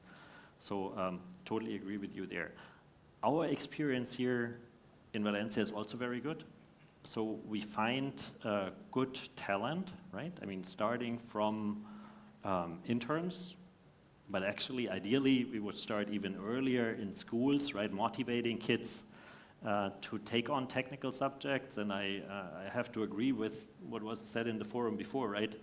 I would like to see a more diverse group, right? More females, basically, in engineering studies, right? To hire then into our companies at junior. And then, retaining that talent, it's important to have those experienced senior people on the team who mentor the young ones, who build that expertise, which we will desperately need. The more those easy tasks go away, the more the easy jobs and the entry-level jobs will go away, and we need architects, right? We need people who decide what the chip is looking like, not just mechanically building it. So, as I said, from a global view, a very good environment here, a good access to talent. I think it's very much on us to retain, build, keep people on the path to be very senior and stay with the company. Yeah, fully agree with you on the early interest of young generations into, in general, science and technology. Yeah. Few months ago, I was in the school of my daughter. She's 8 years old. trying to explain them what a microchip is and how microchips are fabricated. It's a very fun experience, but you really need to nurture these new generations, because by the time they are in high school and deciding what to do at the university time, it's too late. You have lost them already. I wanted to raise also another challenge. I'm not sure if you have that challenge as well on your companies, because we do put a lot of effort at VLC Photonics to train and educate our people and train and recruit in photonics. And we are part of this university chairs program. We have a photonics chair with the UPB University here. We are also part of this Spanish Competence Center on Photonics called PIX Spain. But still, I mean, we get all this talent, but it's not the only factor that is limiting growth. There is one important one as well, which I would like to share with you, which is decision making. I think you made that, Javier, that point. When the market is moving that fast, as we are seeing nowadays in all these areas, decision making at big multinational companies and big corporates is maybe not as fast as we would like to, because we come from a startup point of view, right? And this is also a challenge to limiting growth as well. Yeah, you're totally right, Inigo. If I see from my point of view, I've been in a startup, then in a bigger company like Marvell, and now in a medium-sized, let's say, semiconductor company. So we are at the middle. So we are at a size that we can be part of the decisions. We are maybe not the key decision makers here in Spain, but we do some decisions. And the company is agile. It's able to be agile. It's not easy. It's not easy to be agile and do decision making. Many cases so fast that you don't have all the information that in the past you got to take the decisions. Okay, but it's important. For example, let me bring some example. Okay, of a decision of MaxLinear, right? So MaxLinear took a decision for the product we are sampling now is a 1.6 terabit per second DSP. Took the decision to do it in Samsung. Okay, our previous generation in production is in TSMC. Okay, it was a hard decision because Samsung is not as mature as TSMC, right? And the main risk was to make it work. You have very high performance in a not as mature technology, right? So then for me, this is like a shifting the risk. You shift the risk of supply chain in TSMC to design risk in another foundry, right? So we took that challenge, we took that decision, and now this part of the reward, right? Big risks get big rewards, right? Now the market says, okay, we have an alternative, right? If all others are in TSMC and there's one more in Samsung, it's a bigger alternative, right? So all these decisions is not that we are making here, but we are part of it. We are providing feedback. We took the challenge at the end. We commit, okay, let's do it, right? So it's very important nowadays to be decision making is AI is not going to replace. I would like to raise one last topic for discussion. We have seen that, as we have seen before in the previous presentations, supply chains are becoming more fragile, more dependent on geopolitical situations and decision-making by governments. As companies that have presence in many countries and are spread all over the world, what's your view on that? How do you operate under these constraints? How this impacts your growth? And especially, how do you balance the developments of in-house due to outsourcing things that may complicate later on things like intellectual property, etc. And more especially, maybe if you can comment from the European perspective, how do you think, we have seen the presentation by the European Commission on the new CHIPS Act, how do you think this can contribute to European sovereignty, or what can be done on that respect? Let's start by Visa, for example. Sure. I think one of the major shifts I have seen is moving towards diversification on the supply chain. So in the past, everything was linear, and I believe it cannot be linear anymore. So what we have started in our company, and I believe it is going to continue, in that diversification, we should also pay attention that we cannot be self-sufficient anymore. Technology is growing very quickly, and with that growing technology, you cannot be fully on in-house design. Of course, on whatever you are going towards open source or using from outsourcing, there is some level of risk for sure. But I believe that we need to see ourselves as part of the ecosystem, not just linear supply chain. And as long as you look yourself as part of the ecosystem, you should see how you can be the essential part of that ecosystem by having your differentiation, not trying to be just self-sufficient. On that case, partnership is the key. What I see in Europe is that there are a lot of areas that we have very good opportunities in Europe. In Europe, we have very good opportunities in terms of power electronics, in terms of research for new IP development, security, and I believe that if in Europe we can scale these developments fast, definitely they can be part of that ecosystem and partnering with the rest of the companies. Absolutely, yes. Andreas? So in an ideal world, I would like to have separated value chains, right, for each region, North America, Europe, and China. But I don't think in our industry that's doable. That's just too expensive to triple the efforts for a product development, for production, and so on. So what we are doing is we are using a hybrid, basically. We are historically very strong in Europe. We're increasing our team in China. And then we'll selectively see where is a product needed and better running. Is it in Europe, in China, or in other regions? We are also partnering up with external teams to help us develop our product. Very successful example in Japan, for example, where time zone, culture, way of working is way different. Having a local partner there turns out to be super helpful. Back to your original question, what does it mean for Europe? I think there is a strong opportunity for Europe to innovate, right? Because if you look at a product portfolio, the most profitable, fastest growing products are usually the ones super innovative.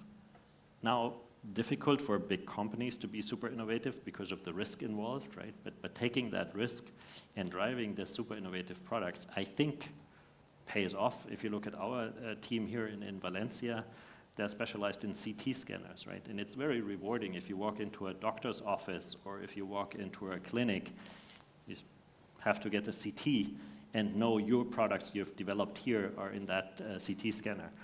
So that's kind of the feedback loop which motivates the team and is super helpful. So innovate if possible is my recommendation. Yeah, in our case, we are mostly working with internal resources. We don't have a lot of partnerships in the company, okay? It's good and bad. I mean, good because we have full control, right? And less dependencies, right? But it's true that you want to scale. It's much more difficult if you rely on internal resources, okay? So, but on the other hand, we are agile, we are brave, so we can switch quickly as well if we need. That's, I think, is in our DNA, and that help in case that we need to do it, okay? And coming to Europe, I mean, my view, I mean, we are a fabless company, okay? So if you just focus on this, I think the talent that we are building, okay, because it's what we are doing. We are doing products, but we are building talent as well, right? So that will keep, right? It's not that overnight people in Valencia will move to somewhere else, okay? It will keep. It can be another company, it can be a new company, whatever, right? So this is the part I think we can contribute more, right? Because this is our focus. So building talent will keep and will enable good things happening here. Yeah, absolutely. You have lived through all this change of companies in the same place, same location. Exactly. Okay, so thanks a lot. I would like to then close this panel.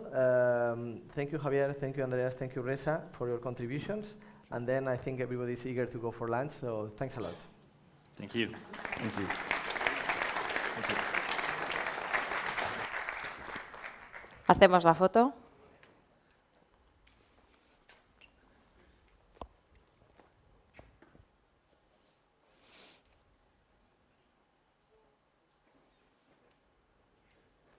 Muy bien, muchas gracias. Bueno, pues vamos con la última mesa de debate antes de irnos a comer. Es una mesa especialmente importante para entender el crecimiento de Valencia Silicon Cluster, la entidad organizadora de este evento y también el germen a partir del cual todo lo que está ocurriendo en Valencia, ¿no?, viene de sus raíces. Y es que un clúster no solamente es una estructura, realmente es una comunidad, es una red de empresas, universidades, centros de investigación, profesionales, instituciones, y que se agarran de la mano porque tienen una visión conjunta, ¿no?, y al final miran todos en la misma dirección. Y cuando se incorporan miembros nuevos, pues no solamente crece la lista, también crece la capacidad de hacer cosas nuevas, la capacidad de crear más valor. Y de eso vamos a hablar en nuestro siguiente panel y les paso a presentar a sus miembros. Ellos son Pepe Pérez, CEO de Faila, Crispín Gómez, responsable del equipo en España de Numasquiel, José Camps Soriano, R&D director de Power Electronics, y Mónica Bragado, directora de Ventas y Desarrollo Empresarial en Celestica. Va a moderar esta sesión Maite Bacete, presidenta de Valencia Silicon Cluster. Sí, un aplauso para todos ellos.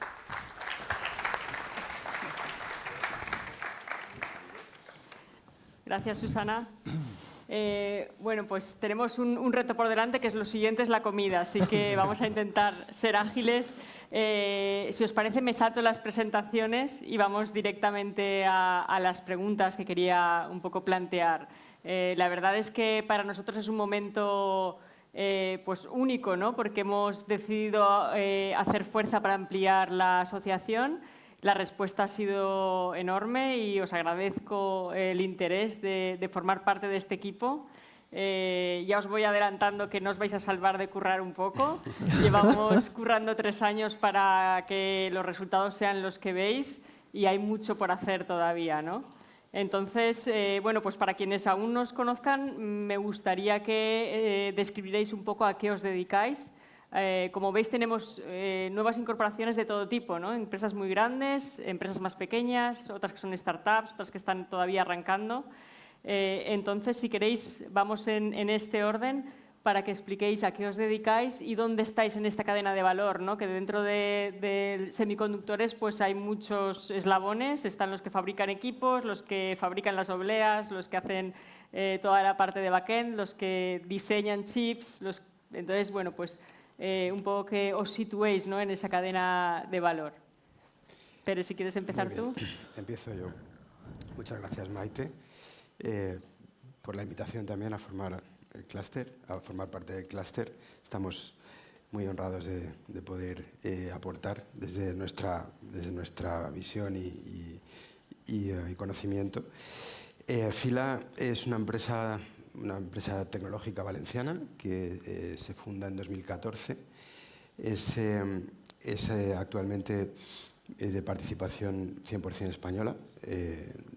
Los principales inversores son Bullet Capital, una empresa de capital riesgo fundamentada en Deep Tech, y recientemente se ha incorporado también el grupo Indra a nuestro accionariado. Nosotros nos dedicamos a la fotónica ultrarrápida. Por fotónica ultrarrápida hay que entender que somos diseñadores y fabricantes de láseres de pulsos ultrarrápidos y de sistemas los que utilizamos esos láseres como fuentes de luz para aplicaciones específicas. Nuestro cliente principal es el cliente científico a nivel global. Vendemos globalmente hasta 30 países y estamos bastante orgullosos de que los principales y más prestigiosos centros de investigación son clientes nuestros, pues como el acelerador de partículas del CERN, la Universidad de Cambridge, la Universidad de Oxford, el MIT, Princeton, Fraunhofer son clientes de nuestros láseres. Fila en este momento es una empresa de 35 personas. Yo creo que el mayor valor que tiene Fila es su equipo de personas. Es un equipo diverso, desde origen, formación, género, comprometido y muy motivado. En esta etapa nueva de crecimiento estamos enfocándonos a la industria. Y ahí es donde encaja nuestra actividad en la de los semiconductores. Estamos potenciando 2 verticales y una de ellas, las dos muy estratégicas para nosotros, es la inspección óptica en el control de calidad de la producción de dispositivos de semiconductor, principalmente detectores, diodos de potencia, basados en silicio, en carburo de silicio, y bueno, en ese marco es en el que nosotros nos incorporamos a esta tecnología y a este clúster. Muchas gracias, Pere. La verdad es que es impresionante, ¿no? Parece que no haya este tipo de empresas aquí y sí que las hay, ¿no? Tenemos que lograr darle más visibilidad y es un poco uno de los objetivos que tiene el clúster. Crispín, si te parece, nos explicas qué hace Numascale, ¿no? Y qué hace en Valencia. Muchas gracias. Lo primero, muchas gracias por aceptarnos en el clúster. Estamos encantados de que podamos estar hoy aquí. Sí, Numascale realmente es una empresa de origen noruego. Nuestro headquarters está en Oslo.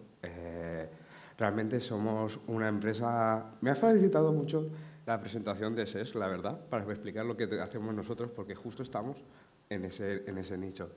Nosotros somos una empresa fabless que está especializada en el diseño y verificación, pero orientado a High Performance Computing.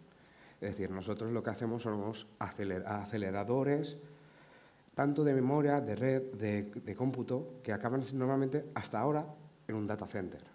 Nosotros tenemos productos que hemos hecho tarjetas de red, controladores de memoria, todas estas cosas que a mí también me parece increíble que yo haya podido acabar trabajando de esto y que estemos en Valencia. Realmente también somos fabless, no voy a decir, nosotros hacemos las IPs, trabajamos con partners, que son los que se encargan de hacer normalmente el backend y la manufactura. Uy, se me va un poco el inglés a veces, lo siento. Pero bueno, realmente la empresa es noruega y yo, por ejemplo, conseguí que abriésemos la oficina aquí en Valencia por precisamente lo difícil que es captar talento en el norte de Europa. No sé si el clima, si es el clima, realmente allí es muy difícil encontrar a gente que sea capaz. Yo soy una persona que estudia aquí en Valencia, la UPV para mí es mi casa, yo hice el doctorado aquí en la universidad, lo hice precisamente en High Performance Computing, con el grupo de aquí. Lo que pasa es que acabé trabajando, de hecho, con SES, de OpenChip en Intel, él en un departamento y yo en otro, pero nos conocíamos de antes. Y yo realmente he dado un punto, dije, estoy harto de dar vueltas en el mundo, yo me vuelvo a Valencia y que sea lo que Dios quiera. Pero seguí manteniendo el contacto con la gente del mundo. Entonces, hace unos años me contactaron. Mira, no podemos encontrar a nadie en el norte de Europa. ¿Tú crees que te podrías encargar de abrir una oficina en España para intentar ayudarnos a crecer? Porque tenemos financiación de la Unión Europea para hacer proyectos, pero no tenemos gente con quien hacerlos. Y así empezó Numascale en España y concretamente en Valencia, sobre todo por el talento de la gente que sale de las universidades. De hecho, hemos estado participando en los foros de empleo de las universidades y es increíble el nivel de los alumnos que hay aquí.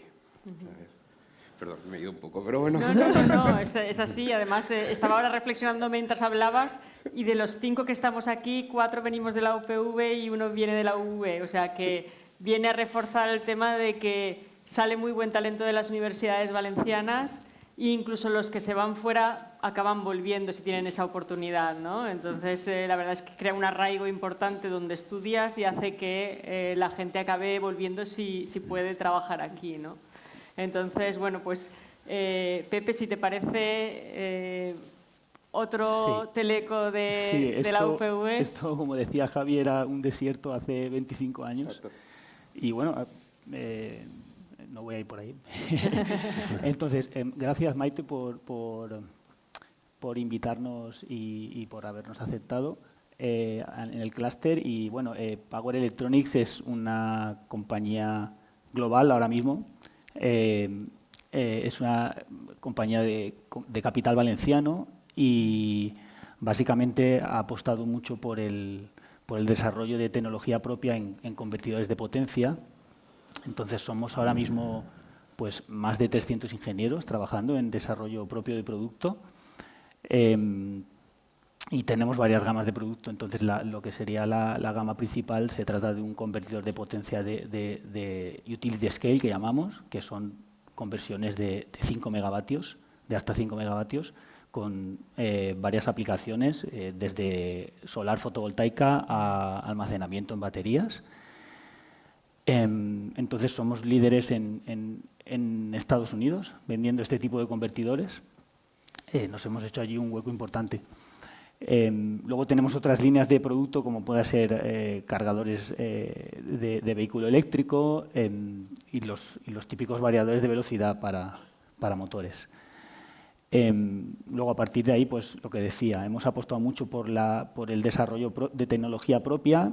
No diseñamos chips, pero estamos muy cerca del chip. Conocemos muy bien cómo funcionan los transistores de potencia, porque utilizamos pues toda la gama de tecnologías, desde lo que es el silicio, el carburo de silicio, el nitruro de galio. Entonces, dentro de lo que es, por ejemplo, el convertidor grande de potencia de 5 megavatios está basado en IGBT de silicio, pero luego tenemos otra gama de convertidores de menor potencia que tienen tecnología de carburo de silicio y nitruro de galio.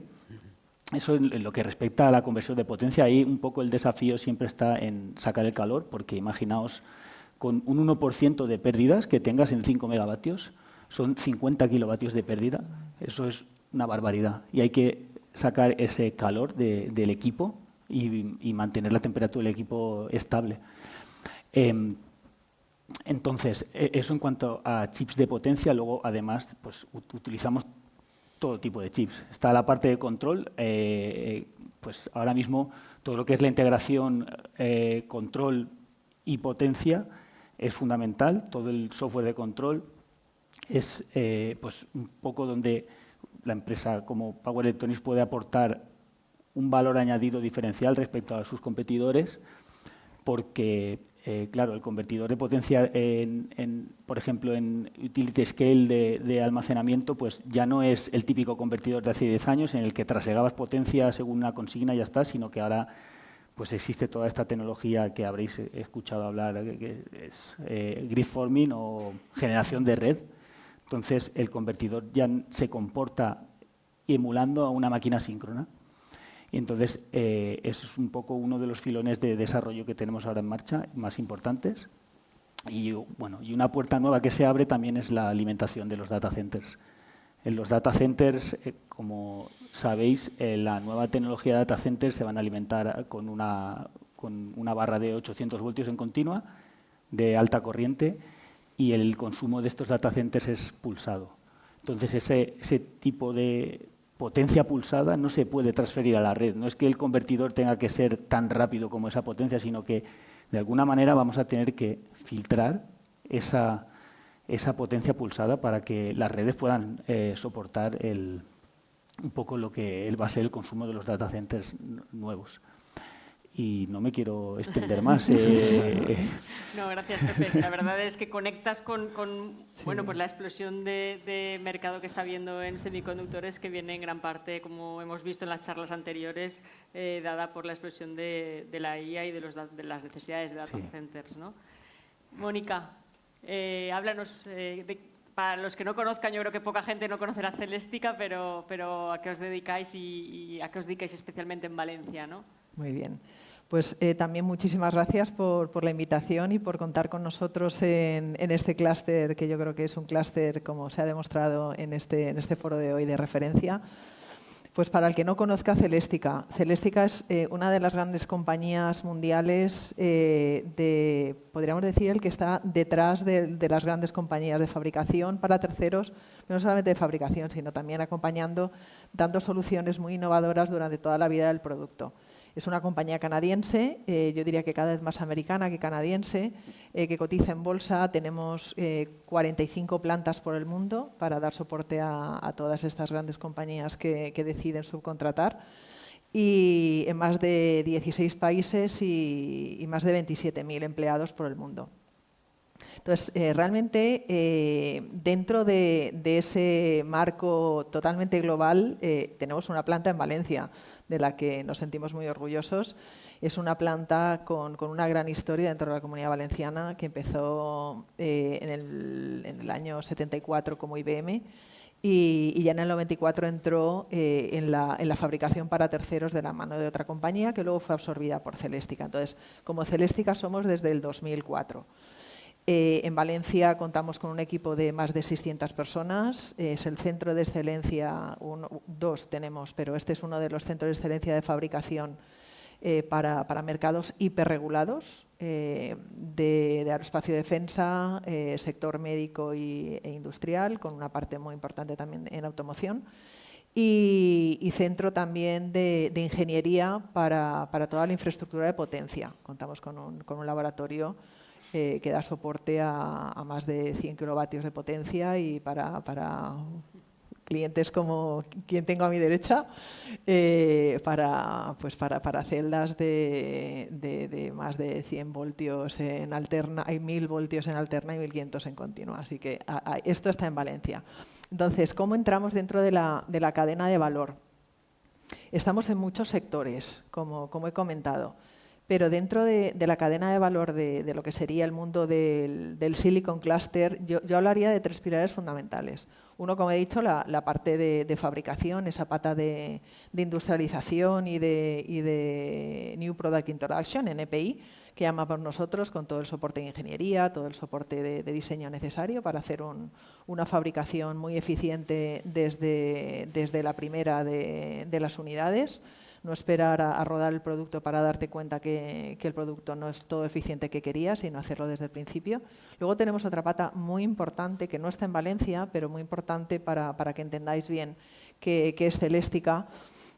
Somos uno de los grandes fabricantes por contrato de las grandes máquinas, lo que llamamos capital equipment, de los grandes bienes de equipo para compañías como ASML. Entonces, fabricamos pues los equipos que fabrican las obleas para compañías como ellos, para que luego hagan todos estos chips del futuro.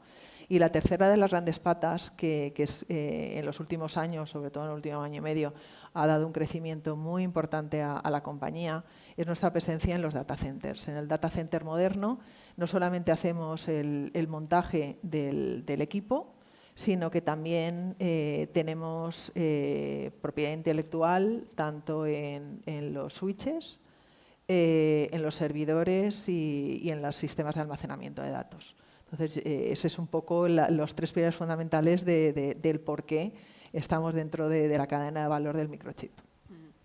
Pues muchísimas gracias. Bueno, como veis, socios nuevos que van a entrar, que están entrando ya en el Valencia Silicon Cluster y otros que no están aquí, que vais a ver luego. Nos vamos a hacer una foto luego de familia y todos ellos pioneros y trabajando en últimas tecnologías, en los últimos productos, tanto de fotónica como de microelectrónica. Quería preguntaros, cuando hablamos de talento y siendo además el Valencia Silicon Forum un foro enfocado en el talento en semiconductores, ¿qué perfiles profesionales os cuesta más encontrar en vuestras empresas, aquí en Valencia en particular? Nosotros, los perfiles técnicos, creemos que tenemos un buen semillero de universidades que nos los aportan. Somos una empresa todavía pequeña. En el crecimiento pues posiblemente nos encontremos con dificultades de incorporar también esos perfiles. Así que principalmente lo que más nos cuesta es encontrar perfiles comerciales con aptitudes, o sea, bueno, al revés, perfiles técnicos con aptitud comercial, ¿no? Y porque nuestro tipo de venta es muy técnica y para llegar al cliente el cliente requiere confianza en esos comerciales. Entonces, bueno, sí que echamos de menos que en los másteres, doctorados científicos, tecnológicos, se cuide esa parte de cómo llegar al mercado. Es algo que valoraríamos mucho. Vale, por nuestra parte, yo diría que en nuestro caso es más un perfil técnico. En nuestro caso, en nuestros proyectos, nosotros incidimos mucho en la verificación normalmente por simulación o ya validación con FPGA. De hecho, el 80% de nuestros presupuestos y de la gente que contratamos es para verificación. Realmente, un perfil de un buen verificador de diseño digital nos cuesta mucho encontrarlo y realmente, de hecho, muchas veces tenemos que ir tirando de contratos de freelance porque no encontramos a gente con ese perfil que podamos incluir en nuestro equipo. Muy bien. Pues sí, lo que hemos hecho nosotros básicamente ha sido tener nuestro propio vivero, colaborar con las universidades y de esa manera conseguir entrenar a la gente hacia donde queremos, que es pues, lo más difícil siempre son los perfiles técnicos. Entonces, en concreto, el típico perfil que lo encontramos en Power Electronics es un ingeniero de potencia que conozca la física de los semiconductores y que conozca la física de cómo se extrae el calor y sobre todo que conozca también la parte eléctrica del convertidor. Entonces, ese es un perfil que es muy difícil de encontrar con experiencia. Lo que hemos visto es que lo que tenemos se ha formado en casa. Y luego está el perfil del ingeniero de control. El ingeniero de control tiene que diseñar rutinas de firmware embebido, tiene que conocer también muy bien cómo funciona el convertidor y también es una figura crítica que no encontramos. Entonces, pues eso, básicamente hemos apostado por un poco, tenemos máster propio, donde estamos en colaboración con la universidad y ahí estamos formando pues, perfiles potentes que vienen del grado o del máster para que puedan trabajar con nosotros. Pues coincido bastante con ellos, sobre todo con Power Electronics. Una suerte contar con la UPV, sin duda, por lo que comentabas, porque yo creo que tenemos ahí a un vivero de mucho capital técnico, mucho ingeniero y son los perfiles que estamos necesitando. Los sectores que ahora mismo están creciendo mucho, que Aeroespacio y Defensa está demandando, por ejemplo, mucho ingeniero de radiofrecuencia. Luego, electrónica de potencia, sin duda es uno de los... Yo creo que nos vamos quitando ingenieros unos a otros. Nos falta aquí el tercero, que es Male. Entonces, entre los tres vamos moviendo a los ingenieros sobre todo de electrónica de potencia. Luego también la parte de automatización y robótica. Ha llegado para quedarse. Hablábamos de competitividad, pues España es competitiva cuando mete mucha automatización y mucha robotización y se ha hecho, es democrática. Entonces, en este sentido, necesitamos cada vez más ingenieros que sean capaces de apoyar las líneas cada vez más automatizadas. Los ingenieros de software, como siempre, yo creo que el perfil, y sobre todo hay un punto que comentaba Pepe, es los formamos. Te llegan perfiles, si tienes un perfil senior, fenomenal, porque entra y consigues que aporte valor rápidamente. Pero cuando no, pues apuestas por perfiles junior, que les veas una actitud y una capacidad y los vas formando. ¿Sabes? Poco a poco con tus necesidades. En Valencia tenemos más de 60 ingenieros en el departamento de ingeniería de producto. Entonces, bueno, pues necesitamos cada vez más ingenieros con perfiles pues, muy multidisciplinares y sobre todo con una capacidad de adaptación importante. Y la IA también, de nuevo, ha llegado para quedarse. Nos estamos encontrando con perfiles que de manera muy autodidacta están posicionándose dentro de la empresa y enseñando al resto, pero te das cuenta que es una necesidad. Entonces va a ser un perfil que muy a corto plazo, gente especialista en IA, en los procesos productivos, va a posicionarse de manera importante. Sí, desde luego va a cambiar también, ¿no? Va a requerir nuevas necesidades y otras formas de enfocar también la formación del talento. Y desde luego yo creo que confirmamos, no sé si los números, pero una necesidad muy grande cuando se dicen los estudios que se requieren más de 270.000 ingenieros en STEM formados para el crecimiento que prevén las industrias en los próximos años, ¿no? Ayer nos decía también el doctor Velázquez, que lo podremos escuchar mañana, en Estados Unidos se habla de 900.000. Entonces, bueno, pues imaginaros la cantidad de gente que debemos formar en los próximos años. Esto es también para las universidades, ¿no? Que pues va a generar unas necesidades altísimas y vamos a tener que también hacer muchos cursos de especialización, de diferenciación y en eso un poco está el reto, ¿no? Y el proyecto también que ambicionamos desde el clúster, que es el del Campus Internacional de Semiconductores, ¿no? Enfocado también al talento. A mí, Maite, permíteme mencionar también la formación profesional. La formación profesional es clave para perfiles en entornos productivos, sí, en los que lo que hay que producir es complejo y nosotros, pues obviamente, pues hacemos también como comenta Power Celestica, ¿no? Formación interna de perfiles que vienen de formación profesional de entornos de electrónica o instrumentación médica, pero los formamos, los adaptamos a lo que nosotros necesitamos y se requieren curvas de aprendizaje muy largas, pero lo hacen muy bien. Cuando una vez que están bien formados son perfiles que trabajan muy bien. Y bueno, pues una sugerencia es que también vayamos por ahí, desde el clúster, en promover la fotónica, los semiconductores, la electrónica de potencia en la formación profesional. Eso es, muy bien. Pues bueno, para concluir ya y pasar a la comida, sí que quería preguntaros cómo veis el Valencia Silicon Cluster dentro de 5 años, ¿no?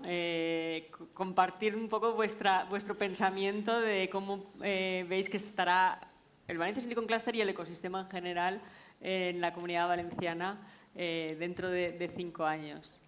Pues por romper el orden, porque como empezamos por ahí y acabamos, pues ahora vamos a invertir totalmente el orden. Pues yo creo que es la apuesta de todos los que estamos aquí, es buscar ese ecosistema estratégico en el que todos los diferentes actores dentro de esa cadena de valor que estamos cada uno presentándonos, exista un engranaje y que consigamos esa cadena de valor 360. Entonces, que el diseño y la propiedad intelectual de las empresas y de la universidad luego vaya acompañada de una validación y de una fabricación de valor que se quede en la Comunidad Valenciana, un empleo también de calidad, hagamos crecer nuestro tejido empresarial valenciano y yo creo que la aspiración de todos nosotros, de todos los que estamos aquí, somos valencianos, sería que Valencia fuera un sinónimo de tecnología de calidad dentro del mundo de la microelectrónica.